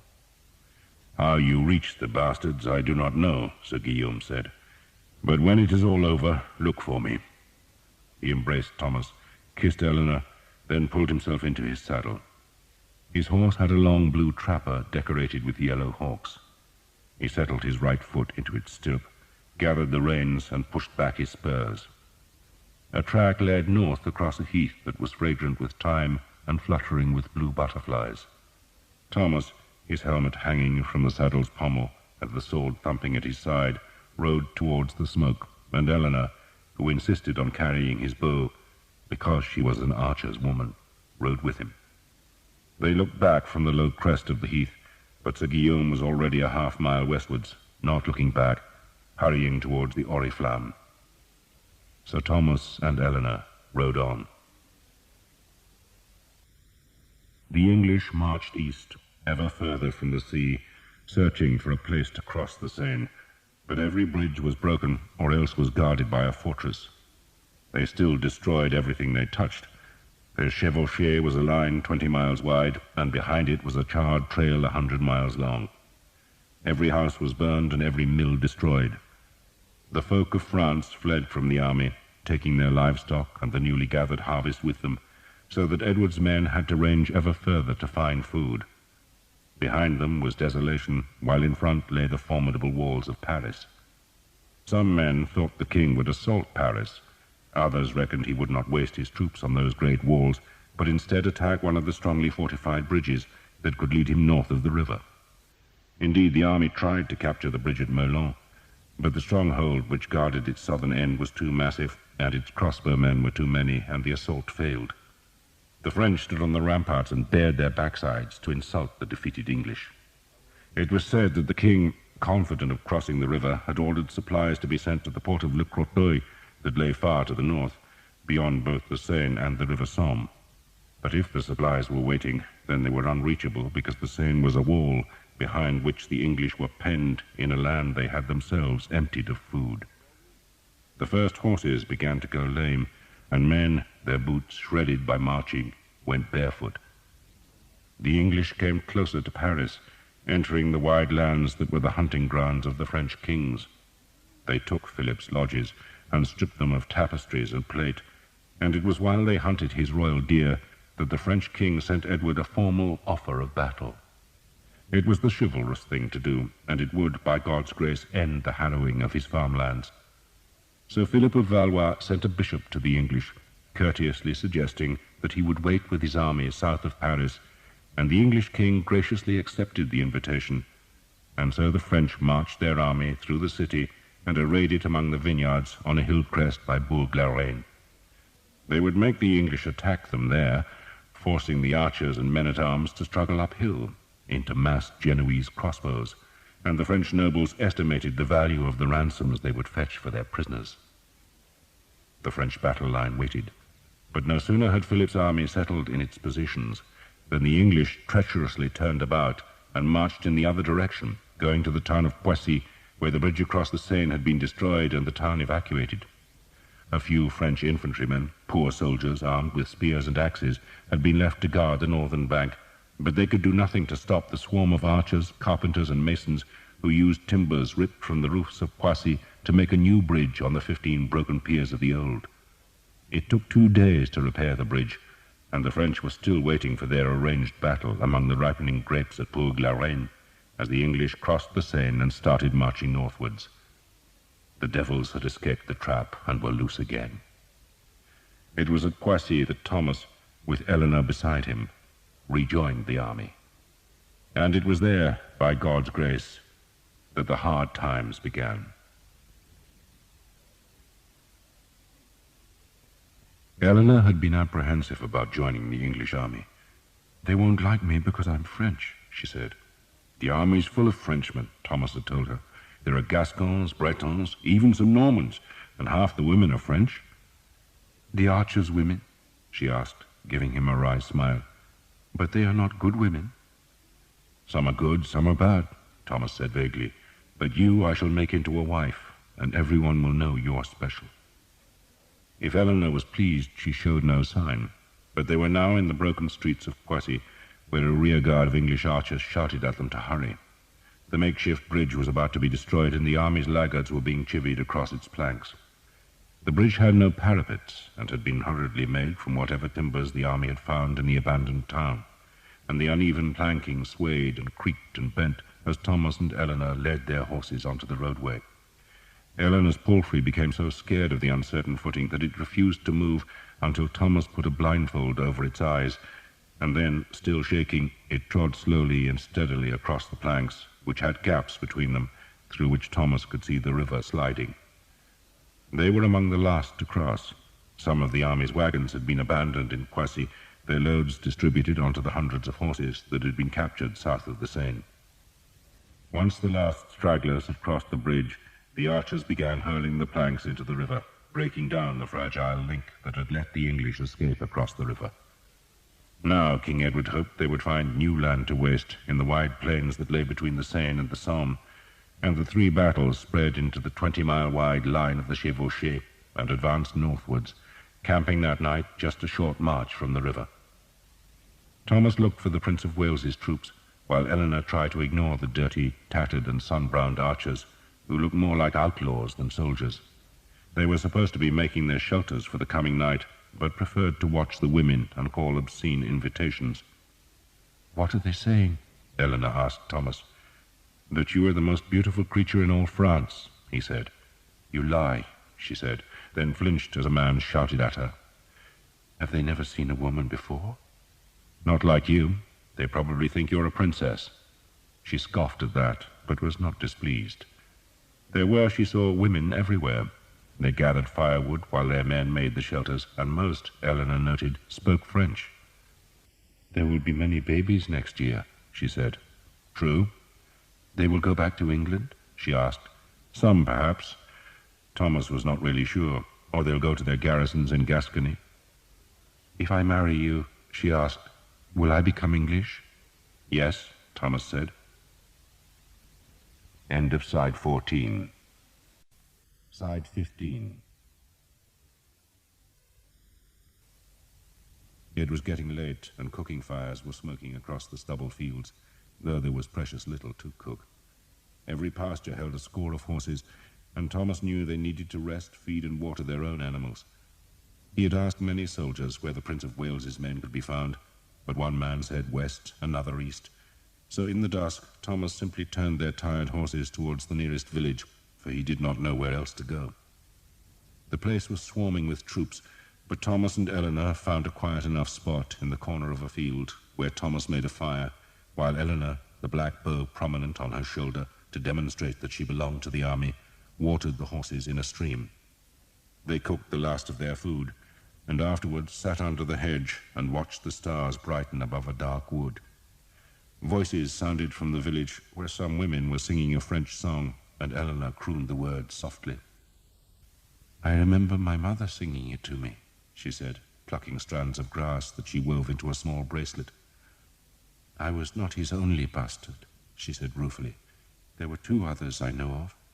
One died when she was very small, and the other is now a soldier. He's your brother? Half-brother. She shrugged. I don't know him. He went away. She put the bracelet on her thin wrist. Why do you wear a dog's paw? She asked. Because I'm a fool, he said, and mock God.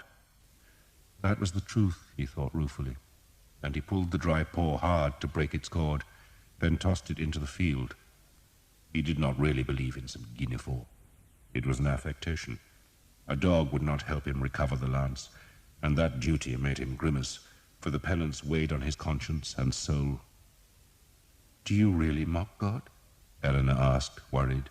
No, but we jest about the things we fear. And you fear God? Of course, Thomas said, then stiffened because there had been a rustle in the hedge behind him, and a cold blade was suddenly pressed against the back of his neck. The metal felt very sharp. What we should do, a voice said, is hang the bastard properly and take his woman. She's pretty. She's pretty, another man agreed, but he ain't good for anything. You bastards, Thomas said, turning to stare into 2 grinning faces. It was Jake and Sam. He did not believe it at first, just gazed for a while. It is you. What are you doing here? Jake slashed at the hedge with his billhook, pushed through, and gave Eleanor what he thought was a reassuring grin, though with his scarred face and crossed eyes, he looked like something from a nightmare. Charlie Bloy got his face smacked, Jake said, so Will brought us here to give the King of France a bloody nose. She your woman? She's the Queen of bloody Sheba, Thomas said. And the Countess is humping the Prince, I hear. Jake grinned. Will saw you earlier, only you didn't see us. Got your nose in the air. We heard you were dead. I nearly was. Will wants to see you. The thought of Will Skeet, of Jake and Sam, came as a vast relief to Thomas, for such men lived in a world far removed from dire prophecies, stolen lances, and dark lords. He told Eleanor these men were his friends, his best friends, and that she could trust them, though she looked alarmed at the ironic cheer which greeted Thomas when they ducked into the village tavern. The archers put their hands at their throats and contorted their faces to imitate a hanged man, while Will Skeet shook his head in mock despair. God's belly, he said, but they can't even hang you properly. He looked at Eleanor. Another countess. The daughter of Sir Guillaume d'Evêque, Knight of the Sea and of the Land, Thomas said, and she's called Eleanor. Yours, Skeet said. We shall marry. Bloody hellfire, Skeet said. You're still daft as a carrot.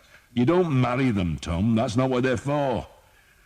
Still, she ain't a bad looker, is she? He courteously made space for Eleanor on the bench. There wasn't much ale, he went on, so we drank it all. He looked about the tavern. It was so bare there was not even a bunch of herbs hanging from the rafters. Bastards cleaned up before they left, he said sourly, and there's about as much plunder here as you'd get hairs off a bald man. What happened in Brittany? Thomas asked. Will shrugged. Naught to do with us. Duke Charles led his men into our territory and trapped Tommy Dugdale on the hilltop. 3,000 of them and 300 with Tommy, and at the end of the day Duke Charles was running like a scalded hare. Arrows, boy, arrows.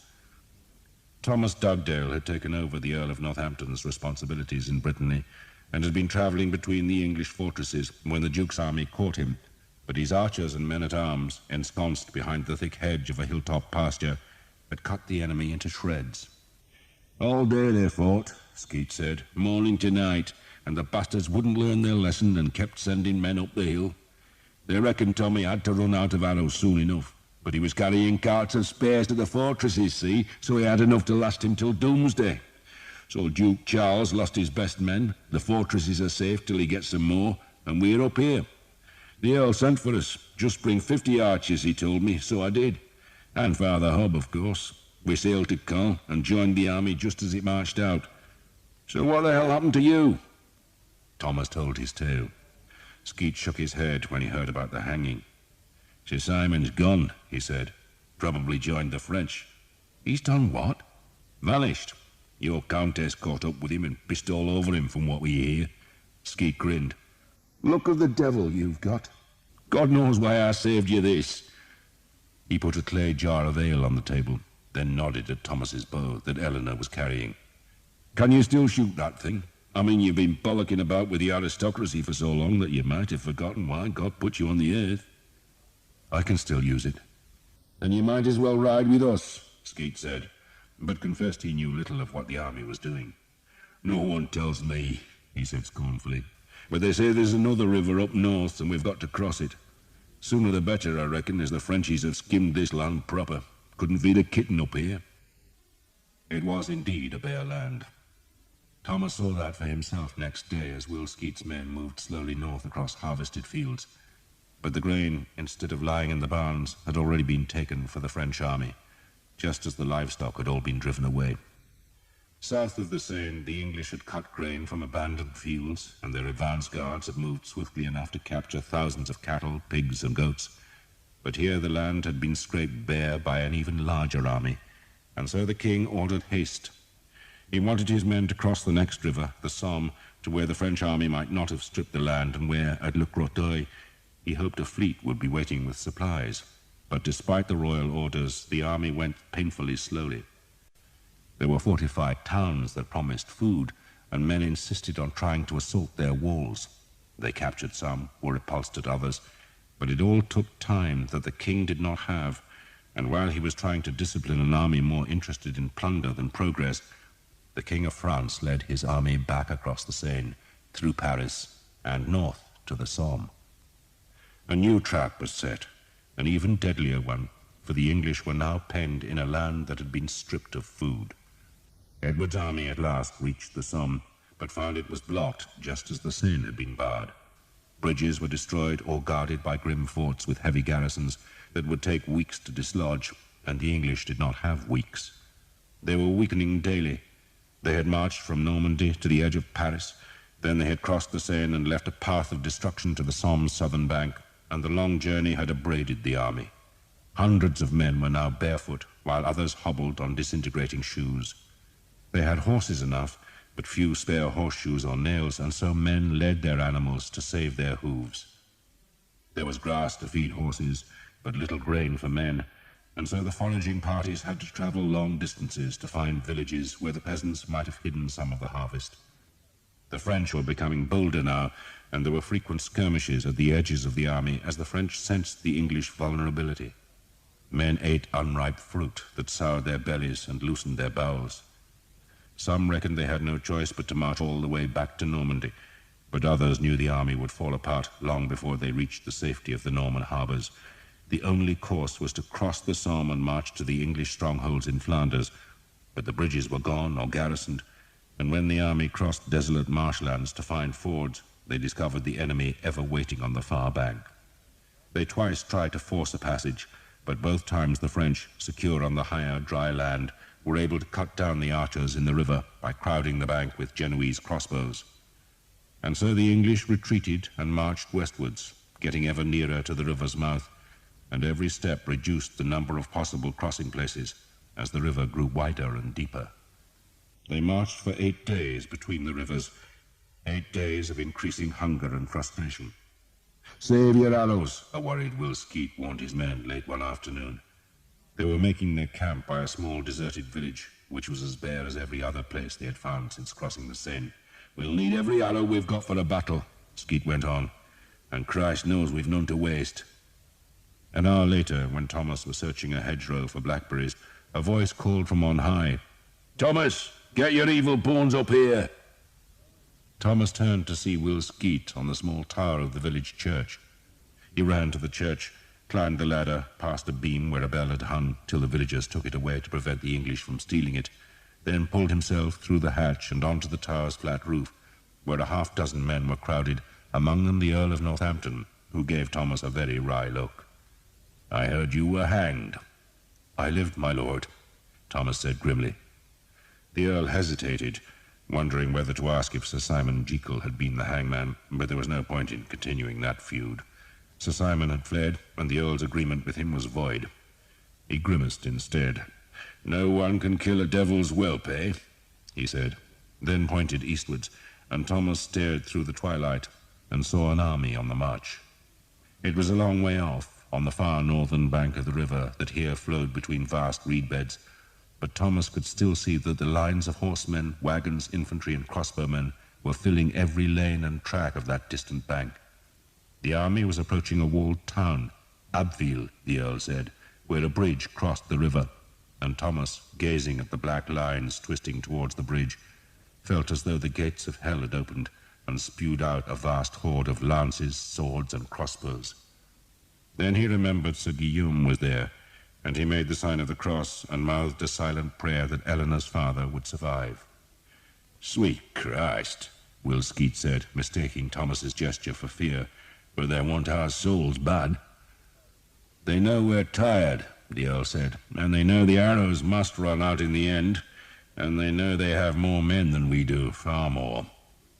He turned westwards, "and we can't run much further." He pointed again, and Thomas saw the flat sheen of the sea. "They've caught us," the Earl said. "They'll cross at Abbeville and attack tomorrow." "So we fight," Will Skeet growled. "On this ground, Will?" the Earl asked. The land was flat, ideal for cavalry, and with few hedgerows or coppices to protect archers. "And against so many," he added. He stared at the distant enemy. "They outnumber us, Will, they outnumber us." "By God, they outnumber us," he shrugged. "Time to move on." "Move on where?" Skeet asked. "Why not find our ground and stand?" "South?" The Earl sounded unsure. "Maybe we can cross the Seine again and take ships home from Normandy. God knows we can't cross the Somme." He shaded his eyes as he stared at the river. "Christ," he blasphemed, "but why the hell isn't there a ford? We could have raced the bastards back to our fortresses in Flanders and left Philip stranded like the damned fool he is." "Not fight him?" Thomas asked, sounding shocked. The Earl shook his head. "We've hurt him, we've robbed him blind, we've marched through his kingdom and left it smouldering, so why fight him? He spent a fortune on hiring knights and crossbowmen, so why not let him waste that money? Then we come back next year and do it again." He shrugged. "Unless we can't escape him." With those grim words he backed down through the hatch, and his entourage followed, leaving Skeet and Thomas alone. "The real reason they don't want to fight," Skeet said sourly when the Earl was safe out of earshot, "is that they're scared of being taken prisoner. A ransom can wipe out a family's fortune in the blink of an eye." He spat over the tower parapet, then drew Thomas to its northern edge. "But the real reason I brought you up here, Tom, is because your eyes are better than mine. Can you see a village over there?" He pointed northwards. It took Thomas a while, but eventually he spotted a group of low roofs amidst the reeds. "Bloody poor village," he said sourly. "But it's still a place we haven't searched for food," Skeet said, "and being on a marsh they might have some smoked eels. I like a smoked eel, I do. Better than sour apples and nettle soup. You can go and have a look." "Tonight?" "Why not next week?" Skeet said, going to the roof hatch. "Or next year. Of course I mean tonight, you toad. Hurry yourself." Thomas took 20 archers. None of them wanted to go, for it was late in the day, and they feared that French patrols might be waiting on the track that twisted endlessly through the dunes and reed beds that stretched towards the Somme. It was a desolate country. Birds flew from the reeds as the horses picked their way along a track that was so low-lying that in places there were battens of elm to give footing, and all about them the water gurgled and sucked between banks of green-scummed mud. "Tide's going out," Jake commented. Thomas could smell the salt water. They were near enough to the sea for the tides to flow and ebb through this tangle of reeds and marsh grass, though in places the road found a firmer footing on great drifted banks of sand where stiff, pale grasses grew. In winter, Thomas thought, this would be a god-forsaken place, with the cold winds driving the spume across the frozen marsh. It was very nearly dark when they reached the village, which proved to be a miserable settlement of just a dozen reed-thatched cottages which were deserted. The folk must have left just before Thomas's archers arrived, for there were still fires in the small rock hearths. "Look for food," Thomas said, "especially smoked eels." "Be quicker to catch the bloody eels and smoke them ourselves," Jake said. "Get on with it," Thomas said, then took himself to the end of the village, where there was a small wooden church which had been pushed by the wind into a permanently lopsided stance. The church was little more than a shed. Maybe it was a shrine to some saint of this misbegotten marshland, but Thomas reckoned the wooden structure would just about bear his weight, so he scrambled off the horse onto the moss-thick thatch and then crawled up to the ridge, where he clung to the nailed cross that decorated one gable. He saw no movement in the marshes, though he could see the smear of smoke coming from the French campfires that misted the fading light north of Abbeville. Tomorrow, he thought, the French would cross the bridge and file through the town's gates to confront the English army, whose fires burned to the south, and the size of the smoke plumes witnessed how much larger the French army was than the English. Jake appeared from a nearby cottage with a sack in his hand. "What is it?" Thomas called. "Grail," Jake hefted the sack. "Bloody damp, sprouting." "No eels? Of course there are no bloody eels," Jake grumbled. "Bloody eels got more sense than to live in a hovel like this." Thomas grinned and looked off to the sea that lay like a blood-reddened sword blade to the west. There was one distant sail, a speck of white on the clouded horizon. Gulls wheeled and soared above the river, but here was a great wide channel broken by reeds and banks, sliding towards the sea. It was hard to distinguish between river and marsh, so tangled was the landscape. Then Thomas wondered why the gulls were screaming and diving. He stared at them and saw what at first looked like a dozen cattle on the river bank. He opened his mouth to call that news to Jake. Then he saw that there were men with the cattle. Men and women, perhaps a score of them. He frowned, staring, realizing that the folk must have come from this village. They had presumably seen the English archers approaching, and they had fled with their livestock. But to where? The marsh? That was sensible, for the wetlands probably had a score of secret paths where folk could hide. But why had they risked going onto the sand ridge where Thomas could see them?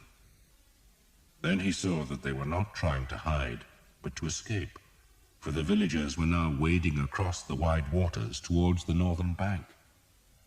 Sweet Jesus, he thought, but there was a ford. He stared, not daring to believe his own eyes. But the folk were forging steadily across the river and dragging their cows with them. It was a deep ford, and he guessed it could only be crossed at low tide, but it was there. "Jake!" he shouted. "Jake!" Jake ran across to the church, and Thomas leaned far down and hauled him onto the rotting thatch. The building swayed perilously under their weight as Jake scrambled to the ridge, took hold of the sun-bleached wooden cross, and looked where Thomas was pointing. "God's arse," he said. "There's a bloody ford." "And they're a bloody Frenchman," Thomas said, for on the river's far bank, where firmer land rose from the tangle of marsh and water, there were now men in grey mail. They were newly arrived, or else Thomas would have seen them earlier, and their first cooking fires pricked the dark stand of trees where they camped.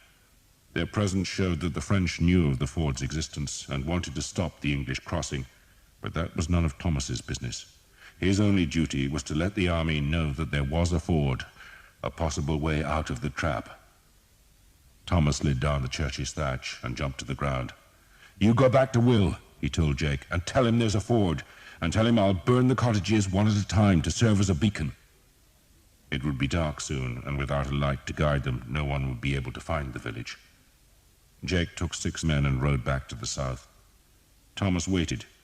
Every now and then he climbed back to the church roof and stared across the ford, and each time he thought he saw more fires among the trees.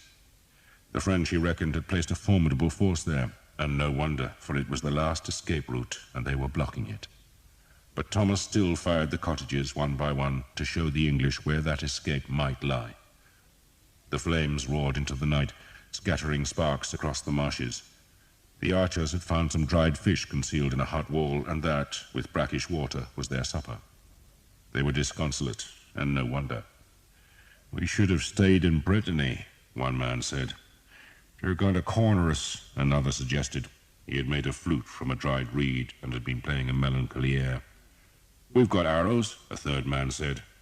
"Enough to kill all those bastards." "Have to be enough." The flute player blew some faint notes, then became bored and tossed the instrument into the closest fire.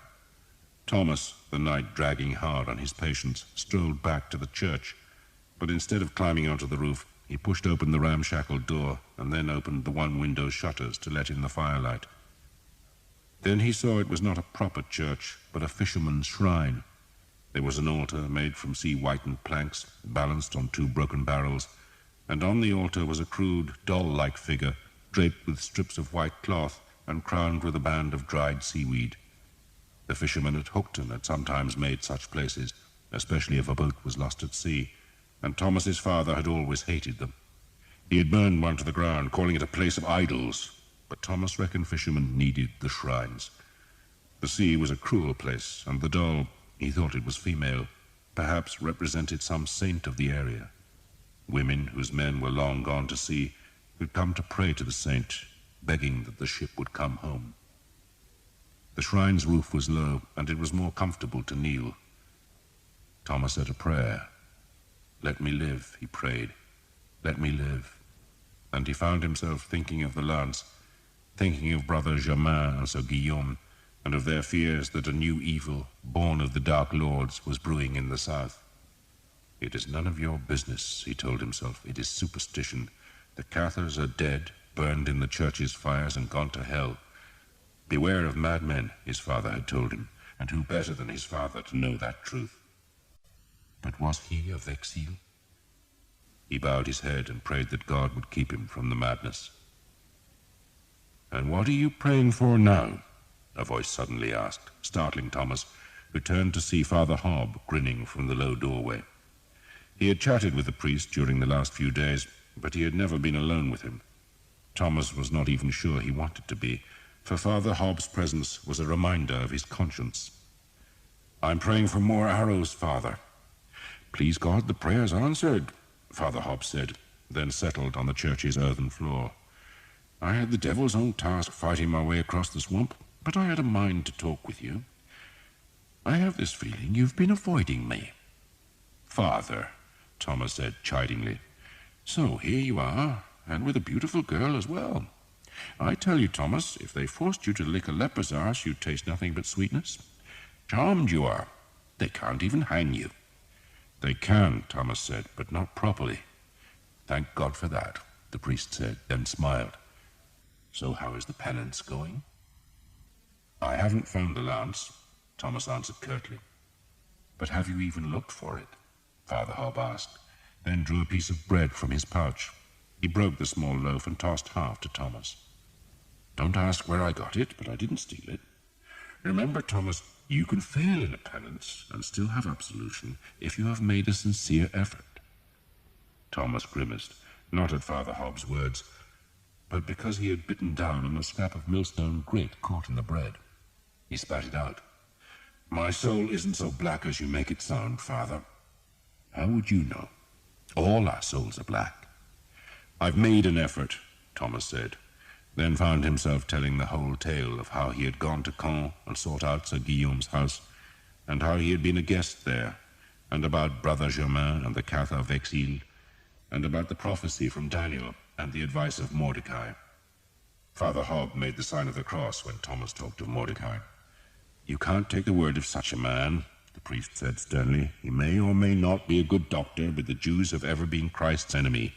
If he is on anyone's side, it must be the devil's. He's a good man, Thomas insisted. Thomas, Father Hobbs said sadly, then frowned for a few heartbeats. I have heard, he said after a while, that the Cathar heresy still lives, but it can't challenge France and the Church. You would know?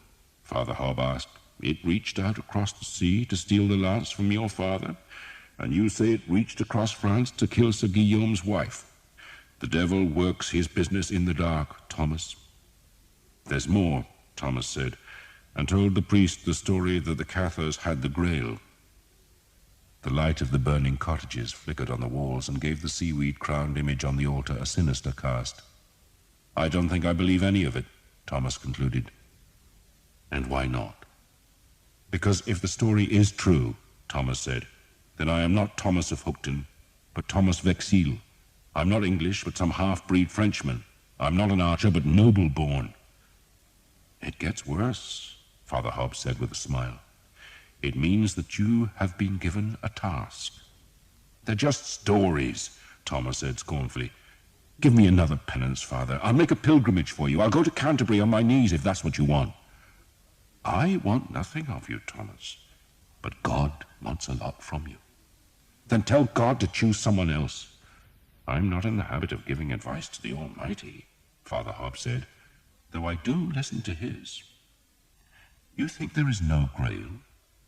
Men have sought it for 1,000 years, Thomas said, and no one has found it, unless the thing in Genoa is real. Father Hobbs leaned his head against the wattle wall. I have heard, he said quietly, that the real Grail is made of common clay. A simple peasant dish like the one my mother treasured, God rest her soul, for she could only afford the one good dish, and then, clumsy fool that I am, I broke it one day. But the Grail, I am told, cannot be broken. You could put it in one of those guns that amused everyone at Caen, and it would not break even if you dashed it against a castle wall. And when you place the bread and wine, the blood and flesh of the Mass, in that common piece of clay, Thomas, it turns to gold, pure, shining gold. That is the Grail, and, God help me, it does exist. So you would have me wander the earth looking for a peasant's dish? Thomas asked. God would, Father Hobbs said, and for good reason. He looked saddened. There is heresy everywhere, Thomas. The church is besieged. The bishops and the cardinals and the abbots are corrupted by wealth. The village priests stew in ignorance, and the devil is brewing his evil. Yet there are some of us, a few, who believe that the church can be refreshed, that it can glow with God's glory again. I think the Grail could do that. I think God has chosen you. Father, and perhaps me, Father Hobbs said, ignoring Thomas's protest. When this is all over, he waved a hand to encompass the army and its plight, I think I may join you. We shall seek your family together. You? Thomas asked. Why? Because God calls, Father Hobbs said simply, then jerked his head. You must go, Thomas, you must go. I shall pray for you. Thomas had to go, because the night had been disturbed by the sound of horses' hooves and the strident voices of men. Thomas seized his bow and ducked out of the church to find that a score of men-at-arms were now in the village. Their shields carried the lions and stars of the Earl of Northampton, and their commander was demanding to know who was in charge of the archers. I am, Thomas said. Where's this ford? Thomas made himself a torch from a sheaf of thatch lashed to a pole, and, while its flame lasted, he led them across the marsh towards the distant ford. The flames flickered out after a while, but he was close enough to find his way to where he had seen the cattle. The tide had risen again, and black water seeped and flooded all about the horsemen, who huddled on a shrinking ridge of sand. You can see where the other side is, Thomas told the men-at-arms, pointing to the fires of the French, which looked to be about a mile away. Bastards are waiting for us. Plenty of them, too. We're crossing anyway, the leading man-at-arms said. The king has decided it, and we're doing it when the tide falls. He turned to his men. Off your horses, find the path, mark it. He pointed to some pollarded willows. Cut staves off them, use them as markers. Thomas groped his way back to the village, sometimes wading through water up to his waist. A thin mist was seeping from the flooding tide, and had it not been for the blazing huts in the village, he could easily have got lost. The village, built on the highest piece of land in all the marsh, had attracted a crowd of horsemen by the time Thomas returned. Archers and men-at-arms gathered there, and some had already pulled down the shrine to make fires from its timbers. Will Skeet had come with the rest of his archers. "The women are with the baggage," he told Thomas. "Bloody chaos back there it is. They're hoping to cross everyone in the morning." "They'll fight first," Thomas said. "Either that or fight their whole damn army later in the day. Did you find any eels?" "We ate them." Skeet grinned, then turned as a voice hailed him. It was the Earl of Northampton, his horse's trapper spattered with mud almost to the saddle. "Well done, Will. Weren't me, my lord, it was this clever bastard." Skeet jerked a thumb at Thomas. "Hanging did you good, eh?" the Earl said, then watched as a file of men-at-arms climbed onto the village's sand ridge. "Be ready to move at dawn, Will, and we'll be crossing when the tide falls. I want your boys in front. Leave your horses here. I'll have good men watch them."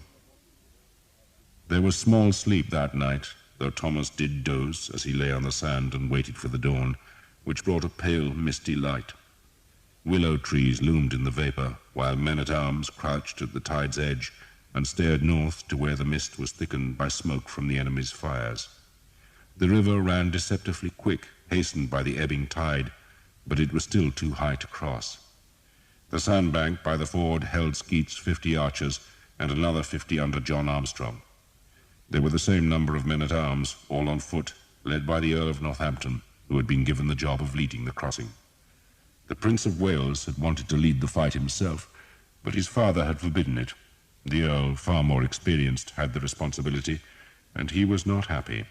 He would have liked many more men, but the sandbank would hold no more, and the paths through the marshland were narrow and treacherous, making it difficult to bring reinforcements.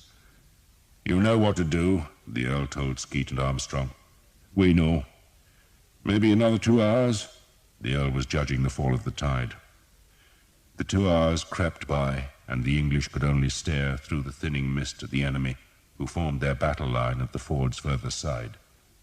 The receding water let more men come to the sandbank, but the Earl's force was still pitifully small, perhaps 200 at most, while the French had double that number of men-at-arms alone.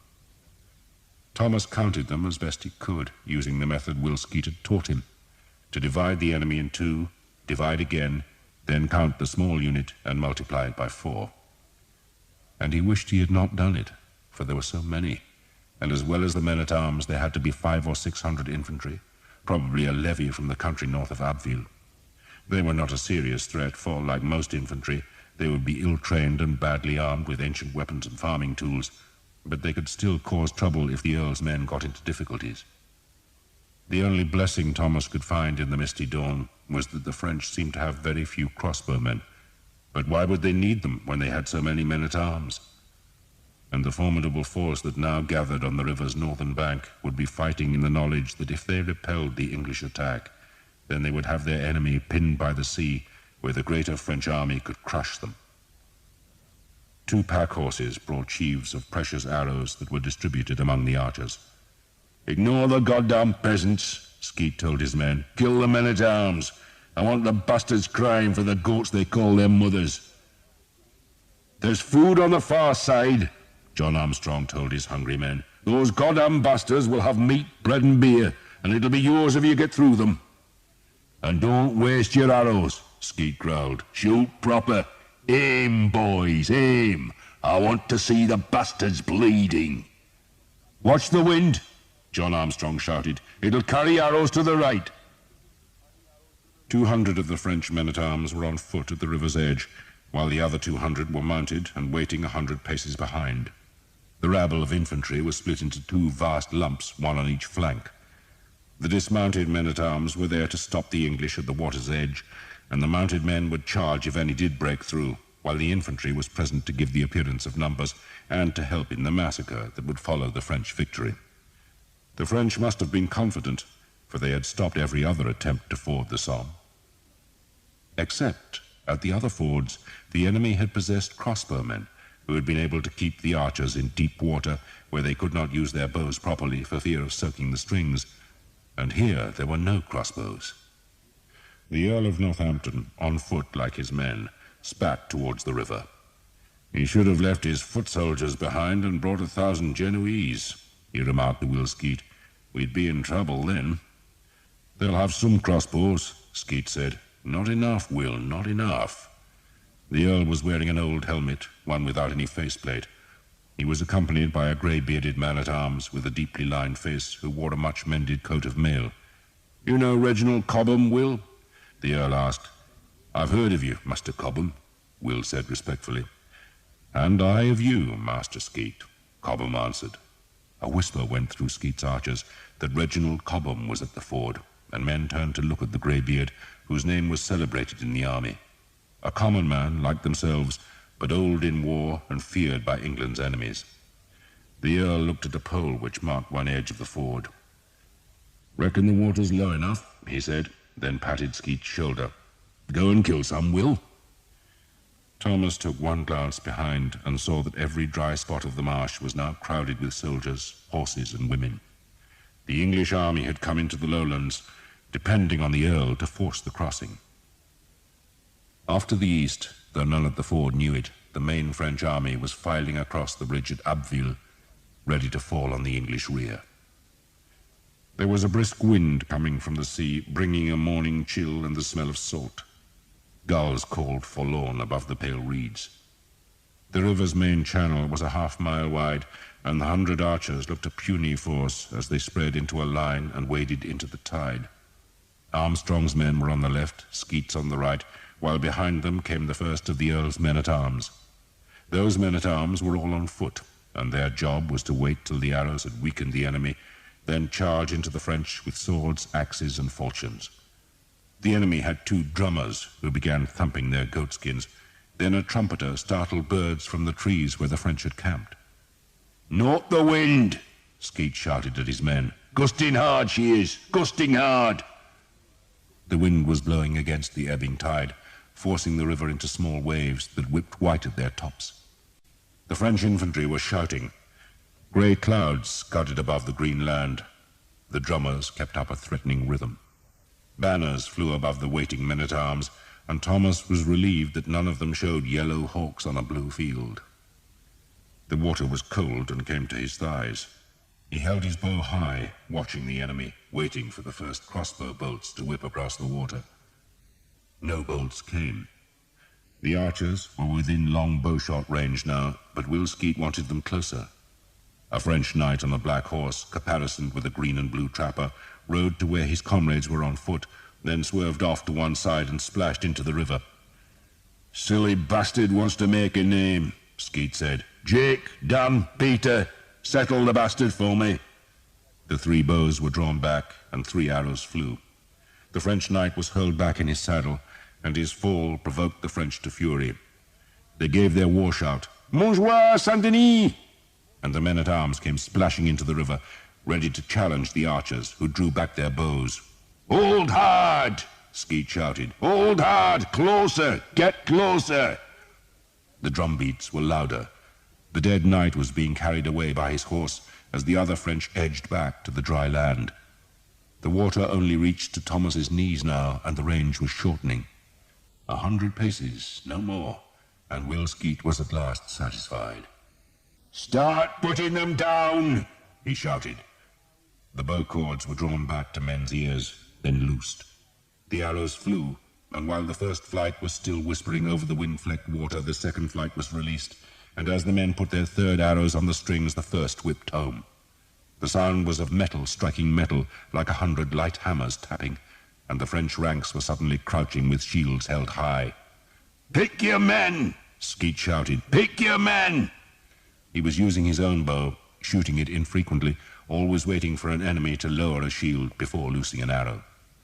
Thomas was watching the rabble of infantry to his right. They looked as though they were ready to make a wild charge, and he wanted to plant some arrows in their bellies before they reached the water. A score of French men-at-arms were dead or wounded, and their leader was shouting at the others to lock their shields. A dozen of the rearward men-at-arms had dismounted and were hurrying forward to reinforce the river bank.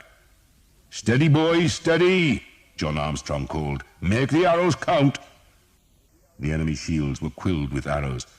The French were relying on those shields that were thick enough to slow an arrow, and they were staying low, waiting for the arrows to run out or for the English men-at-arms to come close. Thomas reckoned some of the arrows would have driven clean through the shields to inflict wounds, but they were mostly wasted. He glanced back to the infantry and saw they were not moving yet. The English bows were firing less frequently, waiting for their targets, and the Earl of Northampton must have tired of the delay, or else he feared the turn of the tide, for he shouted his men forward. "St. George! St. George! Spread wide!"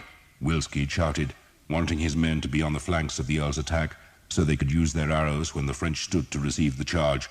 But the water rapidly grew deeper as Thomas moved upstream, and he could not go as far as he wanted. "Kill them! Kill them!" The Earl was wading up to the bank now. "Keep ranks!" Reginald Cobham shouted.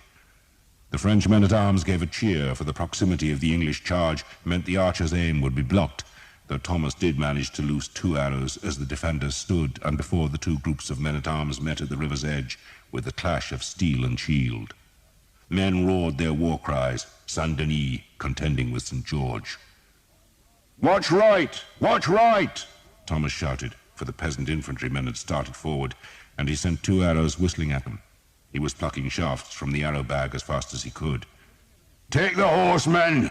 Wilsky bellowed, and Thomas changed his aim to send an arrow over the heads of the fighting men at the French horsemen who were advancing down the bank to help their comrades. Some English horsemen had entered the ford now, but they could not ride to meet their French counterparts because the ford's northern exit was blocked by the wild melee of men-at-arms. Men slashed and hacked. Swords met axes, falchions split helmets and skulls. The noise was like the devil's blacksmith shop, and blood was swirling down tide in the shallows. An Englishman screamed as he was cut down into the water, then screamed again as 2 Frenchmen drove axes into his legs and trunk. The Earl was thrusting his sword in short, hard lunges, ignoring the hammer blows on his shield. "Close up! Close up!" Reginald Cobham shouted.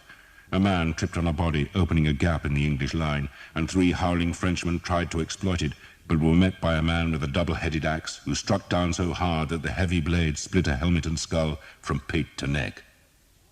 "Flank them! Flank them!" Skeet bellowed, and his archers waded closer to the shore to drive their arrows into the sides of the French formation. 200 French knights were fighting 80 or 90 English men-at-arms, a brawl of swords and shields and monstrous clangor. Men grunted as they swung. The 2 front ranks were locked together now, shields against shields, and it was the men behind who did the killing, swinging their blades over the front rank to kill the men beyond. Most of the archers were pouring arrows into the French flanks, while a few, led by John Armstrong, had closed up behind the men-at-arms to shoot into the enemy's faces. The French infantry, thinking the English charge stalled, gave a cheer and began to advance. "Kill them! Kill them!" Thomas shouted. He had used a whole sheaf of arrows, 24 shafts, and had only 1 sheaf more. He drew the bow back, released, drew again. Some of the French infantry had padded jackets, but they were no protection against the arrows.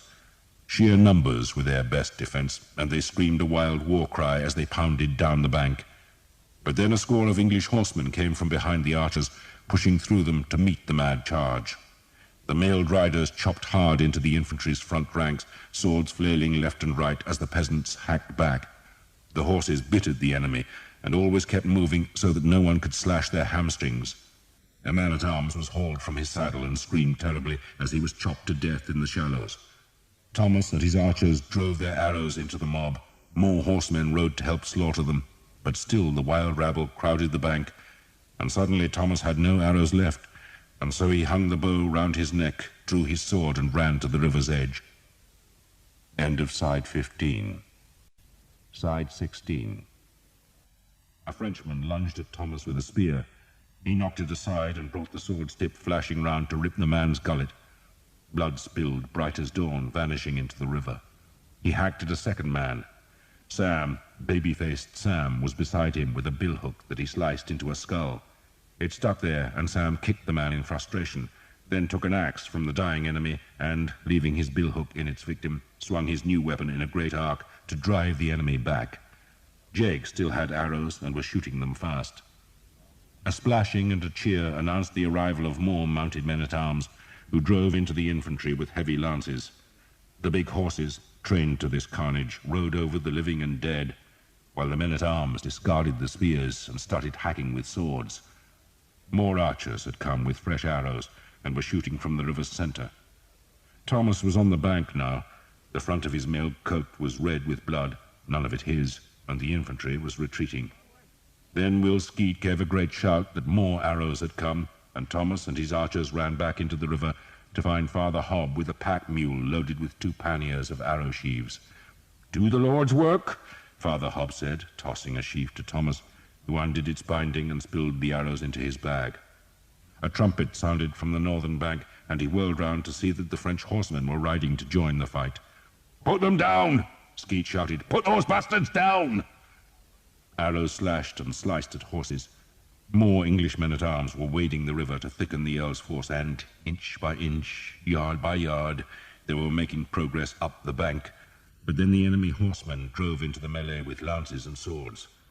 Thomas put an arrow through the mail covering a Frenchman's throat, drove another through a leather chanfron, so that the horse reared and screamed and spilled its rider.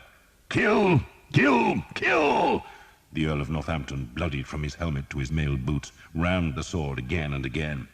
He was bone-tired and deafened by the crack of steel, but he was climbing the bank, and his men were pressed close about him.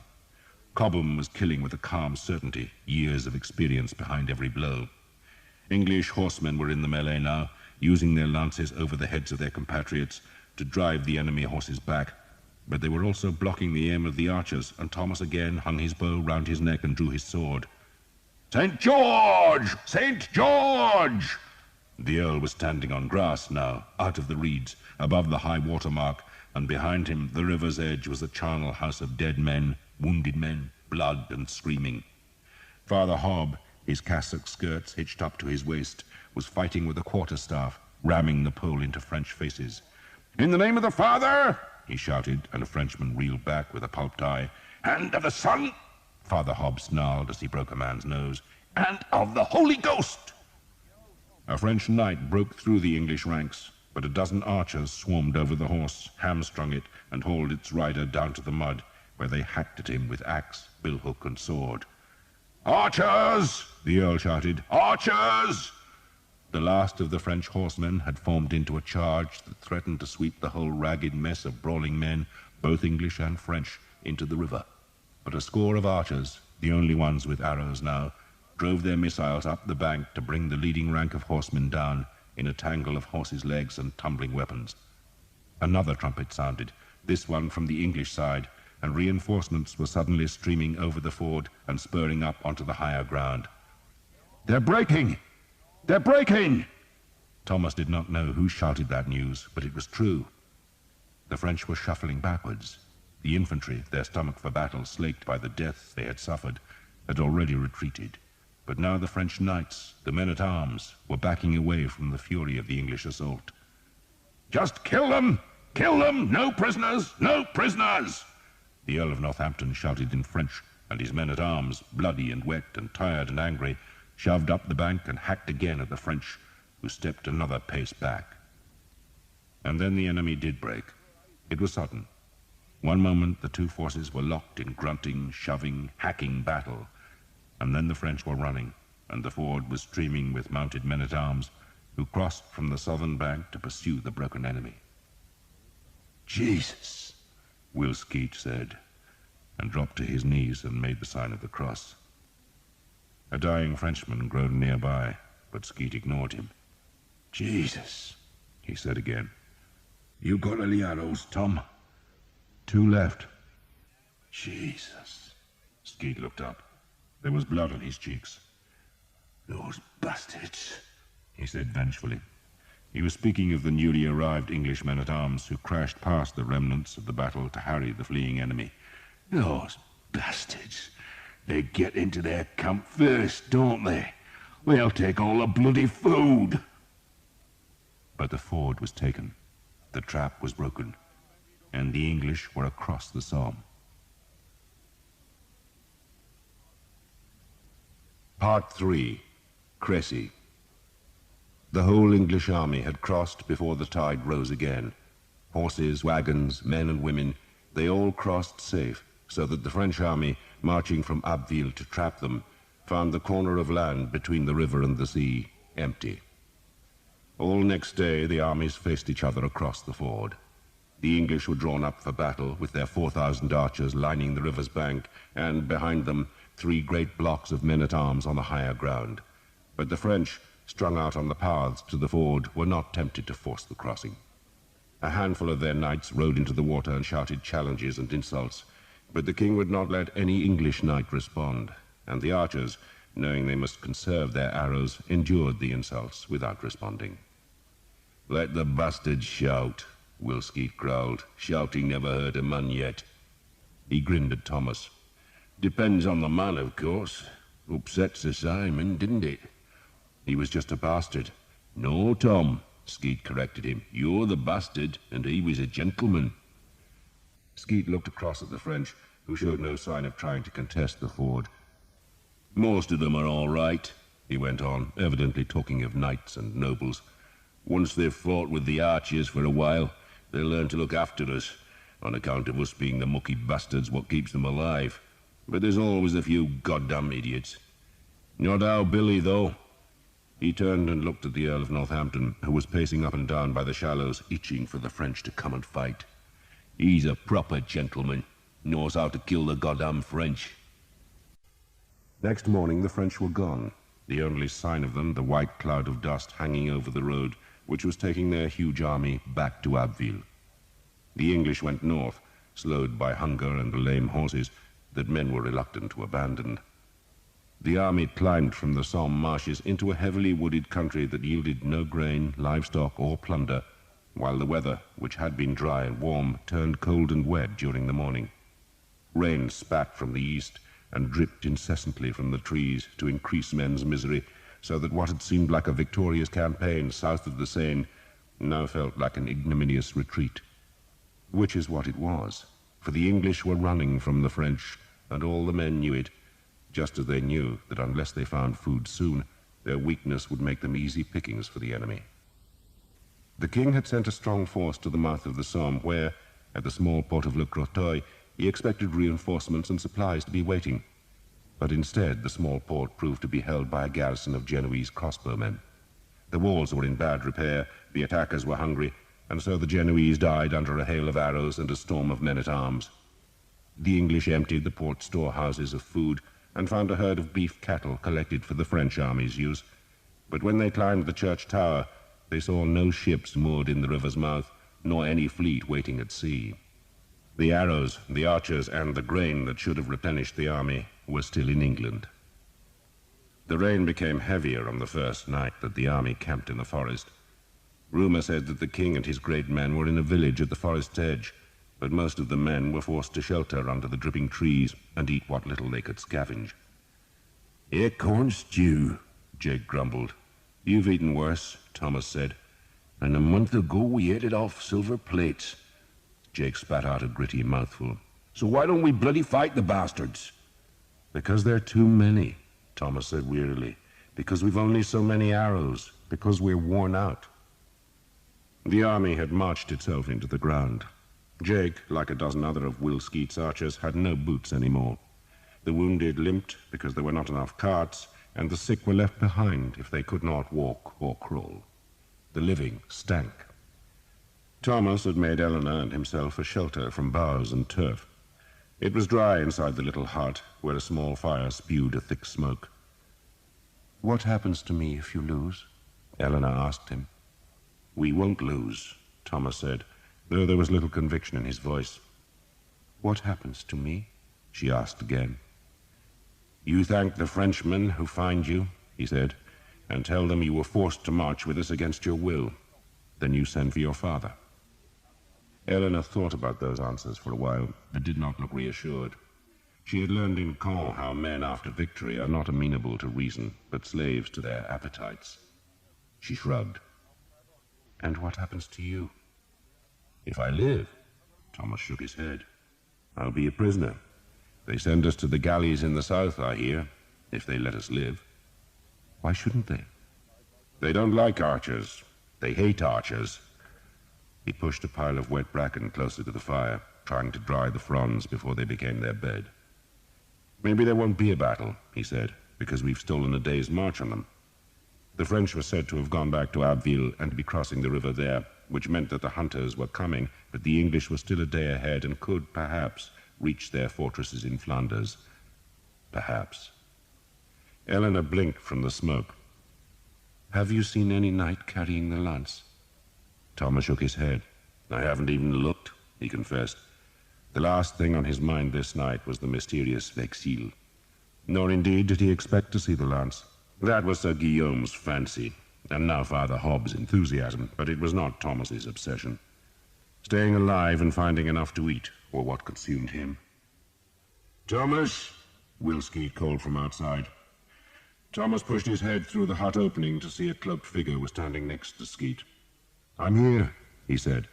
"You've got company," Skeet said sourly, turning away. The cloaked figure stooped to enter the hut, and, to Thomas's surprise, it was Jeanette. "I shouldn't be here," she greeted him, pushing into the smoky interior where, throwing the hood from her hair, she stared at Eleanor. "Who's that?"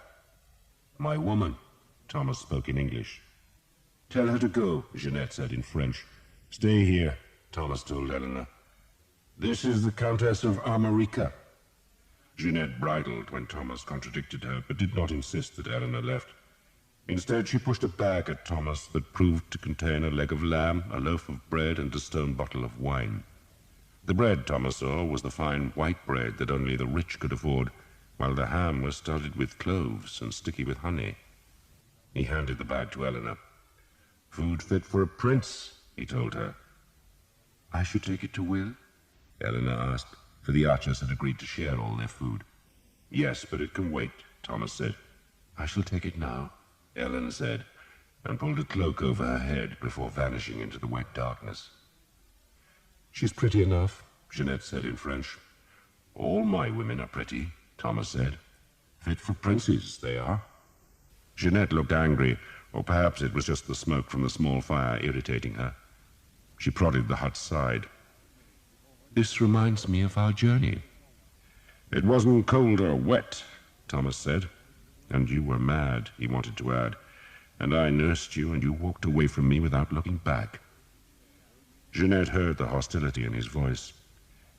He thinks, she said, that I am saying confession. "Then tell me your sins," Thomas responded, "and you won't have lied to His Highness." Jeanette ignored that. You know what is going to happen now? "We run away, they chase us, and either they catch us or they don't." He spoke brusquely. "And if they catch us, there'll be a bloodletting." They will catch us, Jeanette said confidently, and there will be a battle. "You know that?" I listen to what is reported to the prince, she said, and the French are on the good roads, we are not. That made sense. The ford by which the English army had crossed the Somme led only into marshland and forest. It was a link between villages. It lay on no great trading route, and so no good roads led from its banks. But the French had crossed the river at Abbeville, a city of merchants, and so the enemy army would have wide roads to hasten their march into Picardy. They were well fed, they were fresh, and now they had the good roads to speed them. "So there'll be a battle," Thomas said, touching his black bow. There is to be a battle, Jeanette confirmed. It's been decided. Probably tomorrow or the next day. The king says there is a hill just outside the forest where we can fight. Better that, he says, than letting the French get ahead and block our road. But either way, she paused, they will win. "Maybe," Thomas allowed. They will win, Jeanette insisted. I listened to the conversations, Thomas. They are too many. Thomas made the sign of the cross. If Jeanette was right, and he had no reason to think she was deceiving him, then the army's leaders had already given up hope. But that did not mean he had to despair. "They have to beat us first," he said stubbornly. They will, Jeanette said brutally. And what happens to me then? "What happens to you?" Thomas asked in surprise. He leaned cautiously against the fragile wall of his shelter. He sensed that Eleanor had already delivered the food and hurried back to eavesdrop. "Why should I care?" he asked loudly. "What happens to you?" Jeanette shot him a vicious look. "You once swore to me," she said, "that you would help restore my son to me." Thomas made the sign of the cross again. "I did, my lady," he admitted, reflecting that he made his oaths too easily. One oath was enough for a lifetime, and he had made more than he could recall or keep. "Then help me do that," Jeanette demanded. Thomas smiled. "There's a battle to be won first, my lady." Jeanette scowled at the smoke that churned in the small shelter. "If I am found in the English camp after the battle, Thomas, then I will never see Charles again. Never." "Why not?" Thomas demanded. "It's not as if you'll be in danger, my lady. You're not a common woman. There might not be much chivalry when armies meet, but it just about reaches into the tents of royalty." Jeanette shook her head impatiently. "If the English win," she said, "then I might see Charles again, because the Duke will want to curry favor with the king. But if they lose, then he will have no need to make any gesture, and if they lose, Thomas, then I lose everything." That, Thomas reckoned, was closer to the nub. If the English lost, then Jeanette risked losing whatever wealth she had accumulated in the last weeks, wealth that came from the gifts of a prince. He could see a necklace of what looked like rubies half hidden by her swathing cloak, and doubtless she had dozens of other precious stones set in gold. "So what do you want of me?" he asked. She leaned forward and lowered her voice. "You," she said, "and a handful of men. Take me south. I can hire a ship at Le Crotoy and sail to Brittany. I have money now. I can pay my debts in La Roche-Derrien, and I can deal with that evil lawyer. No one need know I was even here." "The prince will know," Thomas said. She bridled at that. "You think he will want me forever?" "What do I know of him?" "He will tire of me," Jeanette said. "He's a prince. He takes what he wants, and when he is tired of it, he moves on. But he has been good to me, so I cannot complain." Thomas said nothing for a while. She had not been this hard, he reflected, in those lazy summer days when they had lived as vagabonds. "And your son?" he asked. "How will you get him back? Pay for him?" "I will find a way," she said evasively. Probably, Thomas thought, she would try to kidnap the boy. And why not? If she could raise some men, then it would be possible. Maybe she would expect Thomas himself to do it. And as that thought occurred to him, so Jeanette looked into his eyes. "Help me," she said. "Please." "No," Thomas said. "Not now." He held up a hand to ward off her protests. "One day, God willing," he went on, "I'll help find your son, but I'll not leave this army now. If there's to be a battle, my lady, then I'm in it with the rest." "I am begging you," she said. "No." "Then damn you," she spat, pulled the hood over her black hair, and went out into the darkness. There was a short pause. Then Eleanor came through the entrance. "So what did you think?" Thomas asked. "I think she is pretty," Eleanor said evasively. Then she frowned at him. "And I think that in battle tomorrow a man could seize you by the hair. I think you should cut it." Thomas seemed to flinch. "You want to go south? Escape battle?" Eleanor gave him a reproachful look. "I am an archer's woman," she said, "and you will not go south. Will says you are a goddamn fool," she said the last two words in clumsy English, "to give up such good food, but thanks you anyway. And Father Hobb tells you that he is saying Mass tomorrow morning and expects you to be there." Thomas drew his knife and gave it to her, then bent his head. She sawed at his pigtail, then at handfuls of black hair that she tossed onto the fire. Thomas said nothing as she cut, but just thought about Father Hobb's Mass. A Mass for the dead, he thought, or for those about to die. For in the wet dark, beyond the forest, the might of France was drawing close. The English had escaped the enemy twice, crossing rivers that were supposed to be impassable, but they could not escape a third time. The French had caught them at last. The village lay only a short walk north of the forest's edge, from which it was separated by a small river that twisted through placid water meadows. The village was an unremarkable place, a duck pond, a small church, and a score of cottages with thick thatched roofs, small gardens, and high dung heaps. The village, like the forest, was called Crécy. The fields north of the village rose to a long hill that ran north and south. A country road, rutted by farm carts, ran along the hill's crest, going from Crécy to another village, just as unremarkable, called Vadicourt. If an army had marched from Abbeville and skirted the forest of Crécy, it would come westwards in search of the English, and after a while they would see the hill between Crécy and Vadicourt rearing in front of them. They would see the stump-like church towers in the two small villages, and between the villages, but much closer to Crécy and high on the ridge top, where its sails could catch the winds, a mill. The slope facing the French was long and smooth, untroubled by hedge or ditch, a playground for knights on horseback. The army was woken before dawn. It was a Saturday, the 26th of August, and men grumbled at the unseasonable chill. Fires were stirred to life, reflecting flame light from the waiting mail and plate armor. The village of Crécy had been occupied by the king and his great lords, some of whom had slept in the church, and those men were still arming themselves when a chaplain of the royal household came to say a mass. Candles were lit, a handbell sounded, and the priest, ignoring the clank of armor that filled the small nave, called on the help of St. Zephyrinus, St. Gillicinus, and both the saints called Genesius, all of whom had their feasts on this day. And the priest also sought aid from little Sir Hugh of Lincoln, a child who had been murdered by the Jews on this same day nearly 200 years before. The boy, who was said to have shown a remarkable piety, had been found dead, and no one understood how God could have allowed such a paragon to be snatched from earth so young. But there were Jews in Lincoln, and their presence had provided a convenient answer. The priest prayed to them all. St. Zephyrinus, he prayed, give us victory. St. Gillicinus, he pleaded, be with our men. St. Genesius, look after us, and St. Genesius, give us strength.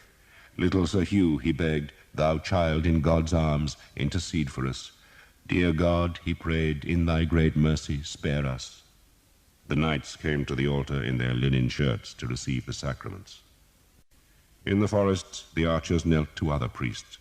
They made confession and took the dry, stale bread that was the body of Christ. They made the sign of the cross. No one knew there was to be a battle that day, but they sensed the campaign had come to its end, and they must either fight today or the next. Give us enough arrows, the archers prayed, and we shall make the earth red. And they held their yew staves towards the priests, who touched the bows and said prayers over them. Lances were unwrapped. They had been carried on pack horses or wagons, and had hardly been used in the campaign, but the knights all dreamed of a proper battle of swirling horsemen, punctuated by the shock of lances striking shields. The older and wiser men knew they would fight on foot, and that their weapons would mostly be swords or axes or falchions. But still the painted lances were taken from their cloth or leather coverings that protected them from being dried by the sun or warped by rain. We can use them as pikes, the Earl of Northampton suggested. Squires and pages armed their knights, helping them with the heavy coats of leather, mail, and plate. Straps were buckled tight. Destriers were brushed with straw, while the smiths dragged sharpening stones down the sword's long blades. The king, who had begun arming himself at 4 in the morning, knelt and kissed a reliquary which contained a feather from the wing of the angel Gabriel, and, when he had crossed himself, told the priest to carry the reliquary to his son. Then, with a golden crown surrounding his helmet, he was helped up onto a grey mare and rode north from the village. It was dawn, and the ridge between the two villages was empty. The mill, its linen sails neatly furled and tethered, creaked in the wind that stirred the long grasses where hares grazed, but now cocked their ears and raced away as the horsemen climbed the track to the mill. The king led, mounted on the mare, that was swathed in a trapper bright with the royal arms. The scabbard of his sword was red velvet and encrusted with golden fleur-de-lis, while the hilt was decorated with 12 great rubies. He carried a long white staff and had brought 12 companions and a score of knights as escorts, but as his companions were all great lords, then they were duly followed by their entourages, so that close to 300 men trailed up the winding track. The higher a man's rank, the closer he rode to the king, while the pages and squires were at the back, where they tried to hear the conversation of their betters. A man-at-arms dismounted and went into the mill. He climbed the ladders, opened the small door that gave access to the sails, and there straddled the axle as he peered eastwards. "See anything?" the king called up cheerfully, but the man was so overcome by being addressed by his king that he could only shake his head dumbly. The sky was half covered in clouds, and the country looked dark. From the mill's height, the man-at-arms could see down the long slope to the small fields at its foot, then up another slope to a wood. An empty road ran eastwards beyond the wood. The river, filled with English horses being watered, twisted grey on the right to mark the forest edge. The king, his visor jammed up against the crown's frontal, stared at the same view.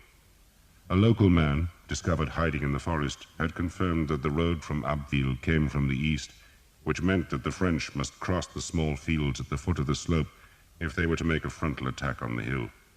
The fields had no hedges, merely shallow ditches that would offer no obstacle to a mounted knight. "If I was Philip," the Earl of Northampton suggested, "I'd ride round our north flank, sire." "You're not Philip, and I thank God you're not," Edward of England said. "He's not clever." "And I am?" The Earl sounded surprised. "You are clever at war, William," the king said. He stared down the slope for a long time. "If I was Philip," he said at last, "I would be mightily tempted by those fields." He pointed to the foot of the slope. "Especially if I saw our men waiting on this hill." The long green slope of the open pasture land was perfect for a cavalry charge. It was an invitation for lances and glory, a place made by God for the lords of France to tear an impudent enemy to ragged shreds. "The hill's steep, sire," the Earl of Warwick warned. "I warrant it won't look so from the foot," the king said, then turned his horse and spurred northwards along the ridge. The mare trotted easily, revelling in the morning air. "She's Spanish," the king told the Earl. "Bought off Grindley. Do you use him?" "If I can afford his prices." "Of course you can, William, a rich man like you.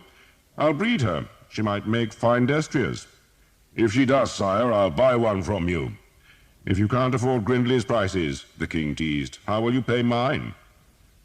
He spurred the mare into a canter, his plate armor clanking, and the long train of men hurried after him along the track which led north on the ridge's summit. Green shoots of wheat and barley, doomed to die in the winter, grew where the grains had fallen from the carts carrying the harvest to the mill. The king stopped at the ridge's end, just above the village of Vadicourt, and stared northwards. His cousin was right, he thought.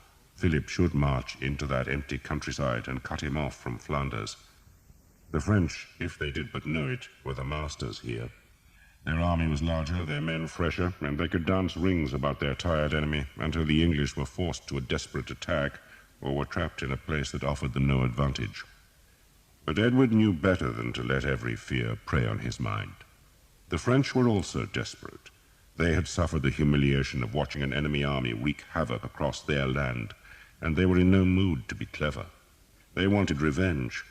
Offer them a chance, he reckoned, and the odds were good that they would snatch at it. And so the king dismissed his fears and rode down into the village of Vadicourt. A handful of the villagers had dared to stay, and those folk, seeing the golden crown encircling the king's helmet and the silver curb chains on his mare, went onto their knees. "We mean you no harm," the king called airily.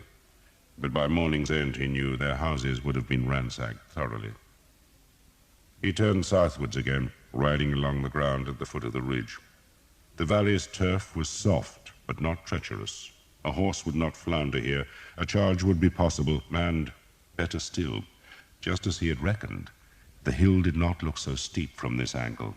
It was deceptive. The long stretch of rising grass looked gentle even, though in truth it would sap the horses' lungs by the time they reached the English men-at-arms, if they ever did reach them. "How many arrows do we have?" he asked every man in earshot.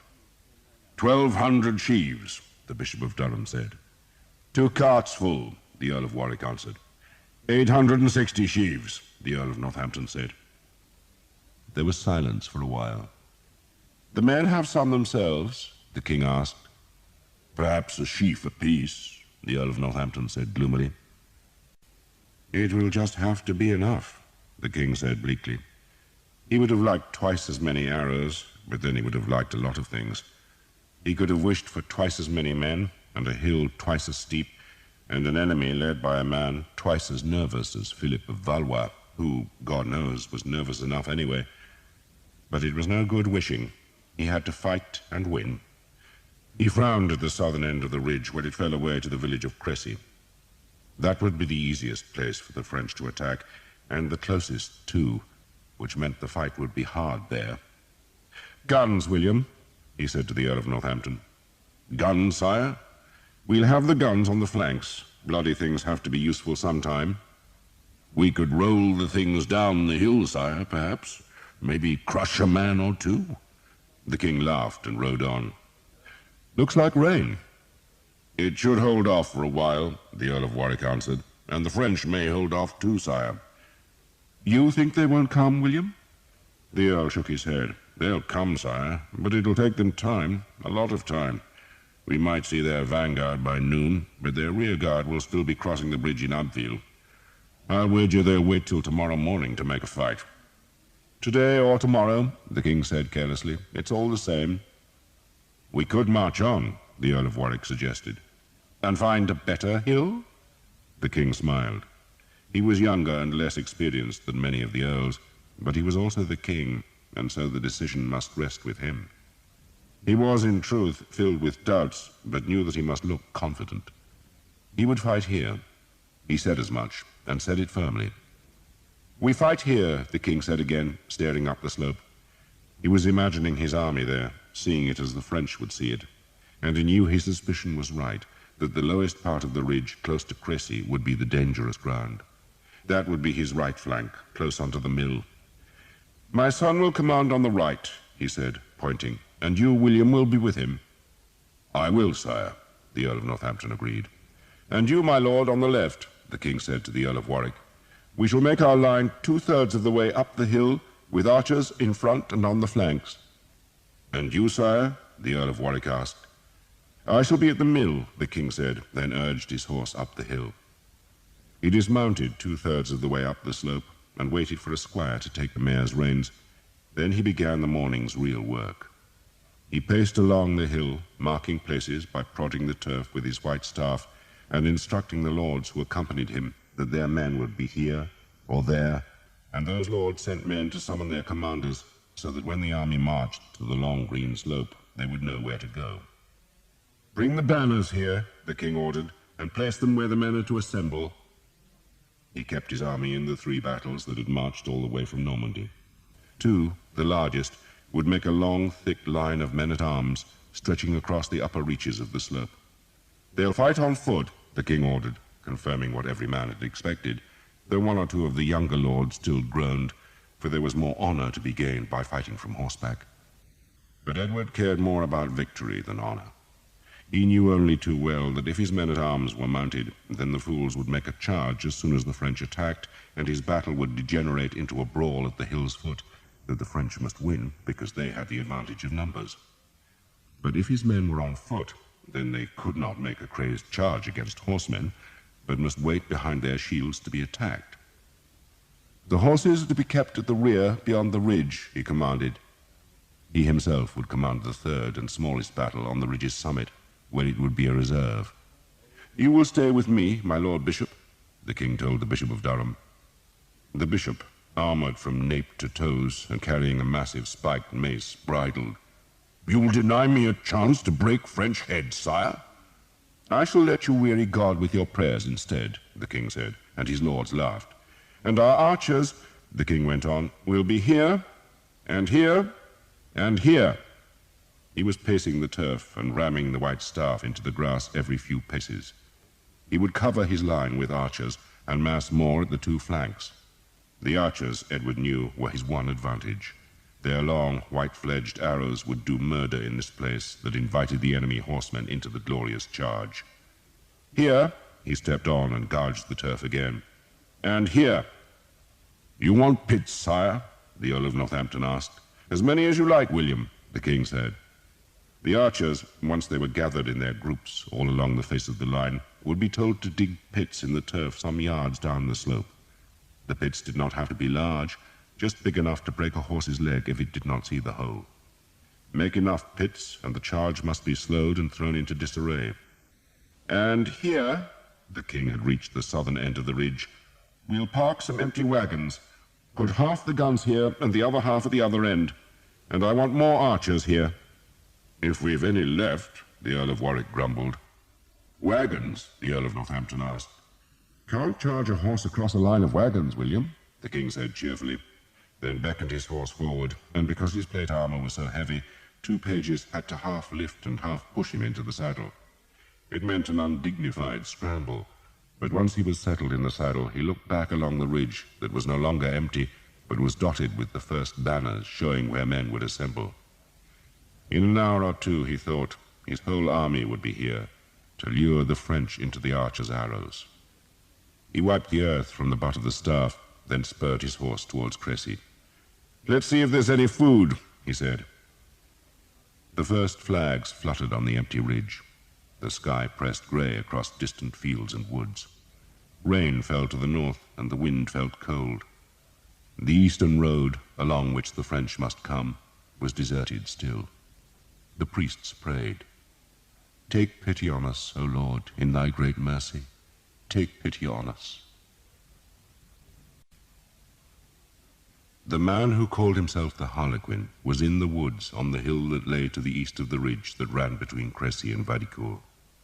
He had left Abbeville in the middle of the night, forcing the sentries to open the northern gate, and he had led his men through the dark with the help of an Abbeville priest who knew the local roads. Then, hidden by beeches, he had watched the King of England ride and walk the far ridge. Now the king was gone, but the green turf was speckled with banners, and the first English troops were straggling up from the village. "They expect us to fight here," he remarked. "It's as good a place as any," Sir Simon Jekyll observed grumpily. He did not like being roused in the middle of the night. He knew that the strange black-clad man who called himself the Harlequin had offered to be a scout for the French army, but he had not thought that all the Harlequin's followers would be expected to miss their breakfast and grope through a black and empty countryside for 6 cold hours. "It's a ridiculous place to fight," the Harlequin responded. "They will line the hill with archers, and we will have to ride straight into their points. What we should do is go round their flank." He pointed to the north. "Tell His Majesty that," Sir Simon said spitefully. "I doubt he will listen to me." The Harlequin heard the scorn, but did not rise to it. "Not yet. When we have made our name, then he will listen." He patted his horse's neck. "I have only faced English arrows once, and then it was merely a single archer, but I saw an arrow go clean through a mail coat." "I've seen an arrow go through 2 inches of oak," Sir Simon said. 3 inches, Henry Colley added. He, like Sir Simon, might have to face those arrows today, but he was still proud of what English weapons could do. "A dangerous weapon," the Harlequin acknowledged, though in an unworried voice. He was ever unworried, always confident, perpetually calm, and that self-control irritated Sir Simon, though he was even more annoyed by the Harlequin's faintly hooded eyes, which, he realized, reminded him of Thomas of Hookton. He had the same good looks, but at least Thomas of Hookton was dead, and that was one less archer to face this day. "But archers can be beaten," the Harlequin added. Sir Simon reflected that the Frenchman had faced 1 archer in his whole life, yet had already worked out how to beat them. "How?" "You told me how," the Harlequin reminded Sir Simon. "You exhaust their arrows, of course. You send them lesser targets, let them kill peasants, fools, and mercenaries for an hour or 2, then release your main force. What we shall do," he turned his horse away, "is charge with the second line. It does not matter what orders we receive. We shall wait till the arrows are running out. Who wants to be killed by some dirty peasant? No glory there, Sir Simon." That, Sir Simon acknowledged, was true enough. He followed the Harlequin to the further side of the beechwood, where the squires and servants waited with the pack-horses. 2 messengers were sent back with news of the English dispositions, while the rest dismounted and unsaddled their horses. There was time for men and beasts to rest and feed, time to don the battle armor, and time for prayer. The Harlequin prayed frequently, embarrassing Sir Simon, who considered himself a good Christian, but one who did not dangle his soul from God's apron strings. He said confession once or twice a year, went to Mass, and bared his head when the sacraments passed by, but otherwise he spared little thought for the pieties. The Harlequin, on the other hand, confided every day to God, though he rarely stepped into a church and had little time for priests. It was as though he had a private relationship with heaven, and that was both annoying and comforting to Sir Simon. It annoyed him because it seemed unmanly, and it comforted him because if God was of any use to a fighting man, then it was on a day of battle. This day, though, seemed special for the Harlequin, for after going down on one knee and praying silently for a while, he stood and ordered his squire to bring him the lance. Sir Simon, wishing they could stop the pious foolery and eat instead, presumed that they were expected to arm themselves and sent Colley to fetch his own lance. But the Harlequin stopped him. "Wait," he ordered. The lances, wrapped in leather, were carried on a pack-horse, but the Harlequin's squire fetched a separate lance, one that had travelled on its own horse and was wrapped in linen as well as leather. Sir Simon had assumed it was the Harlequin's personal weapon, but instead, when the linen was pulled from the shaft, he saw it was an ancient and warped spear, made from a timber so old and dark that it would surely splinter if it was subjected to the smallest strain. The blade looked to be made of silver, which was foolish, for the metal was too weak to make a killing blade. Sir Simon grinned. "You're not fighting with that." "We are all fighting with that," the Harlequin said, and to Sir Simon's surprise the black-dressed man fell to his knees again. "Down," he instructed Sir Simon. Sir Simon knelt, feeling like a fool. "You are a good soldier, Sir Simon," the Harlequin said.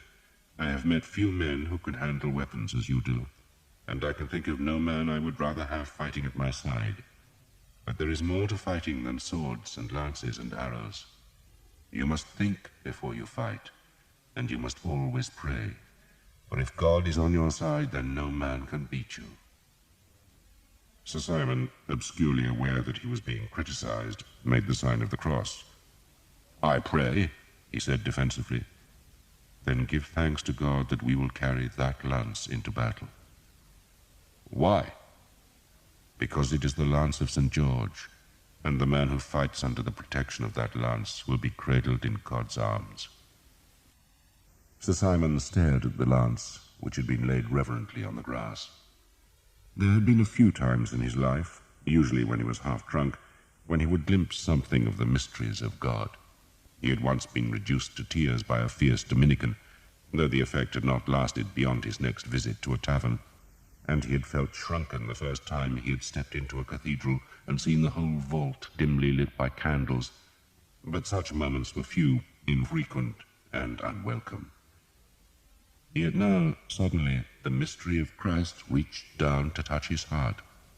He stared at the lance, and did not see a tawdry old weapon tricked with an impractical silver blade, but a thing of God-given power.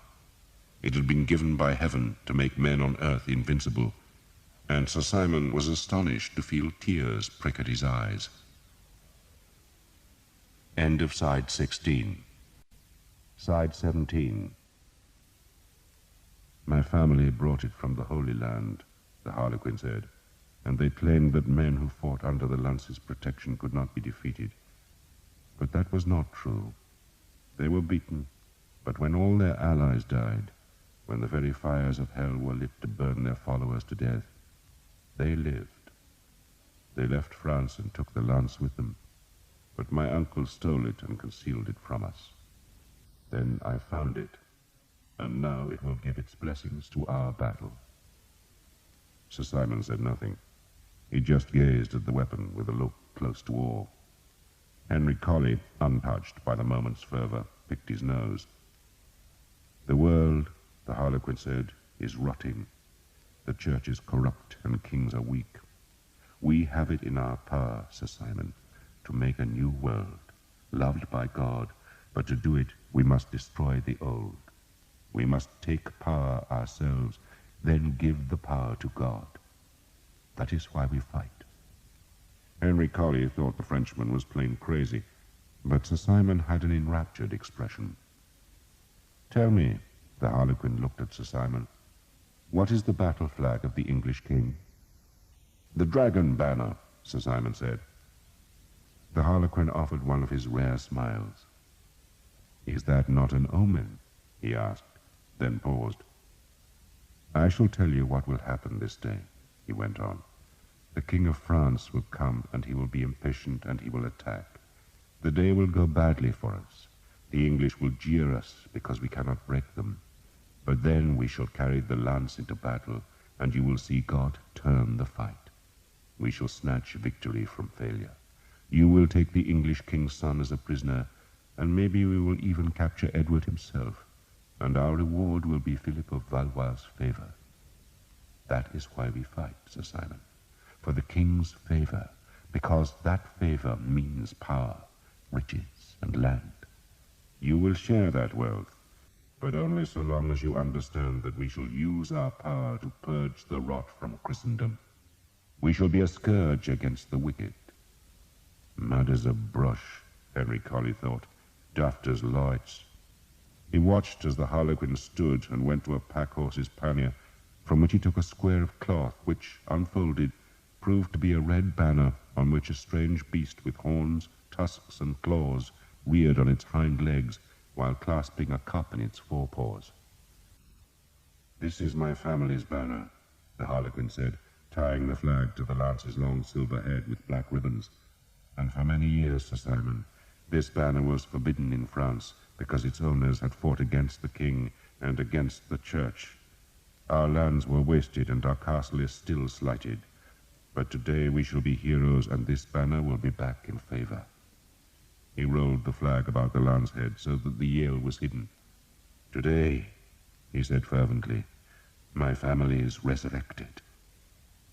"What is your family?" Sir Simon asked. "My name is Guy Vexil," the Harlequin admitted, "and I am the Count of Asterac."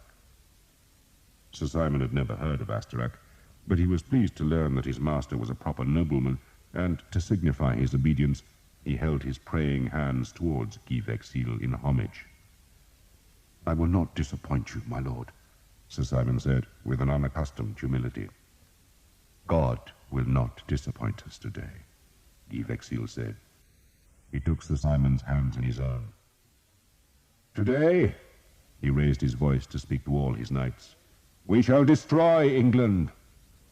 For he had the lance, and the royal army of France was coming, and the English had offered themselves for slaughter.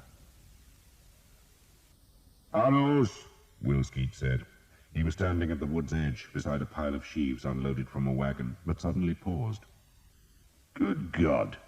He was staring at Thomas. "Looks like a rat got your hair." He frowned. "Suits you, though. You look grown up at long last." "Arrows," he said again. "Don't waste them." He tossed the sheaves one by one to the archers.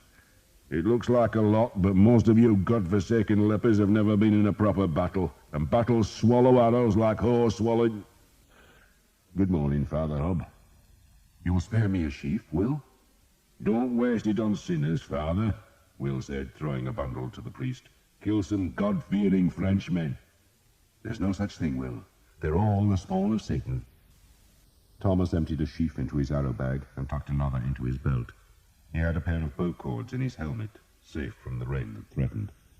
A smith had come to the archers' encampment and had hammered the nicks from their swords, axes, knives, and billhooks, then sharpened the blades with his stones.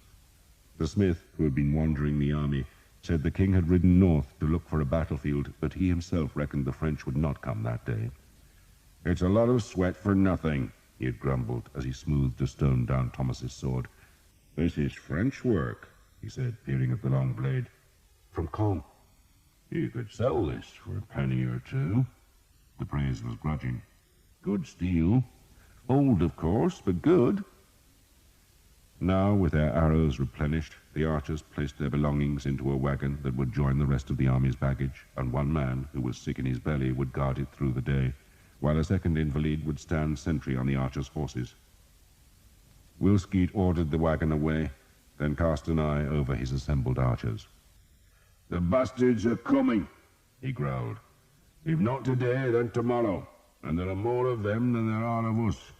And they ain't hungry, and they've all got boots, and they think their shit smells of roses because they're bloody Frenchmen, but they die just like anyone else. Shoot their horses, and you'll live to see sundown. And remember, They ain't got proper archers, so they're going to lose. It ain't difficult to understand. Keep your heads, aim at the horses, don't waste shafts, and listen for orders. Let's go, boys. They waded the shallow river, one of the many bands of archers who emerged from the trees to file into the village of Crécy, where knights were pacing up and down, then stamping their feet and calling on squires or pages to tighten a strap or loosen a buckle to make their armor comfortable. Bunches of horses, tied bridle to bridle, were being led to the back of the hill, where, with the army's women, children, and baggage, they would stay inside a ring of wagons. The Prince of Wales, armoured from the waist down, was eating a green apple beside the church, and he nodded distractedly when Skeet's men respectfully pulled off their helmets. There was no sign of Jeanette, and Thomas wondered if she had fled on her own, then decided he did not care. Eleanor walked beside him. She touched his arrow bag. "Do you have enough arrows?" "Depends how many Frenchmen come," Thomas said. "How many Englishmen are there?" Rumour said the army had 8,000 men now, half of them archers, and Thomas reckoned that was probably about right. He gave that figure to Eleanor, who frowned. "And how many Frenchmen?" she asked. "The good Lord knows," Thomas said, but he reckoned it had to be far more than 8,000. A lot more, but he could do nothing about that now, and so he tried to forget the disparity in numbers as the archers climbed towards the windmill. They crossed the crest to see the long forward slope, and for an instant Thomas had the impression that a great fair was just beginning. Gaudy flags dotted the hill, and bands of men wandered between them, and all it needed was some dancing bears and a few jugglers, and it would have looked just like the Dorchester Fair. Will Skeet had stopped to search for the Earl of Northampton's banner, then spotted it on the right of the slope straight down from the mill. He led the men down, and a man-at-arms showed them the sticks marking the spot where the archers would fight. "And the Earl wants horse pits dug," the man-at-arms said. "You heard him," Will Skeet shouted. "Get digging." Eleanor helped Thomas make the pits. The soil was thick, and they used knives to loosen the earth that they scooped out with their hands. "Why do you dig pits?" Eleanor asked. "To trip the horses," Thomas said, kicking the excavated earth away before starting another hole. All along the face of the hill, archers were making similar small pits, a score of paces in front of their positions. The enemy horsemen might charge at the full gallop, but the pits would check them. They could get through, but only slowly, and the impetus of their charge would be broken, and while they tried to thread the treacherous holes, they would be under attack from archers. "There," Eleanor said, pointing, and Thomas looked up to see a group of horsemen on the far hill crest. The first Frenchmen had arrived, and they were staring across the valley to where the English army slowly assembled under the banners. "Be ours yet," Thomas said. Those Frenchmen, he guessed, were the vanguard who had been sent ahead to find the enemy, while the main French army would still be marching from Abbeville. The crossbowmen, who would surely lead the attack, would all be on foot. Off to Thomas's right, where the slope fell away to the river and the village, a makeshift fortress of empty wagons was being made. The carts were parked close together to form a barrier against horsemen, and between them were guns. These were not the guns that had failed to break Caen Castle, but were much smaller. "Ryeballs," Will Skeet said to Thomas. "Ryeballs?" "That's what they're called, ryeballs." He led Thomas and Eleanor along the slope to look at the guns, which were strange bundles of iron tubes. Gunners were stirring the powder, while others were undoing bundles of gallows, the long arrow-like iron missiles that were rammed into the tubes. Some of the ryeballs had 8 barrels, some 7, and a few only 4. "Useless bloody things," Skeet spat, "but they might frighten the horses." He nodded a greeting to the archers who were digging pits ahead of the ryeballs.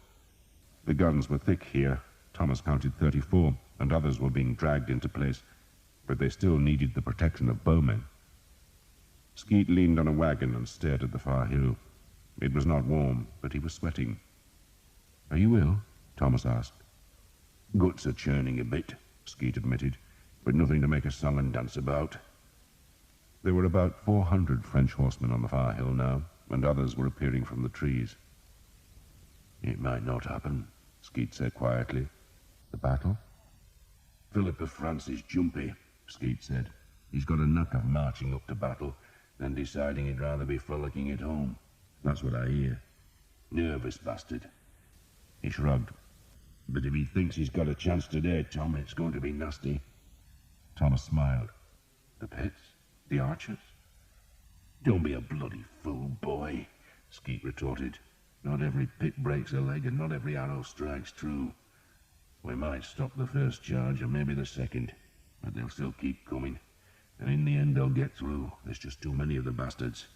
They'll be on top of us, Tom, and it'll be up to the men-at-arms to give them a hammering.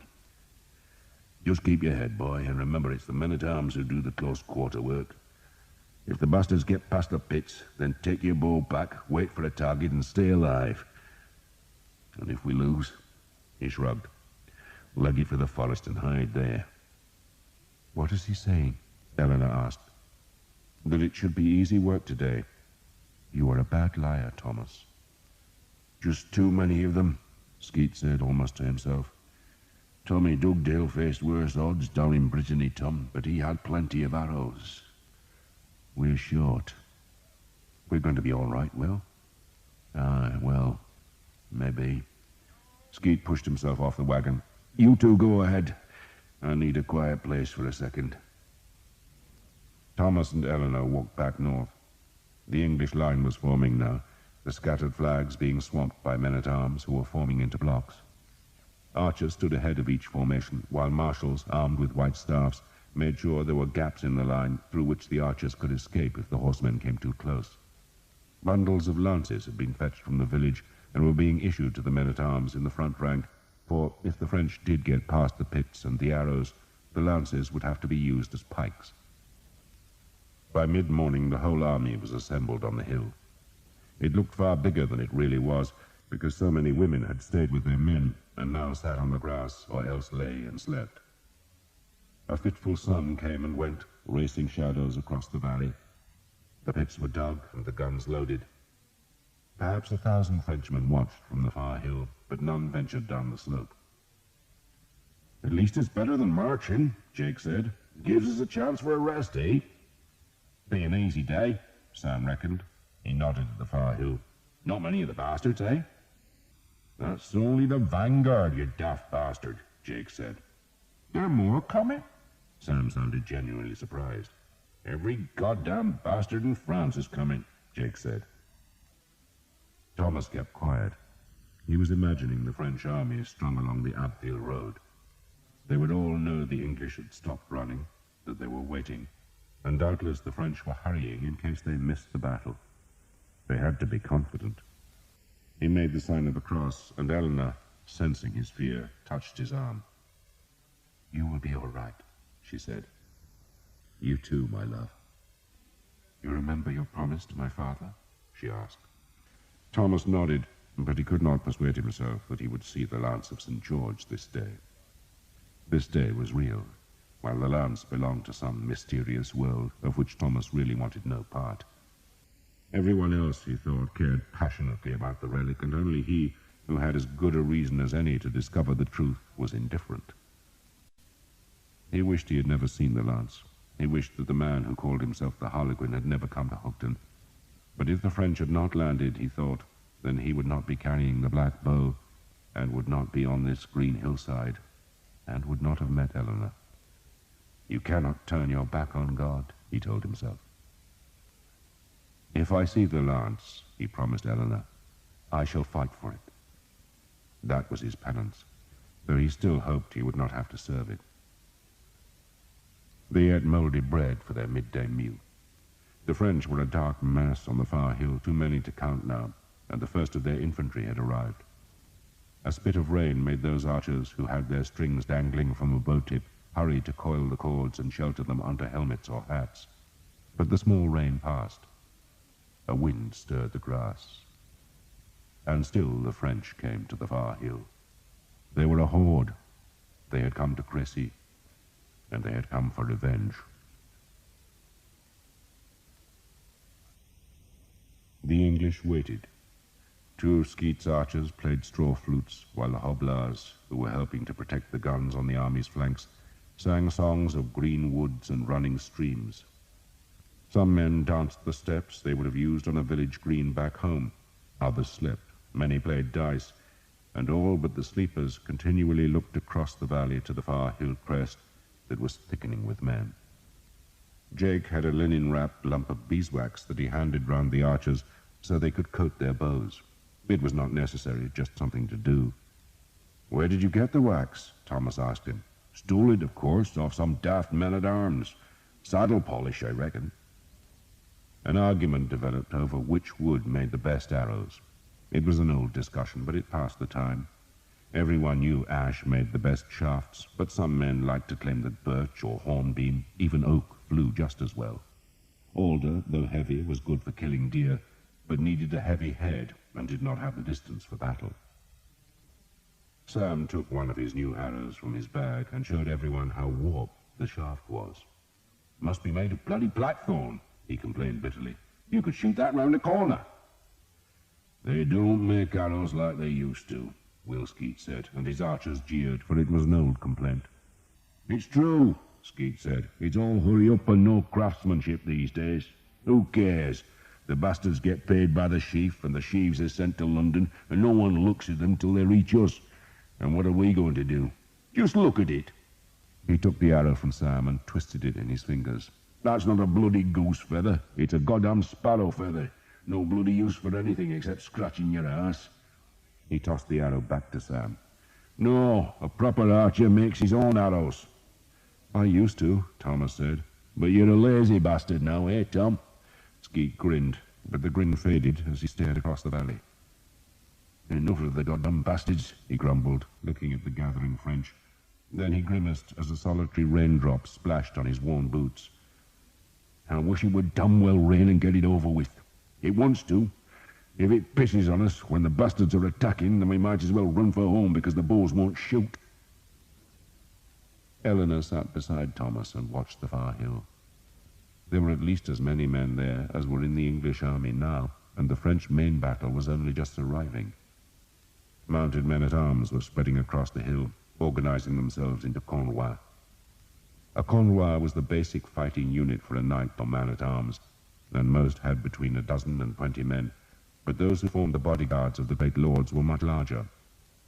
There were now so many horsemen on the far hilltop that some had to spill down the slope, which was turning into a spread of colour, for the men-at-arms were wearing surcoats embroidered with their lords' badges, and the horses had gaudy trappers, while the French banners added more blue and red and yellow and green. Yet despite the colours, the dull grey of steel and mail still predominated. In front of the horsemen were the first green and red jackets of the Genoese crossbowmen. There was only a handful of these bowmen, but more and more were streaming over the hill to join their comrades. A cheer sounded from the English centre, and Thomas leaned forward to see that archers were scrambling to their feet. His first thought was that the French must have attacked, but there were no enemy horsemen and no arrows flew. "Up!" Will Skeet shouted suddenly. "On your feet!" "What is it?" Jake asked. Thomas saw the horsemen then. Not Frenchmen, but a dozen Englishmen, who rode along the face of the waiting battle line, carefully keeping their horses away from the archers' pits. 3 of the horsemen were carrying banners, and one of those flags was a huge standard showing the lilies and leopards framed in gold. "It's the king," a man said, and Skeet's archers began to cheer. The king stopped and spoke with the men in the center of the line, then trotted on towards the English right. His escort was mounted on big destriers, but the king rode a grey mare. He wore his bright surcoat, but had hung his crowned helmet from his saddle pommel, and so was bareheaded. His royal standard, all red, gold, and blue, led the flags, while behind it was the king's personal badge of the flaming sun rising, while the third, which provoked the loudest cheer, was an extravagantly long pennant which showed the fire-spewing dragon of Wessex. It was the flag of England, of the men who had fought the Conqueror, and the Conqueror's descendant now flew it to show that he was of England, like the men who cheered him as he rode the grey horse. He stopped close to Will Skeet's men and raised a white staff to silence the cheers. The archers had pulled off their helmets, and some had gone on one knee. The king still looked young, and his hair and beard were as gold as the rising sun on his standard. "I am grateful," he began in a voice so hoarse that he paused and started again. "I am grateful that you are here." That started the cheering again, and Thomas, who was cheering with the others, did not even reflect on what choice they had been given. The king raised the white staff for silence. "The French, as you see, have decided to join us. Perhaps they are lonely." It was not a great joke, but it prompted roars of laughter that turned to jeers for the enemy. The king smiled as he waited for the shouts to subside. "We came here," he then called, "only to procure the rights and lands and privileges that are ours by the laws of man and of God. My cousin of France challenges us, and in so doing he defies God." The men were silent now, listening carefully. The destriers of the king's escort were pawing the ground, but not a man moved. "God will not endure Philip of France's impudence," the king went on. "He will punish France. And you," he cast a hand to indicate the archers, "will be his instrument. God is with you, and I promise you, I swear to you before God and on my own life, that I will not leave this field till the last man of my army has marched from here. We stay on this hill together, and we fight here together, and we shall win together for God, for St. George, and for England." The cheers began again, and the king smiled and nodded, then turned as the Earl of Northampton strode from the line. The king leaned down in his saddle and listened to the Earl for a moment, then straightened and smiled again. "Is there a Master Skeet here?" Skeet immediately reddened, but did not confess his presence. The Earl was grinning. The king waited. Then a score of archers pointed at their leader. "He's here!" "Come here," the king commanded sternly. Will Skeet looked embarrassed as he threaded through the bowmen and approached the king's horse, where he went on one knee. The king drew his ruby-hilted sword and touched it on Skeet's shoulder. "We are told you are one of our best soldiers, so from henceforth you will be Sir William Skeet." The archers shouted even louder. Will Skeet, Sir William now, stayed on his knees as the king spurred on to give the same speech to the last men in the line and to those who manned the guns in the circle of farm carts. The Earl of Northampton, who had plainly been responsible for Skeet's knighthood, raised him up and led him back to his cheering men, and Skeet was still blushing as his archers clapped him on the back. "Bloody nonsense," he said to Thomas. "You deserve it, Will," Thomas said, then grinned. "Sir William." "Just have to pay more bloody tax, won't I?" Skeet said, but he looked pleased anyway. Then he frowned as a drop of rain splashed on his bare forehead. "Bowstrings!" he shouted. Most of the men were still sheltering their strings, but a handful had to coil the cords as the rain began to fall more heavily. One of the Earl's men-at-arms came to the archers, shouting that the women were to go back beyond the crest. "You heard him," Will Skeet called. "Women to the baggage!" Some of the women wept, but Eleanor just clung to Thomas for a moment.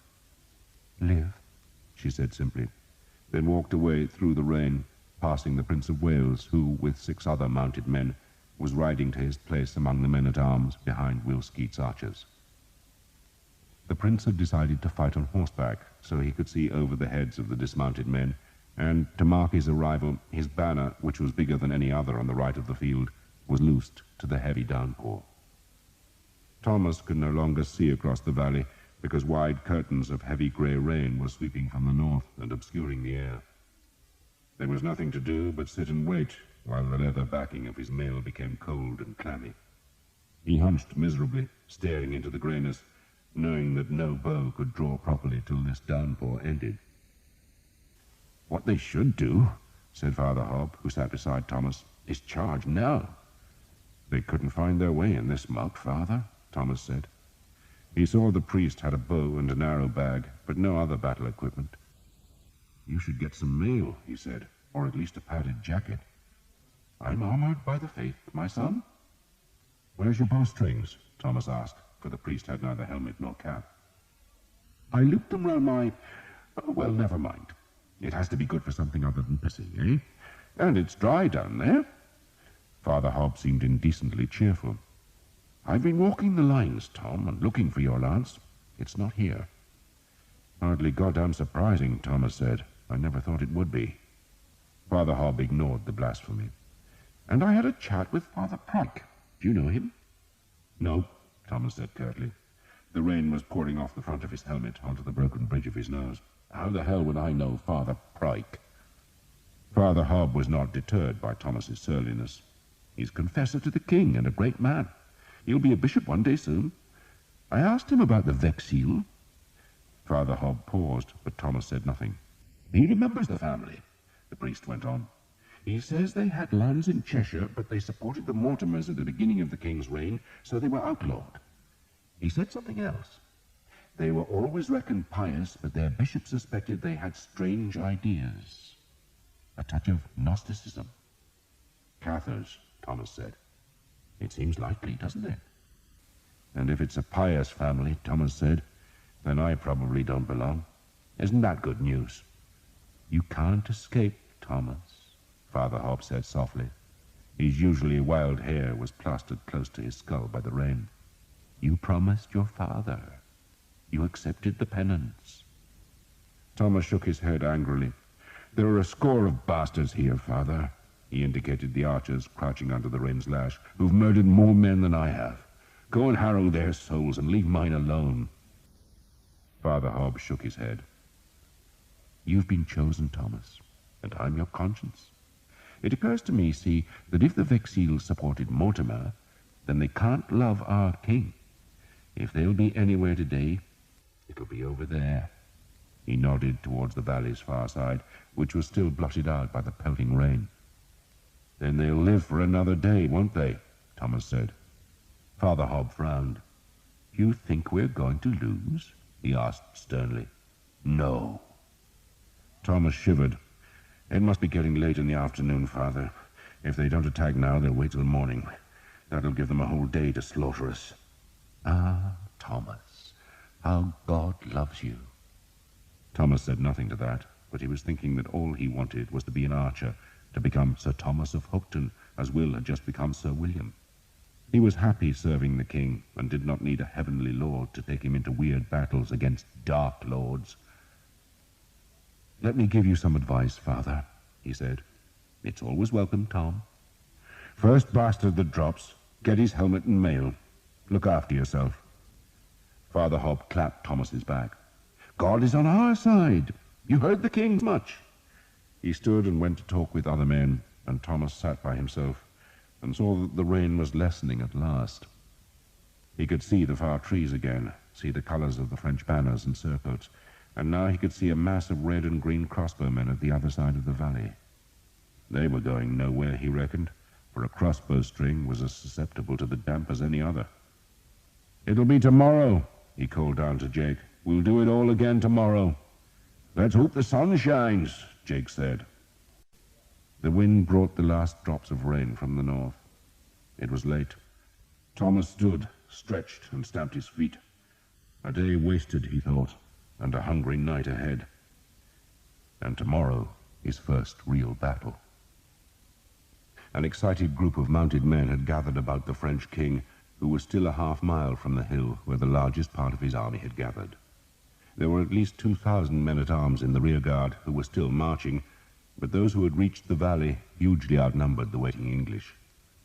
2-1, sire," Charles, the Count of Alençon, and the king's younger brother, said vehemently. Like the rest of the horsemen, his surcoat was soaking, and the dye on its badge had run into the white linen. His helmet was beaded with water. "We must kill them now," the Count insisted. But Philip of Valois' instinct was to wait. It would be wise, he thought, to let his whole army gather, to make a proper reconnaissance, and then attack next morning. But he was also aware that his companions, especially his brother, thought him cautious. They even believed him to be timid, for he had avoided battle with the English before, and even to propose waiting a mere day might make them think he had no stomach for the highest business of kings. He still ventured the proposal, suggesting that the victory would be all the more complete if it was just delayed by one day. "And if you wait," Alençon said scathingly, "Edward will slip away in the night, and tomorrow we'll face an empty hill." They're cold, wet, hungry, and ready to be slaughtered, the Duke of Lorraine insisted. And if they don't leave, sire, the Count of Flanders warned, they'll have more time to dig trenches and holes. And the signs are good, John of Hainault, a close companion of the king, and the Lord of Beaumont added. The signs? The king asked. John of Hainault gestured for a man in a black cloak to step forward. The man, who had a long white beard, bowed low. The sun, sire, he said, is in conjunction with Mercury and opposite Saturn. Best of all, noble sire, Mars is in the house of Virgo. It spells victory, and could not be more propitious. And how much gold, Philip wondered, had been paid to the astrologer to come up with that prophecy. Yet he was also tempted by it. He thought it unwise to do anything without a horoscope, and wondered where his own astrologer was, probably still on the Abbeville road. Go now, Alençon urged his brother. Guy Vexil, the Count of Asterac, pushed his horse into the throng surrounding the king. He saw a green and red jacketed crossbowman, evidently the commander of the Genoese, and spoke to him in Italian. As the rain affected the strings, badly, Carlo Grimaldi, the Genoese leader, admitted. Crossbow strings could not be unstrung like the cords of ordinary bows, for the tension in the cords was too great, and so the men had simply tried to shelter their weapons under their inadequate coats. We should wait till tomorrow, Grimaldi insisted. We can't advance without pavises. What's he saying? Alençon demanded. The Count of Asterac translated for his Majesty's benefit, and the king, pale and long-faced, frowned when he heard that the crossbowmen's long shields that protected them from the enemy's arrows while they reloaded their cumbersome weapons had still not arrived. How long will they be? He asked plaintively, but no one knew. Why didn't they travel with the bowmen? He demanded, but again no one had an answer. Who are you? The king finally asked the Count. Asterac, sire, Guy Vexil said. Ah. It was plain the king had no idea who or what Asterac was, nor did he recognize Vexil's shield that bore the simple symbol of the cross, but Vexil's horse and armor were both expensive, and so the king did not dispute the man's right to offer advice. And you say the bows won't draw? Of course they'll draw, the Count of Alençon interrupted. The damned Genoese don't want to fight. Bastard Genoese, he spat. The English bows will be just as wet, he added. The crossbows will be weakened, sire, Vexil explained carefully, ignoring the hostility of the king's younger brother. The bows will draw, but they won't have their full range or force. It will be best to wait, the king asked. It would be wise to wait, sire, Vexil said, and it would be especially wise to wait for the pavises. Tomorrow's horoscope?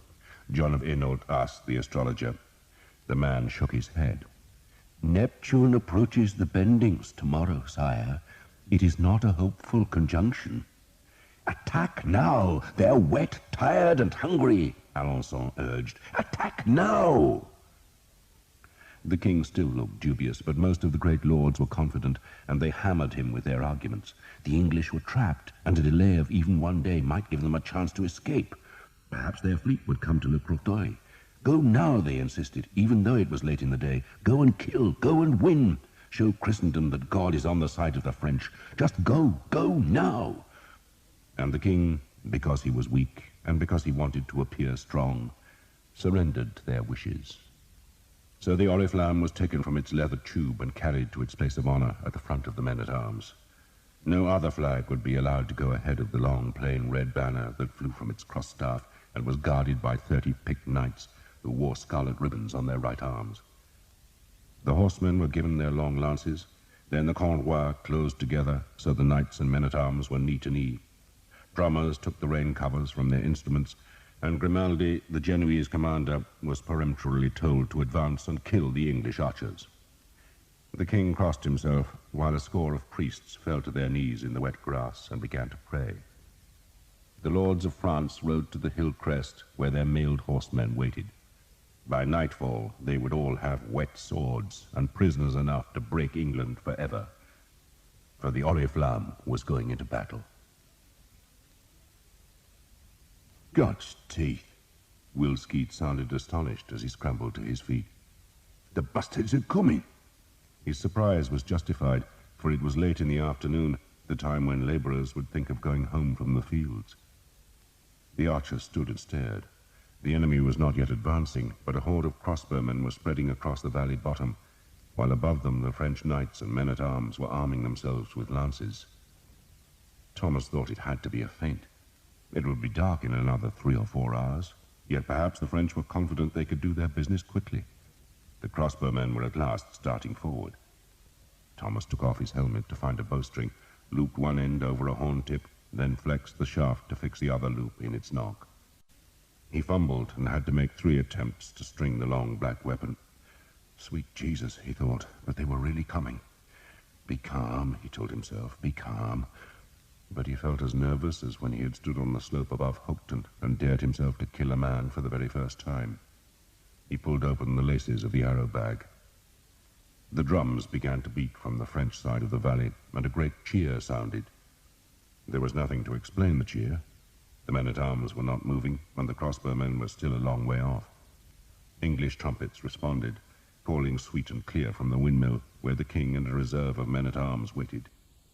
Archers were stretching and stamping their feet all along the hill. 4,000 English bows were strung and ready, but there were half as many crossbowmen again coming towards them. And behind those 6,000 Genoese were thousands of mailed horsemen. "No pavises!" Will Skeet shouted, "and their strings will be damp." "They won't have the reach for us." Father Hobbit appeared at Thomas's side again. Thomas nodded, but was too dry-mouthed to answer. A crossbow in good hands, and there were none better than the Genoese, should outrange a straight bow, but not if it had a damp string. The extra range was no great advantage, for it took so long to rewind a bow that an archer could advance into range and loose 6 or 7 arrows before the enemy was ready to send his second bolt. But even though Thomas understood that imbalance, he was still nervous.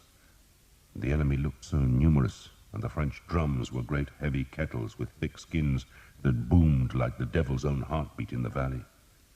The enemy horsemen were edging forward, eager to spur their mounts into an English line they expected to be deeply wounded by the crossbow's assault, while the English men-at-arms were shuffling together, closing their line to make solid ranks of shields and steel.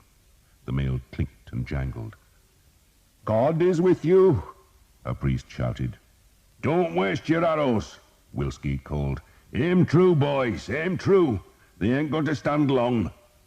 He repeated the message as he walked along his line. "You look like you've seen a ghost, Tom."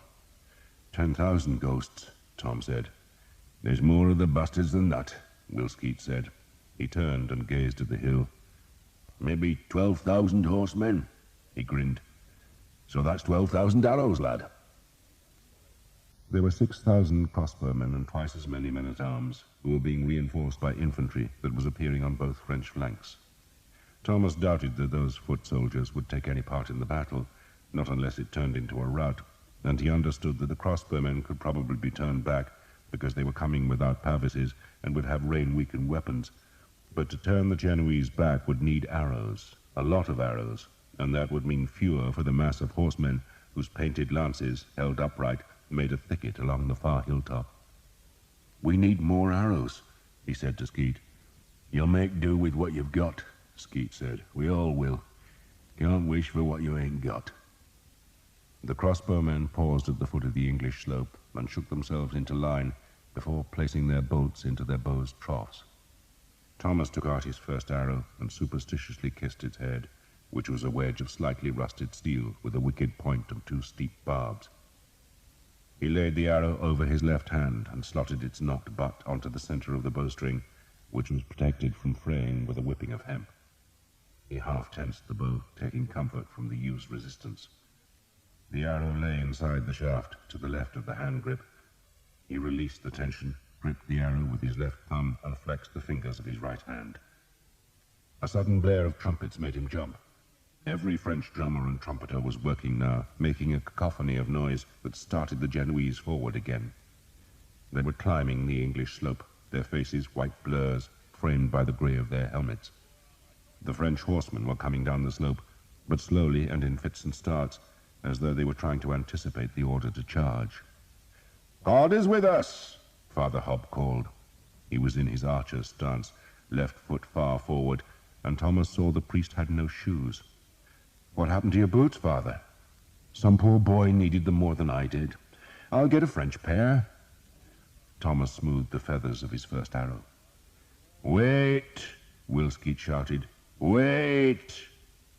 A dog ran out of the English battle line, and its owner shouted for it to come back, and in a heartbeat half the archers were calling the dog's name. Biter! Biter! Come here, you bastard! Biter! Quiet!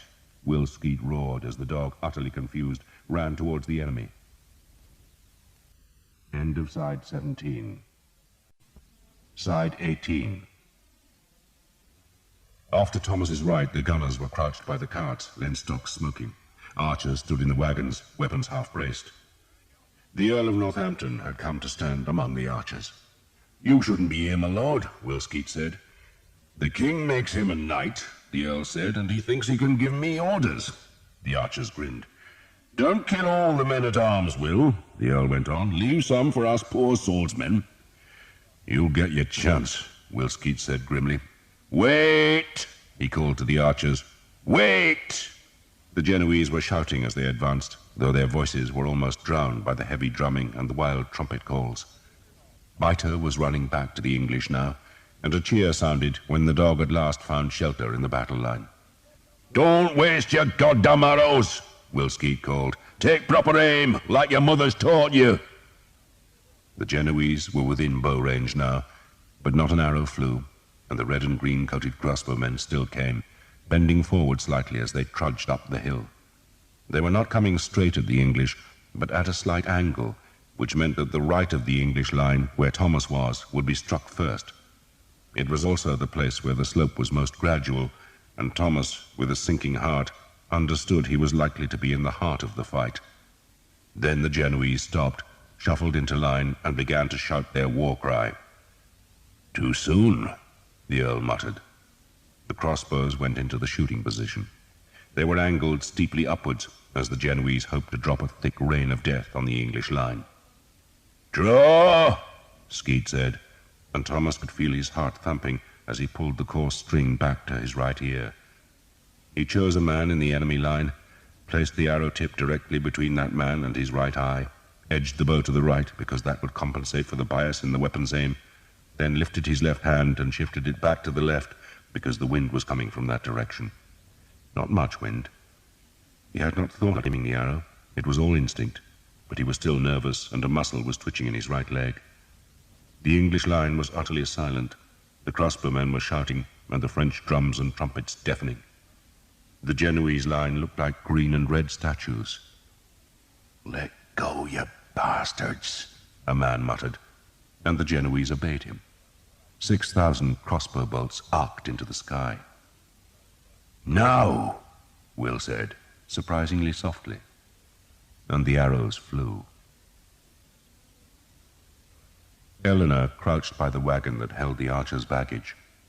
30 or 40 other women were there, many with children, and they all flinched as they heard the trumpets, the drums, and the distant shouting. Nearly all the women were French or Breton, though not one was hoping for a French victory, for it was their men who stood on the green hill. Eleanor prayed for Thomas, for Will Skeet, and for her father. The baggage park was beneath the crest of the hill, so she could not see what was happening, but she heard the deep, sharp note of the English bowstrings being released, and then the rush of air across feathers that was the sound of thousands of arrows in flight. She shuddered. A dog tethered to the cart, one of the many strays that had been adopted by the archers, whimpered. She patted it. There will be meat tonight, she told the dog. The news had spread that the cattle captured in Le Croteuil would be reaching the army today, if there was an army left to eat them. The bows sounded again, more raggedly. The trumpets still screamed, and the drum beats were constant. She glanced up at the hill crest, half expecting to see arrows in the sky, but there was only grey cloud, against which scores of horsemen were outlined. These horsemen were part of the king's small reserve of troops, and Eleanor knew that if she saw them spur forward, then the main line would have been breached. The king's royal standard was flying from the topmost vane of the windmill, where it stirred in the small breeze to show its gold, crimson, and blue. The vast baggage park was guarded by a mere score of sick or wounded soldiers who would not last a heartbeat if the French broke through the English line. The king's baggage, heaped on 3 white-painted wagons, had a dozen men-at-arms to guard the royal jewels, but otherwise there was only the host of women and children and a handful of page boys who were armed with short swords. The army's thousands of horses were also there, picketed close to the forest and watched by a few crippled men. Eleanor noted that most of the horses were saddled, as though the men-at-arms and archers wanted the animals ready in case they had to flee. A priest had been with the royal baggage, but when the bows sounded, he had hurried to the crest, and Eleanor was tempted to follow. Better to see what was going on, she thought, than wait here beside the forest and fear what might be happening.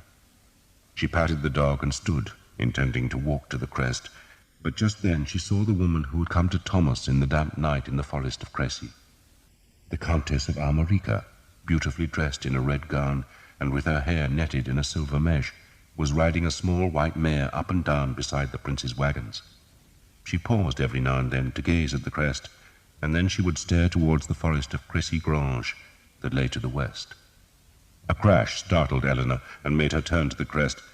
Nothing explained the terrible noise that had sounded uncannily like a close clap of thunder, but there was no lightning and no rain, and the mill stood unharmed. Then a seep of grey-white smoke showed above the mill's furled sails, and Eleanor understood that the guns had fired. Ribalds, they were called, she remembered, and she imagined their rusting iron arrows slashing down the slope. She looked back to the Countess, but Jeanette was gone. She had ridden to the forest, taking her jewels with her. Eleanor saw the red gown flash in the trees, then disappear. So the Countess had fled, fearing the consequences of defeat, and Eleanor, suspecting that the prince's woman must know more of the English prospects than the archer's women, made the sign of the cross. Then, because she could not bear the waiting any longer, she walked to the crest. If her lover died, she thought, then she wanted to be near him. Other women followed her. None spoke. They just stood on the hill and watched, and prayed for their men. Thomas's second arrow was in the air before his first had reached its greatest height and begun to fall. He reached for a third, then realized he had shot the second in panic, and so he paused and stared at the clouded sky that was strangely thick with flickering black shafts that were as dense as starlings and deadlier than hawks. He could see no crossbow bolts. Then he laid the third arrow on his left hand and picked a man in the Genoese line. There was an odd pattering noise that startled him, and he looked to see it was the hail of Genoese bolts striking the turf around the horse pits. And a heartbeat later, the first English arrow flight slammed home. Scores of crossbowmen were snatched backwards, including the one Thomas had picked out for his third arrow, and so he changed his aim to another man, hauled the cord back to his ear, and let the shaft fly. "They're falling short!" the Earl of Northampton shouted exultantly, and some of the archers swore, thinking he spoke of their own arrows, but it was the Genoese bows that had been enfeebled by the rain, and not one of their quarrels had reached the English archers, who, seeing the chance for slaughter, gave a howling cheer and ran a few paces down the slope. "Kill them!" Will Skeet shouted. They killed them. The great bows were drawn again and again, and the white-feathered arrows slashed down the slope to pierce mail and cloth, and to turn the lower hill into a field of death. Some crossbowmen limped away, a few crawled, and the uninjured edged backwards rather than span their weapons. "Aim well!" the Earl called. "Don't waste arrows!" Will Skeet shouted. Thomas shot again, plucked a new arrow from the bag, and sought a new target as his previous arrow seared down to strike a man in the thigh. The grass about the Genoese line was thick with arrows that had missed, but more than enough were striking home. The Genoese line was thinner, much thinner, and it was silent now, except for the cries of men being struck and the moans of the wounded. The archers advanced again, right to the edge of their pits, and a new flight of steel poured down the slope. And the crossbowmen fled. One moment they had been a ragged line, still thick with men who stood behind the bodies of their comrades, and now they were a rabble who ran as hard as they could to escape the arrows.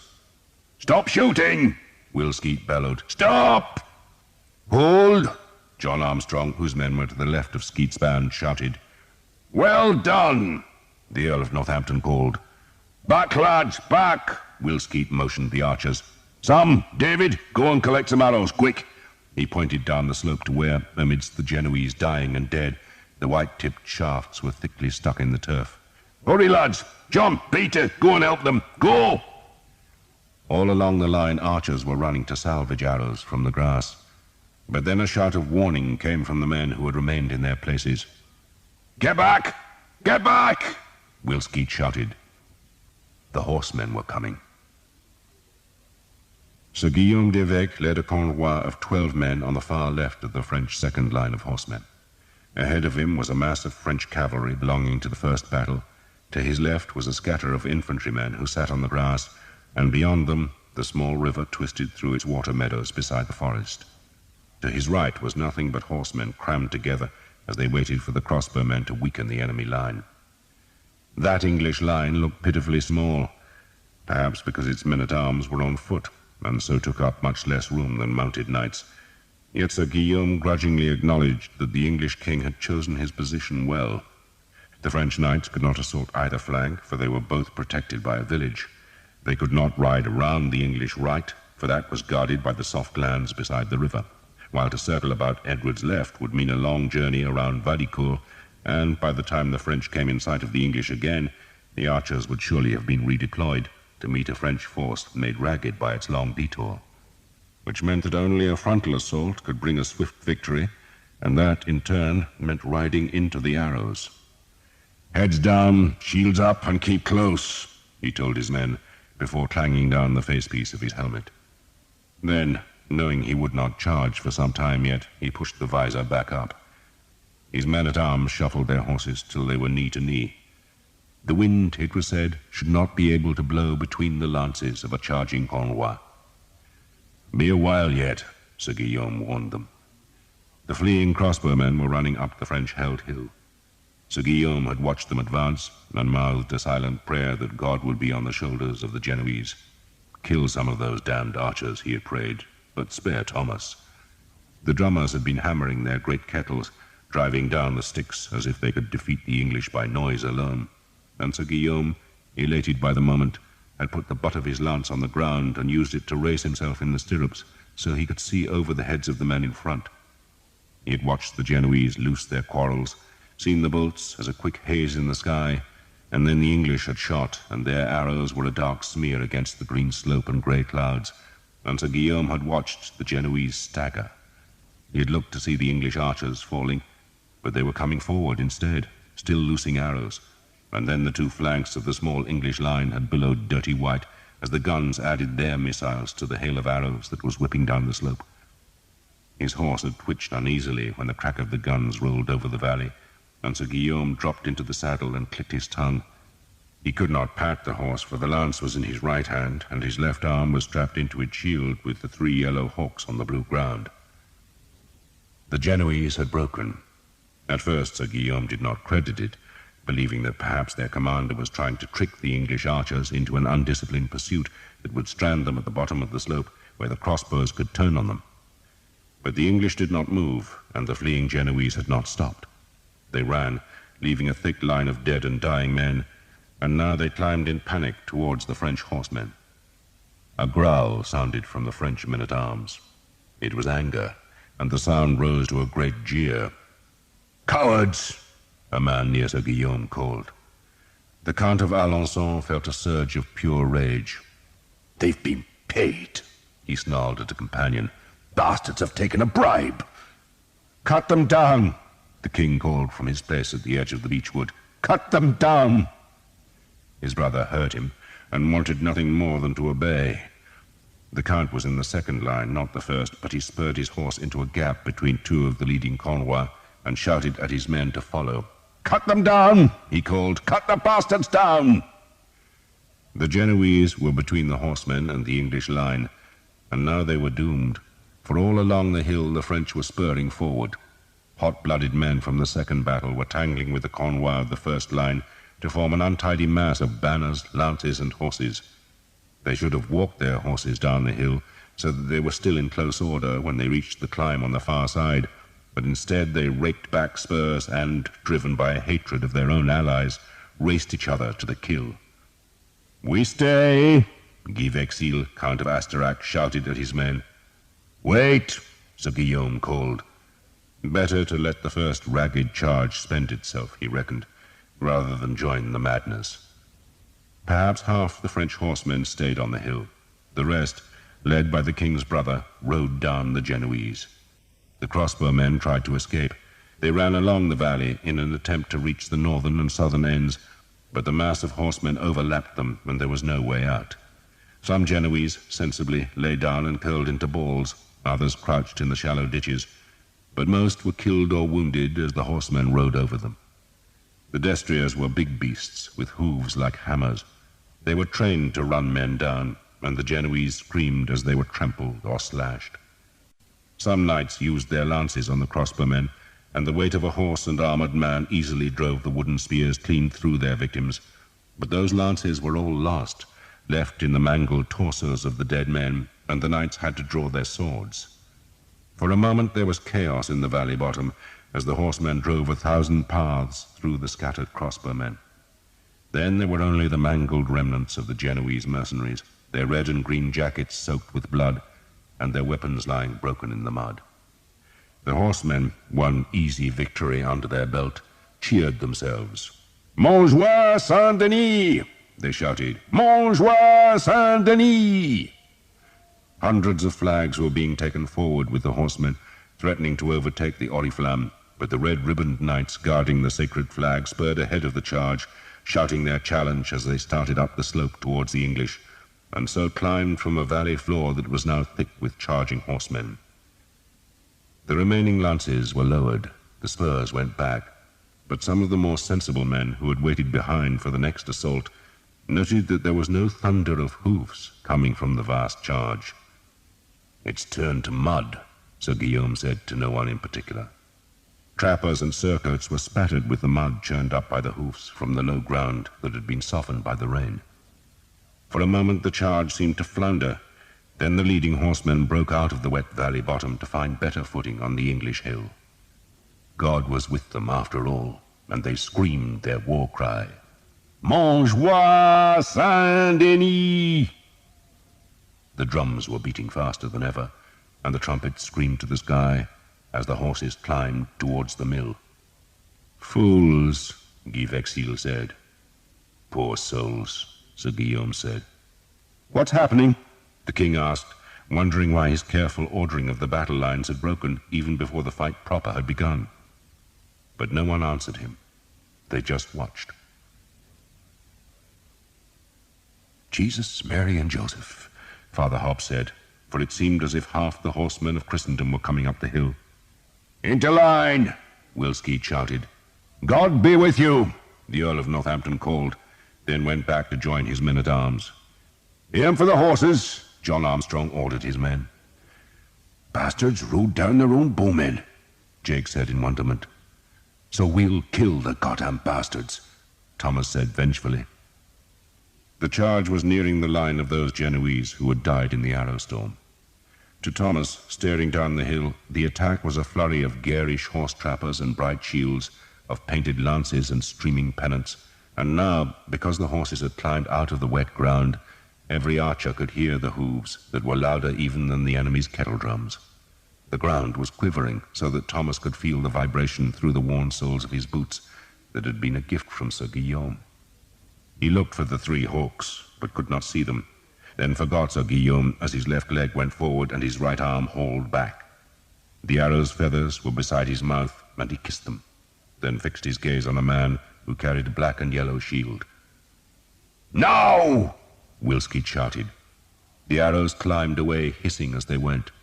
Thomas put a second on his string, hauled and loosed, a third, this time picking out a man with a pig-snout helmet decorated with red ribbons. He was aiming at the horses each time, hoping to drive the wicked-edged blades through the padded trappers and deep into the animals' chests. A 4th arrow. He could see clods of grass and soil being thrown up behind the leading horses. The first arrow was still flying as he hauled back the 4th and looked for another target. He fixed on a man without a surcoat in polished plate armor. He loosed, and just then the man in the plate armor tumbled forward as his horse was struck by another arrow, and all along the slope there were screaming horses, flailing hoofs, and falling men as the English arrows drove home.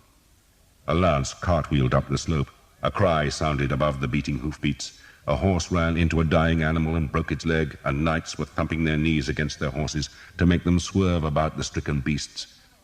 A fifth arrow, a sixth, and to the men-at-arms behind the line of archers it seemed as though the sky was filled with a never-ending stream of arrows that were dark against the darkening clouds, white-tipped and rising above the slope to plunge into the churning men-at-arms. Scores of horses had fallen. Their riders were trapped in their high saddles and ridden over as they lay helpless. Yet still the horsemen came on, and the men at the back could see far enough ahead to find gaps between the twitching piles of dead and dying. "Montjoie Saint-Denis! Montjoie Saint-Denis!" Spurs raked back to draw blood.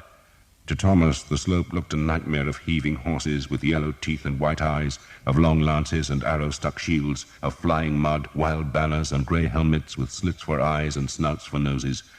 The banners flew, led by a ribbon-like red streamer. He shot again and again, pouring arrows into the madness. Yet for every horse that fell, there was another to take its place, and another beast behind that. Arrows protruded from trappers, from horses, from men, even from lances, the white feathers bobbing as the charge thundered close. And then the French front rank was among the pits, and a stallion's leg bone cracked, and the beast's scream soared above the drums, trumpets, clang of mail, and the beating of hoofs. Some men rode clean through the pits, but others fell and brought down the horses behind. The French tried to slow the horses and turn them aside, but the charge was committed now, and the men behind pressed the ones in front onto the pits and arrows. The bow thumped in Thomas's hand, and its arrow seared into a horseman's throat, slitting the mail like linen and hurling the man back so that his lance reared into the sky. "Back!"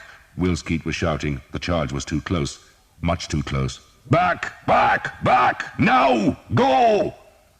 The archers ran into the gaps between the men-at-arms, and the French, seeing their tormentors vanish, gave a great cheer.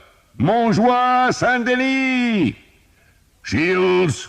the Earl of Northampton shouted, and the English men-at-arms locked their shields together and raised their own lances to make a hedge of points. "St. George!" the Earl screamed. "St. George! Montjoie Saint-Denis!" Enough horsemen had got through the arrows and the pits, and still the men-at-arms streamed up the hill, and now, at last, charged home. If a plum was thrown at a Cornwell, the experts said it should be impaled on a lance. That was how close the horsemen were supposed to be in a charge, because that way they stood a chance of living. But if the Cornwell scattered, then each man would end up surrounded by enemies. Your neighbor in a cavalry charge, the experienced men told the younger, should be closer to you than your wife, closer even than your whore. But the first French charge was a crazed gallop, and the men first became scattered when they slaughtered the Genoese, and the disarray became worse as they raced uphill to close on the enemy. The charge was not supposed to be a crazed gallop, but an ordered, dreadful, and disciplined assault. The men, lined knee to knee, should have started slowly and stayed close until, and only at the very last minute, they spurred into a gallop to crash their tight-bunched lances home in unison. That was how the men were trained to charge, and their destriers were trained just as hard. A horse's instinct, on facing a packed line of men or cavalry, was to shy away, but the big stallions were ruthlessly schooled to keep running and so crash into the packed enemy, and there to keep moving, stamping, biting, and rearing. A charge of knights was supposed to be thundering death on hooves, a flail of metal driven by the ponderous weight of men, horses, and armor, and properly done it was a mass maker of widows. But the men of Philip's army, who had dreamed of breaking the enemy into ribbons and slaughtering the dazed survivors, had reckoned without archers and pits. By the time the undisciplined first French charge reached the English men-at-arms, it had broken itself into scraps and then been slowed to a walk, because the long, smooth, and inviting slope turned out to be an obstacle course of dead horses, unsaddled knights, hissing arrows, and leg-cracking pits concealed in the grass. Only a handful of men reached the enemy. That handful spurred over the last few yards and aimed their lances at the dismounted English men-at-arms, but the horsemen were met by more lances that were braced against the ground and tilted up to pierce their horses' breasts. The stallions ran onto the lances, twisted away, and the Frenchmen were falling. The English men-at-arms stepped forward with axes and swords to finish them off. "Stay in line!" the Earl of Northampton shouted.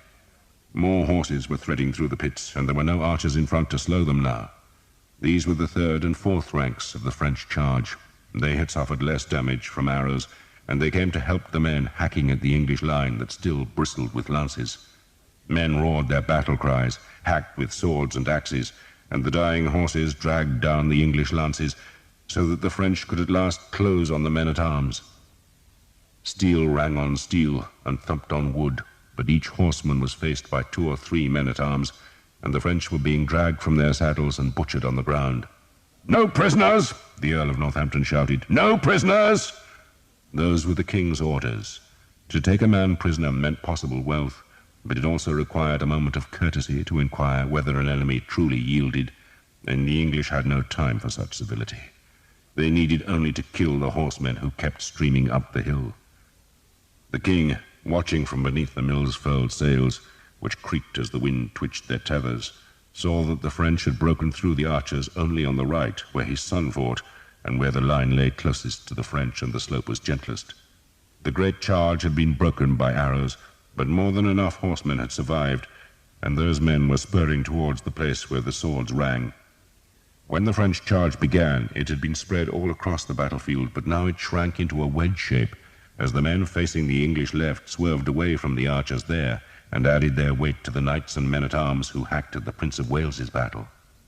Hundreds of horsemen were still milling about in the valley's muddy bottom, unwilling to face the arrow storm a second time, but French marshals were reforming those men and sending them up the hill towards the growing melee that fought under the banners of Alençon and the Prince of Wales. "Let me go down there, sire," the Bishop of Durham, looking ungainly in his heavy mail and holding a massive spiked mace, appealed to the king. "They're not breaking," Edward said mildly. His line of men-at-arms was 4 ranks deep, and only the first 2 were fighting, and fighting well.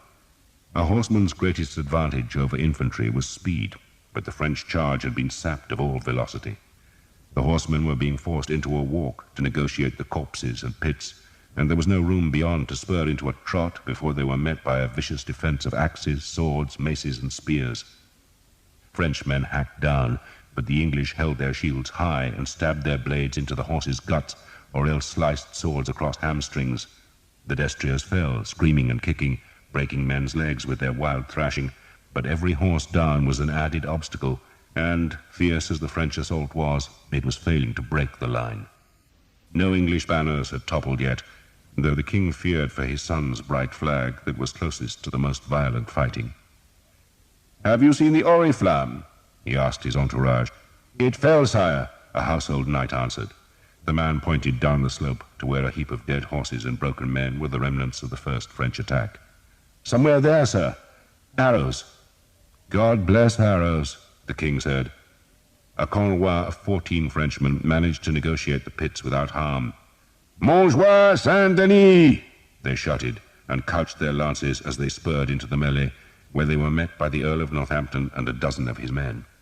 The Earl was using a broken lance as a pike, and he rammed the splintered shaft into a horse's chest, felt the lance slide off the armor concealed by the trapper, and instinctively lifted his shield. A mace cracked on it, driving one spike clean through the leather and willow, but the Earl had his sword dangling by a strap, and he dropped the lance, gripped the sword's hilt, and stabbed into the horse's fetlock, making the beast twist away. He dragged the shield clear of the mace's spikes, swung the sword at the knight, was parried, then a man-at-arms seized the Frenchman's weapon and tugged. The Frenchman pulled back, but the Earl helped, and the Frenchman shouted as he was tumbled down to the English feet. A sword ran into the armor gap at his groin, and he doubled over. Then a mace crushed his helmet, and he was left twitching as the Earl and his men climbed over his body and hacked at the next horse and man. The Prince of Wales spurred into the melee, made conspicuous by a fillet of gold that circled his black helmet. He was only 16, well-built, strong, tall, and superbly trained. He fended an axe away with his shield and rammed his sword through another horseman's mail. "Off the bloody horse!" the Earl of Northampton shouted at the prince. "Get off the bloody horse!" He ran to the prince, seized the bridle, and tugged the horse away from the fight. A Frenchman spurred in, trying to spear the prince's back, but a man-at-arms in the prince's green and white livery slammed his shield into the destrier's mouth, and the animal twitched away. The Earl dragged the prince back. "They see a man on horseback, sire," he shouted up, "and they think he's French." The prince nodded. His own household knights had reached him now, and they helped him down from the saddle. He said nothing. If he had been offended by the Earl, he hid it behind his facepiece as he went back to the melee. "St. George! St. George!" The prince's standard-bearer struggled to stay with his master, and the sight of the richly embroidered flag attracted still more screaming Frenchmen. "In line!" the Earl shouted. "In line!" But the dead horses and butchered men made obstacles that neither the French nor English could cross, and so the men-at-arms, led by the prince, were scrambling over the bodies to reach more enemies. A disemboweled horse trailed its guts towards the English, then sank onto its forelegs to pitch its rider towards the prince, who rammed the sword into the man's helmet, mangling the visor and starting blood from the eye-holes. "St. George!" The prince was exultant, and his black armor was streaked with enemy blood. He was fighting with his visor raised, for else he could not see properly, and he was loving the moment. The hours and hours of weapons practice, the sweating days when sergeants had drilled him and beat at his shield and cursed him for not keeping his sword point high, were all proving their worth, and he could have asked for nothing more in this life. A woman in the camp, and an enemy coming in their hundreds to be killed. The French wedge was widening as more men climbed the hill. They had not broken through the line, but they had drawn the two front English ranks across the tide line of dead and wounded, and thus scattered them into groups of men who defended themselves against a welter of horsemen. The prince was among them. Some Frenchmen, unhorsed but unwounded, were fighting on foot. "Forward!" the Earl of Northampton shouted at the third rank. It was no longer possible to hold the shield wall tight. Now he had to wade into the horror to protect the prince, and his men followed him into the maelstrom of horses, blades, and carnage. They scrambled over dead horses, tried to avoid the beating hooves of dying horses, and drove their blades into living horses to bring the riders down to where they could be savaged. Each Frenchman had 2 or 3 English footmen to contend against, and though the horses snapped their teeth, reared, and lashed their hooves, and though the riders beat left and right with their swords, the unmounted English invariably crippled the destriers in the end, and more French knights were pitched onto the hoof-scarred grass to be bludgeoned or stabbed to death. Some Frenchmen, recognizing the futility, spurred back across the pits to make new Cornwell among the survivors. Squires brought them spare lances, and the knights, rearmed and wanting revenge, came back to the fight, and always they rode towards the prince's bright flag. The Earl of Northampton was close to the flag now. He hammered his shield into a horse's face, cut at its legs, and stabbed at the rider's thigh. Another Cornwell came from the right, 3 of its men still holding lances, and the others with swords held far forward. They slammed against the shields of the prince's bodyguard, driving those men back, but other men in green and white came to their help, and the prince pushed 2 of them out of the way so he could hack at a destrier's neck. The Cornwell wheeled away, leaving 2 of its knights dead. "Form line!" the Earl shouted. "Form line!" There was a lull in the fighting about the prince's standard, for the French were regrouping. And just then the second French battle, as large as the first, started down their hill. They came at a walk, knee to booted knee, lances held so close that a wind could not have passed between them. They were showing how it should be done. The ponderous drums drove them on, the trumpets seared the sky, and the French were coming to finish the battle. 8, Jake said. 3, Sam told Will Skeet. 7, Thomas said. They were counting arrows. Not one archer had died yet, not from Will Skeet's band, but they were perilously low on arrows. Skeet kept looking over the heads of the men-at-arms, fearful that the French would break through, but the line was holding. Once in a while, when no English banner or head was in the way, an archer would loose one of the precious arrows at a horseman, but when a shaft wasted itself by glancing off a helmet, Skeet told them to save their supply. A boy had brought a dozen skins of water from the baggage, and the men passed the bags around. Skeet totted up the arrows and shook his head. No man had more than 10, while Father Hobb, who admittedly had started with fewer than any of the men, had none. "Go up the hill, Father," Skeet told the priest, "and see if they're keeping any shafts back. The king's archers might spare some. Their captain is called Hal Crowley, and he knows me. Ask him anyway." He did not sound hopeful. "Right, lads, this way," he said to the rest, and led them towards the southern end of the English line, where the French had not closed, then forward of the men-at-arms to reinforce the archers who, as low on arrows as the rest of the army, were keeping up a desultory harassment of any group of horsemen who threatened to approach their position. The guns were still firing intermittently. spewing a noisome stench of powder smoke on the battle's edge, but Thomas could see little evidence that the ryeballs were killing any Frenchmen, though their noise and the whistle of their iron missiles was keeping the enemy horsemen well away from the flank. "We'll wait here," Skeet said, then swore, for he had seen the French second line leave the far hill crest. They did not come like the first in ragged chaos, but steadily and properly. Skeet made the sign of the cross. "Pray for arrows," he said. The king watched his son fight. He had been worried when the prince had advanced on horseback, but he nodded silent approval when he saw that the boy had possessed the good sense to dismount. The Bishop of Durham pressed to be allowed to go to Prince Edward's help, but the king shook his head. "He has to learn to win fights." He paused. "I did." The king had no intention of going down into the horror, not because he feared such a fight, but because once entangled with the French horsemen, he would not be able to watch the rest of his line. His job was to stay by the mill and trickle reinforcements down to the most threatened parts of his army. Men of his reserve continually pleaded to be allowed into the melee, but the king obstinately refused them, even when they complained that their honor would be smirched if they missed the fight. The king dared not let men go, for he was watching the French second battle come down the hill, and he knew he must hoard every man in case that great sweep of horsemen battered through his line. That second French line, almost a mile across and 3 or 4 ranks deep, walked down the slope where its horses had to thread the bodies of the slaughtered Genoese. "Form up!" the Cornwell leaders shouted when the crossbowmen's bodies were behind them, and the men obediently moved knee to knee again as they rode into the softer ground. The hooves made hardly any sound in the wet soil, so the loudest noises of the charge were the clink of mail, the thump of scabbards, and the swish of trappers on the long grass. The drummers were still beating on the hill behind, but no trumpets called. "You see the prince's banner?" Guy Vexil asked Sir Simon Jekyll, who rode beside him. "There." Jekyll pointed his lance-tip to where the ragged fight was hottest. All Vexil's Cornwell had baffles on their lances, placed just back from the tip, so that the wooden spears did not bury themselves in their victims' bodies. A lance with a baffle could be dragged free of a dying man and used again. "The highest flag," Sir Simon added. "Follow me!" Vexil shouted, and signalled to Henry Colley, who had been given the job of standard-bearer. Colley was bitter at the assignment, reckoning he should have been allowed to fight with lance and sword, but Sir Simon had told him it was a privilege to carry the lance of St. George, and Colley was forced to accept the task. He planned to discard the useless lance with its red flag as soon as he entered the melee, but for now he carried it high as he wheeled away from the well-organized line.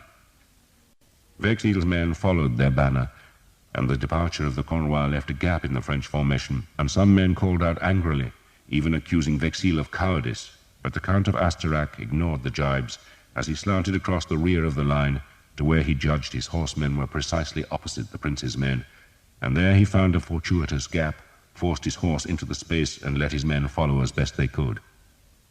30 paces to Vexil's left, a Cornwell with badges showing yellow hawks on a blue field trotted up the English hill. Vexil did not see Sir Guillaume's banner, nor did Sir Guillaume see his enemy's badge of the Yale.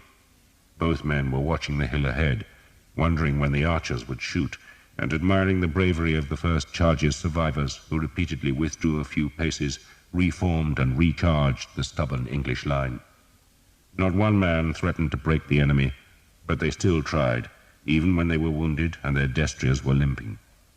Then, as the second French charge neared the line of Genoese crossbowmen killed by the English archers, more trumpets sounded from the French hill, and the horses pricked back their ears and tried to go into the canter. Men curbed the destriers and twisted awkwardly in their saddles to peer through visor slits to find what the trumpets meant, and saw that the last of the French knights, the king and his household warriors, and the blind king of Bohemia and his companions, were trotting forward to add their weight and weapons to the slaughter. The King of France rode beneath his blue banner that was spattered with the golden fleur-de-lis, while the King of Bohemia's flag showed 3 white feathers on a dark red field. All the horsemen of France were committed now. The drummers sweated, the priests prayed, and the royal trumpeters gave a great fanfare to presage the death of the English army. The Count of Alençon, brother to the king, had begun the crazed charge that had left so many Frenchmen dead on the far slope. But the Count was also dead, his leg broken by his falling horse and his skull crushed by an English axe. The men he had led, those that still lived, were dazed, arrow-stung, sweat-blinded and weary, but they fought on, turning their tired horses to thrash swords, maces and axes at men-at-arms who fended the blows with shields and raked their swords across the horses' legs. Then a new trumpet called much closer to the melee. The notes fell in urgent triplets that followed one after the other, and some of the horsemen registered the call and understood they were being ordered to withdraw, not to retreat, but to make way, for the biggest attack was yet to come. "God save the king," Will Skeet said dourly, for he had 10 arrows left, and half France was coming at him. Thomas was noticing the strange rhythm of battle, the odd lulls in the violence, and the sudden resurrection of horror. Men fought like demons and seemed invincible, and then, when the horsemen withdrew to regroup, they would lean on their shields and swords and look like men close to death.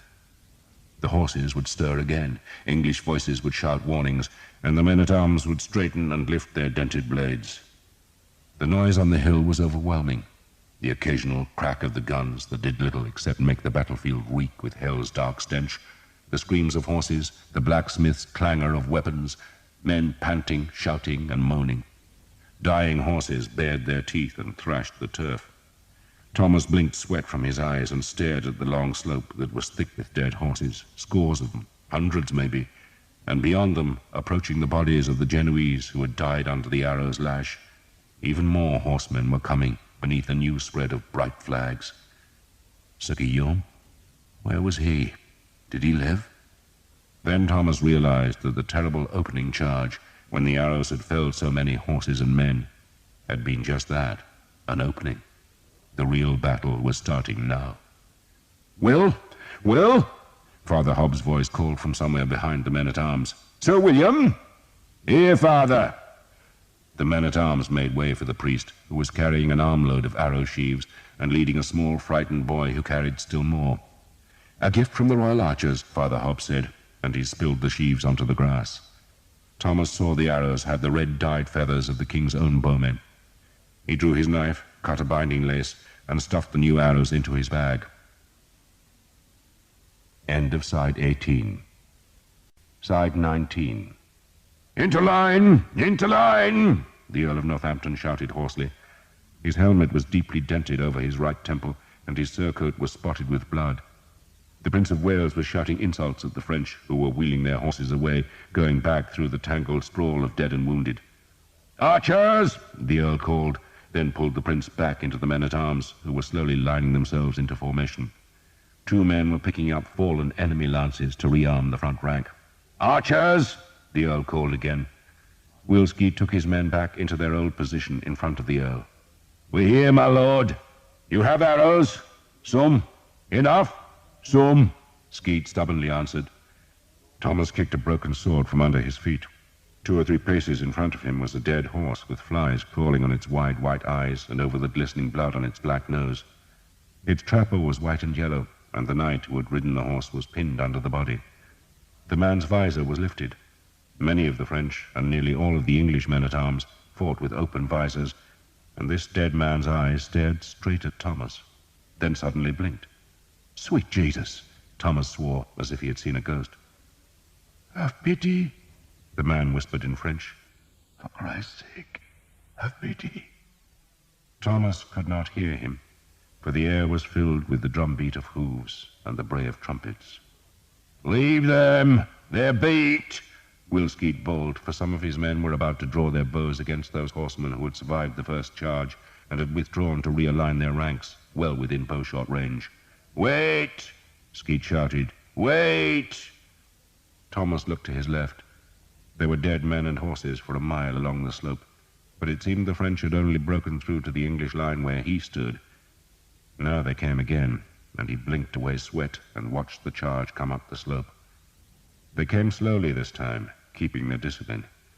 One knight in the French front rank was wearing extravagant white and yellow plumes on his helmet, just as if he were in a tournament. That was a dead man, Thomas thought, for no archer could resist such a flamboyant target. Thomas looked back at the carnage in front. Were there any English among the dead? It seemed impossible that there should not be, but he could see none. A Frenchman, an arrow deep in his thigh, was staggering in a circle among the corpses, then slumped to his knees. His mail was torn at his waist, and his helmet's visor was hanging by a single rivet.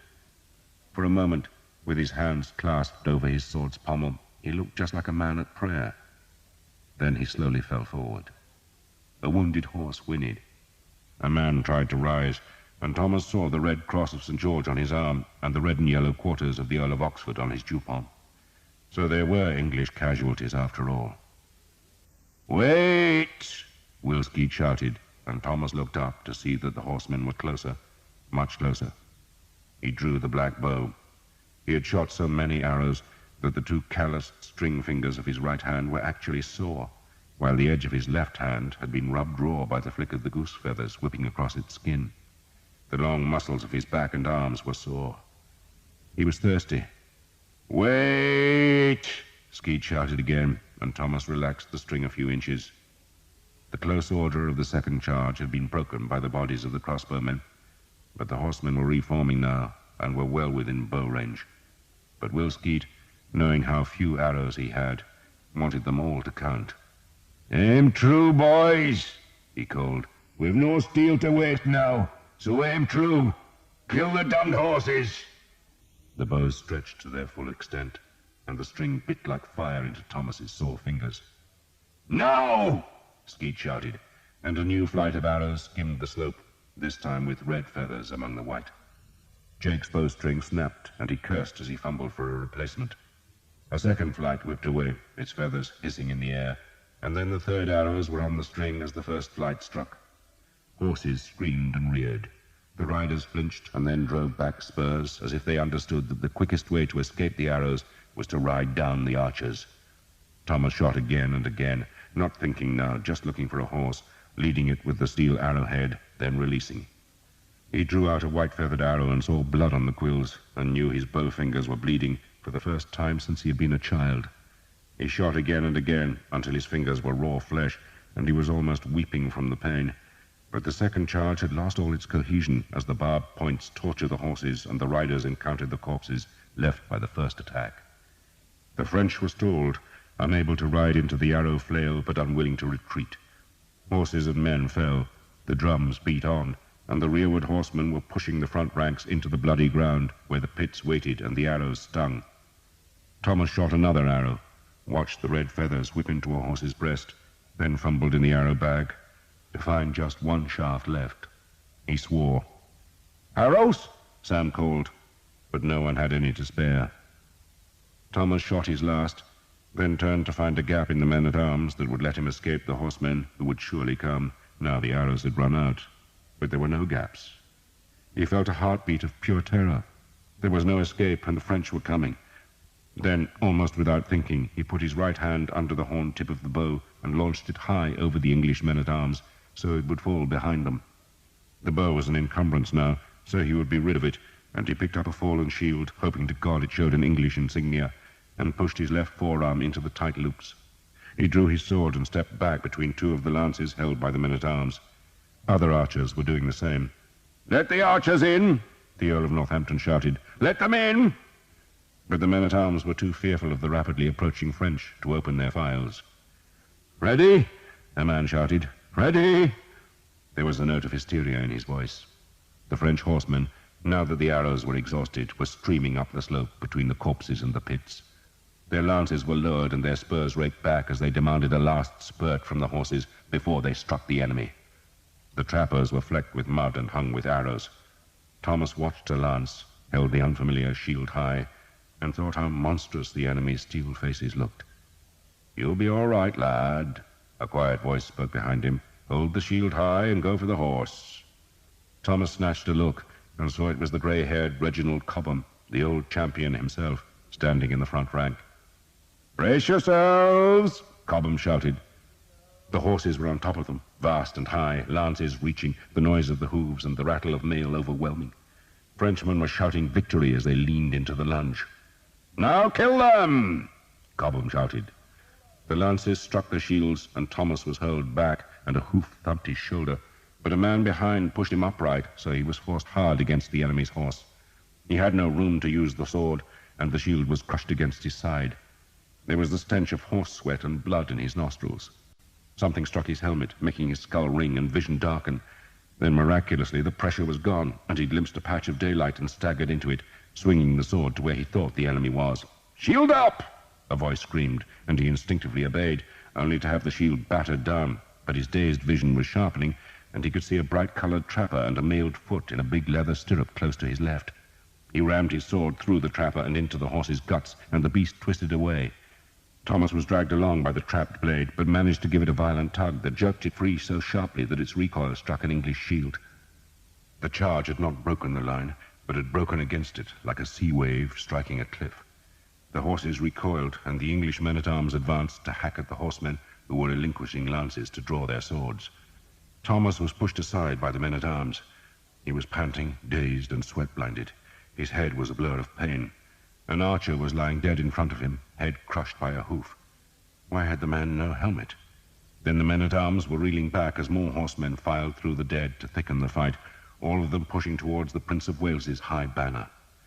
Thomas banged his shield hard into a horse's face, felt a glancing blow on his sword, and skewered the blade down the horse's flank. The rider was fighting a man on the other side of his horse, and Thomas saw a small gap between the saddle's high pommel and the man's mail skirt, and he shoved the sword up into the Frenchman's belly, heard the man's angry roar turn into a shriek, then saw the horse was falling towards him. He scrambled clear, pushing a man out of his path before the horse collapsed in a crash of armor and beating hooves. English men-at-arms swarmed over the dying beast, going to meet the next enemy. A horse with an iron garrow deep in its haunch was rearing and striking with its hooves. Another horse tried to bite Thomas, and he struck it with the shield, then flailed at its rider with his sword. But the man wheeled away, and Thomas looked desperately for the next enemy. "No prisoners!" the Earl screamed, seeing a man trying to lead a Frenchman out of the melee. The Earl had discarded his shield and was wielding his sword with both hands, hacking it like a woodman's axe, and daring any Frenchman to come and challenge him. They dared. More and more horsemen pushed into the horror. There seemed no end to them. The sky was bright with flags and streaked with steel. The grass was gouged by iron and slick with blood. A Frenchman rammed the bottom edge of his shield down onto an Englishman's helmet, wheeled the horse, lunged a sword into an archer's back, wheeled again and struck down at the man still dazed by the shield blow. "Bonjour, Saint-Denis!" he shouted. "St. George!" The Earl of Northampton, visor up and face streaked with blood, rammed his sword through a gap in a chanfron to take a horse's eye. The beast reared, and its rider fell to be trampled by a horse behind. The Earl looked for the prince and could not see him, then could not search more, for a fresh Cornwell with white crosses on black shields was forging through the melee, pushing friend and foe alike from their path as they carried their lances towards the prince's standard. Thomas saw a baffled lance coming at him, and he threw himself to the ground, where he curled into a ball and let the heavy horses crash by. "Bonjour, Saint-Denis!" the voices yelled above him, as the Count of Astorac's Cornwell struck home. Sir Guillaume de Vec had seen nothing like it. He hoped he never saw it again. He saw a great army breaking itself against a line of men on foot. It was true that the battle was not lost, and Sir Guillaume had convinced himself it could yet be won. But he was also aware of an unnatural sluggishness in himself. He liked war. He loved the release of battle. He relished imposing his will on an enemy, and he had ever profited from combat. Yet he suddenly knew he did not want to charge up the hill. There was a doom in this place, and he pushed that thought away and kicked his spurs back. "Bonjour, Saint-Denis!" he shouted, but knew he was just pretending the enthusiasm. No one else in the charge seemed afflicted by doubts. The knights were beginning to jostle each other as they strove to aim their lances at the English line. Very few arrows were flying now, and none at all were coming from the chaos ahead, where the Prince of Wales's banner flew so high. Horsemen were now charging home all along the line, hacking at the English ranks with swords and axes, but more and more men were angling across the slope to join the fury on the English right. It was there, Sir Guillaume told himself, that the battle would be won and the English broken. It would be hard work, of course, and bloody work, hacking through the prince's troops, but once the French horsemen were in the rear of the English line, it would collapse like rotted wood, and no amount of reinforcements from the top of the hill could stop that panicked rout. So fight, he told himself, fight. But there was still the nagging fear that he was riding into disaster. He had never felt anything like it, and he hated it, cursing himself for being a coward. A dismounted French knight, his helmet's facepiece torn away and blood dripping from a hand holding a broken sword, while his other hand gripped the remnants of a shield that had been split into two, staggered down the hill, then dropped to his knees and vomited. A riderless horse, stirrups flapping, galloped white-eyed across the line of the charge, with its torn trapper trailing in the grass. The turf here was flecked by the white feathers of fallen arrows that looked like a field of flowers. "Go! Go! Go!" Sir Guillaume shouted at his men, and knew he was shouting at himself. He would never tell men to go on a battlefield, but to come, to follow. And he cursed himself for using the word, and stared ahead, looking for a victim for his lance. And he watched for the pits, and tried to ignore the melee that was just to his right. He planned to widen the melee by boring into the English line, where it was still lightly engaged. Die a hero, he told himself, carried the damned lance right up the hill, and let no man ever say that Sir Guillaume d'Evêque was a coward. Then a great cheer sounded from his right, and he dared look there, away from the pits. He saw the Prince of Wales's great banner was toppling into the struggling men. The French were cheering, and Sir Guillaume's gloom lifted magically, for it was a French banner that pressed ahead, going over the place where the prince's flag had flown. And then Sir Guillaume saw the banner. He saw it and stared at it. He saw a Yale holding a cup, and he pressed his knee to turn his horse, and shouted at his men to follow him. "To war!" he shouted. To kill.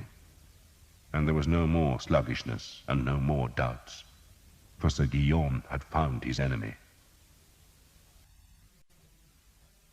The king saw the enemy knights with the white-crossed shields pierce his son's battle, and then he watched his son's banner fall. He could not see his son's black armor. Nothing showed on his face. "Let me go," the Bishop of Durham demanded. The king brushed a horsefly from his horse's neck. "Pray for him," he instructed the bishop. "What the hell use will prayer be?" the bishop demanded, and hefted his fearful mace. "Let me go, sire." "I need you here," the king said mildly, "and the boy must learn as I did." "I have other sons," Edward of England told himself, "though none like that one. That son will be a great king one day, a warrior king, a scourge of our enemies, if he lives. And he must learn to live in the chaos and terror of battle." "You will stay," he told the bishop firmly, then beckoned to Harold. "That badge," he said, pointing to the red banner with the Yale. "Whose is it?" The herald stared at the banner for a long time, then frowned, as if uncertain of his opinion. "Well?" the king prompted him. "I haven't seen it in 16 years, the herald said, sounding dubious of his own judgment. "But I do believe it's the badge of the Vexil family, sire." "The Vexil?" the king asked. "Vexil?" the bishop roared. "Vexil? Damned traitors! They fled from France in your great-grandfather's reign, sire, and he gave them land in Cheshire. Then they sided with Mortimer." "Ah," the king said, half smiling. So the Vexil had supported his mother and her lover, Mortimer, who together had tried to keep him from the throne.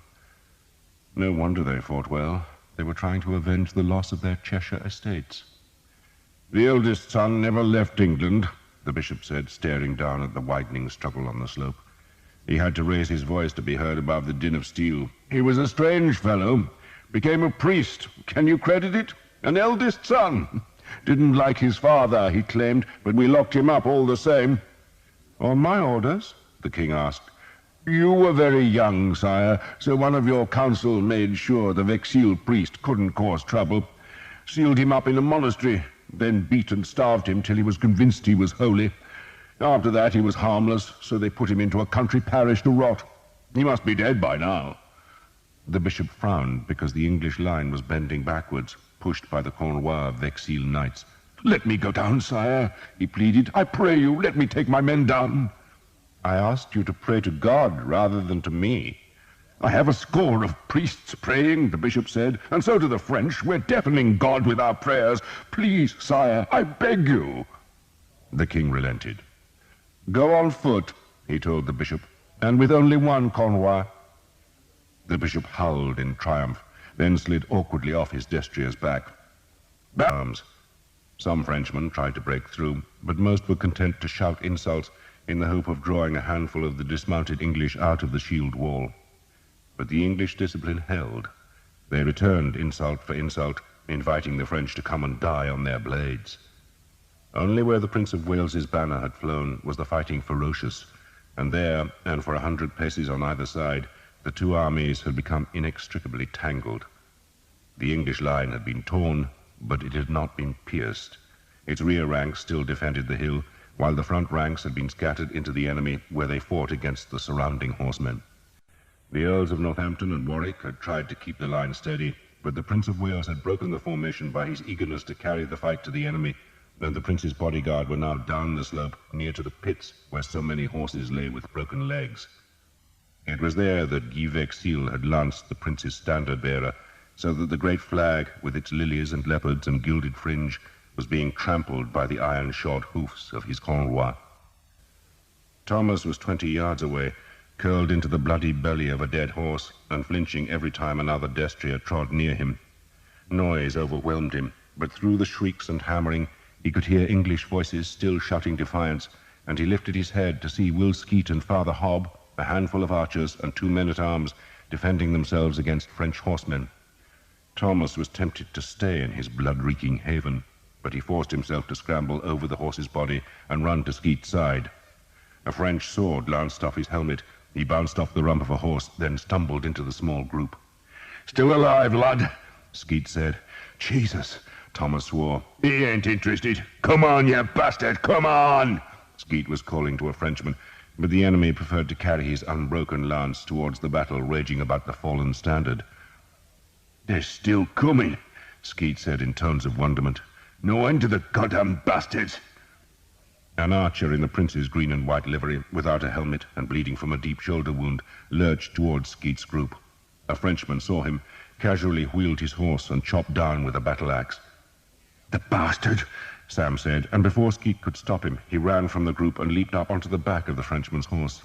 He put an arm round the knight's neck, then simply fell backwards, dragging the man from the high saddle. 2 enemy men-at-arms tried to intervene, but the victim's horse was in their way. "Protect him!" Skeet shouted, and led his group to where Sam was beating fists at the Frenchman's armor. Skeet pushed Sam away, lifted the Frenchman's breastplate just enough to let a sword enter, then slid his blade into the man's chest. "Bastard," Skeet said. "got no right to kill archers. Bastard!" He twisted the sword, rammed it in further, then yanked it free. Sam lifted the battle-axe and grinned. "Proper weapon," he said, then turned as the 2 would-be rescuers came riding in. "Bastards! Bastards!" Sam shouted as he chopped the axe at the nearer horse. Skeet and one of the men-at-arms were flailing swords at the other beast. Thomas tried to protect them with his shield as he stabbed up at the Frenchman and felt his sword deflected by shield or armor. Then the 2 horses, both bleeding, wheeled away. "Stay together," Skeet said. "Stay together. Watch our backs, Tom." Thomas did not answer. "Tom!" Skeet shouted. But Thomas had seen the lance. There were thousands of lances on the field, but most of them were painted in spiraling colors, and this one was black, warped, and feeble. It was the lance of St. George that had hung in the cobwebs of his childhood nave, and now it was being used as the pole of a standard, and the flag that hung from the silver blade was red as blood and embroidered with a silver yale. His heart lurched. The lance was here. All the mysteries he had tried so hard to avoid were on this battlefield. The Vexil were here. His father's killer was probably here. "Tom!" Skeet shouted again. Thomas just pointed at the flag. "I have to kill them." "Don't be a fool, Tom," Skeet said, then whipped back as a horseman crashed in from the lower slope. The man tried to veer away from the group of infantry, but Father Hobb, the only man still carrying a bow, thrust the weapon into the horse's front legs, tangling them and snapping the bow. The horse collapsed with a crash by their side, and Sam whacked the axe into the screaming knight's spine. "Vexil!" Thomas shouted as loud as he could. "Vexil!"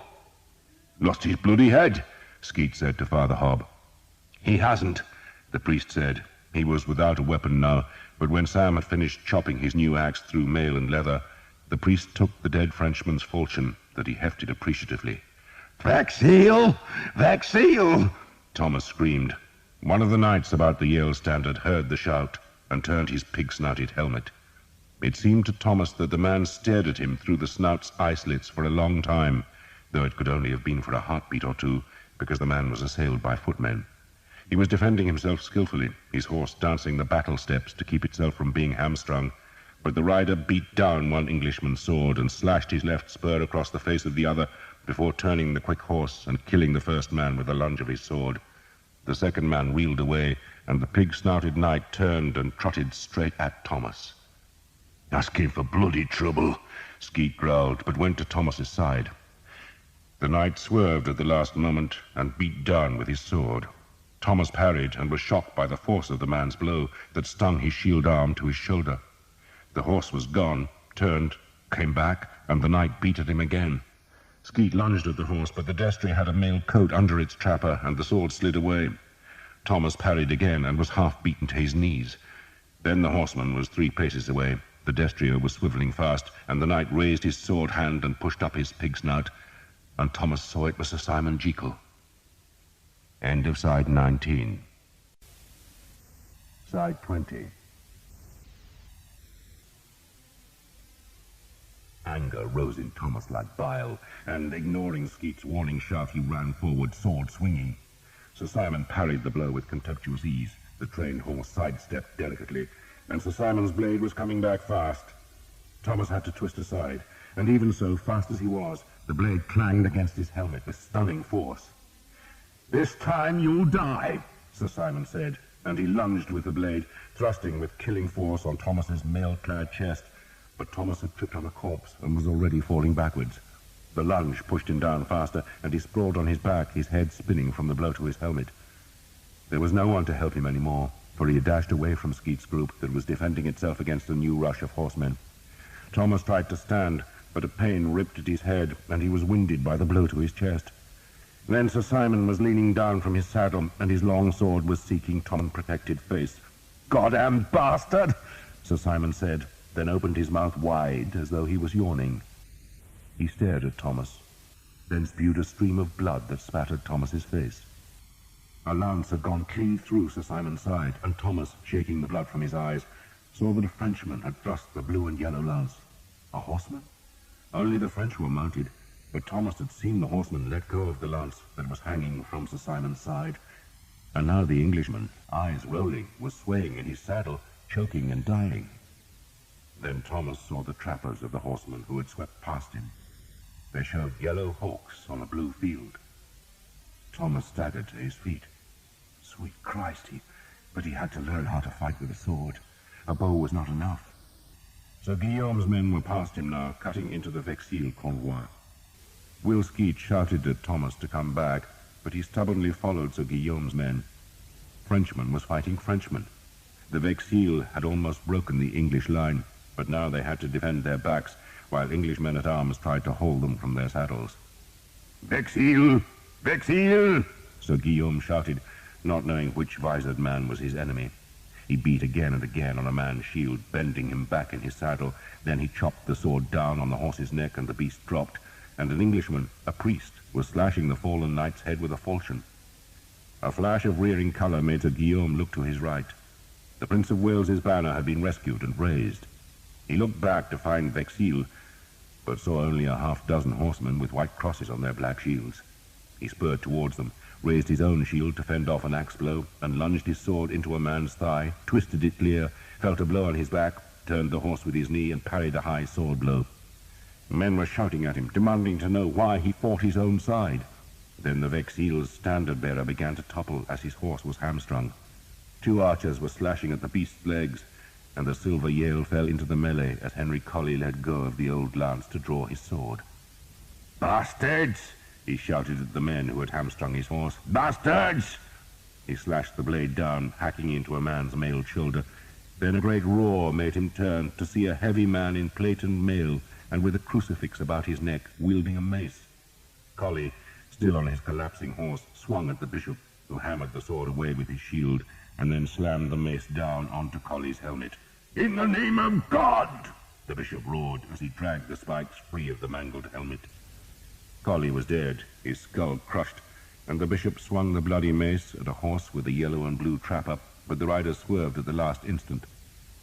Sir Guillaume never saw the bishop with his mace. Instead, he had seen that one of the Vexil Cornwell had finer armor than the others, and he raked back his spurs to reach that man, but felt his own horse faltering, and he looked behind to glimpse, through the constricting slits in his visor, that Englishmen were hacking at his horse's rear legs. He beat the swords back, but the animal was sinking down, and a huge voice was shouting, "Clear my way! I want to kill the bastard! In the name of Christ, out of the way!" Sir Guillaume did not understand the words, but suddenly an arm was around his neck, and he was being hauled out of the saddle. He shouted in anger, then had the breath driven from him as he thumped onto the ground. A man was holding him down, and Sir Guillaume tried to hit him with his sword, but his wounded horse was thrashing beside him, threatening to roll on him, and Sir Guillaume's assailant dragged him free, then twisted the Frenchman's sword away. "Just lie there!" a voice shouted at Sir Guillaume. "Is the goddamn bastard dead?" the bishop roared. "He's dead," Thomas shouted. "Praise God! On! Kill!" "Thomas," Sir Guillaume squirmed. "Don't move," Thomas said. "I want Vexil." "They've gone!" Thomas shouted. "They've gone! Lie still!" Guy Vexil, assailed from two sides, and with his red banner fallen, had pulled his 3 remaining men back, but only to join the last of the French horsemen. The king himself, with his friend the King of Bohemia, was entering the melee. Although John of Bohemia was blind, he had insisted on fighting, and so his bodyguard had tied their horses' reins together and put the king's destrier in their center so that he could not lose them. "Prague!" they shouted their war cry. "Prague!" The king's son, Prince Charles, was also tied into the group. "Prague!" he shouted, as the Bohemian knights led the last charge, except it was not a charge, but a blundering advance through a tangle of corpses and thrashing bodies and terrified horses. The Prince of Wales still lived. The gold fillet had been half cut from his helmet, and the top edge of his shield had been split in a half-dozen places, but now he led the countercharge, and 100 men went with him, snarling and screaming, wanting nothing else but to maul this last enemy who came in the dying light to the killing place where so many Frenchmen had died. The Earl of Northampton, who had been mustering the rearward ranks of the prince's battle to keep them in line, sensed that the battle had turned. The vast pressure against the English men-at-arms had weakened, and though the French were trying again, their best men were bloodied or dead, and the new ones were coming too slowly, and so he shouted at his footmen to follow him. "Just kill them!" he shouted. "Just kill them!" Archers, men-at-arms, and even hobelards, who had come from their place inside the wagon circles that protected the guns on the flanks of the line, swarmed at the French. To Thomas, crouching beside Sir Guillaume, it was like the mindless rage of the Bridge of Caen all over again. This was madness released, a blood-crazed madness, but the French would suffer for it. The English had endured deep into the long summer evening, and they wanted revenge for the terror of watching the big horses come at them, and so they clawed and beat and slashed at the royal horsemen. The Prince of Wales led them, fighting beside archers and men-at-arms, hacking down horses and butchering their riders in a frenzy of blood. The King of Mallorca died, and the Count of St. Paul, and the Duke of Lorraine and the Count of Flanders. Then Bohemia's flag, with its 3 white feathers, fell, and the blind king was dragged down to be butchered by axes, maces, and swords. A king's ransom died with the king, and his son bled to death on his father's body, as his bodyguard, hampered by the dead horses that were still tied to the living beasts, were slaughtered one after the other by Englishmen, no longer shouting a war cry, but screaming in a howling frenzy like lost souls. They were streaked with blood, stained and spattered and soaked in it, but the blood was French. The Prince of Wales cursed the dying Bohemians, blaming them for barring his approach to the French king, whose blue and gold banner still flew. 2 English men-at-arms were hacking at the king's horse. The royal bodyguard was spurring to kill them. More men in English livery were running to bring Philip down, and the prince wanted to be there, to be the man who took the enemy king captive.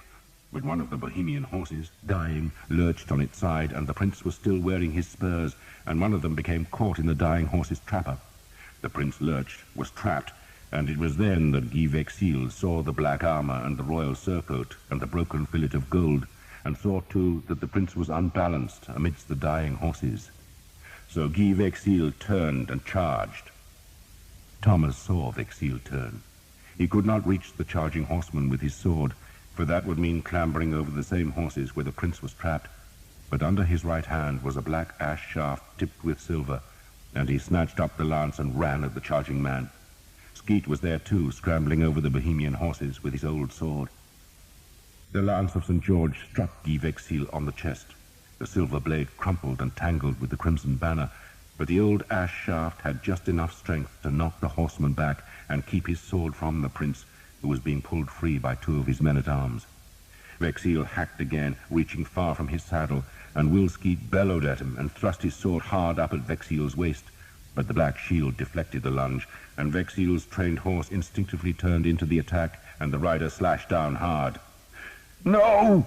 Thomas shouted. He thrust the lance again, but it was a feeble weapon, and the dry ash splintered against Vexil's shield. Will Skeet was sinking, blood showing at the ragged gash in his helmet. Vexil raised his sword to strike at Skeet a second time as Thomas stumbled forward.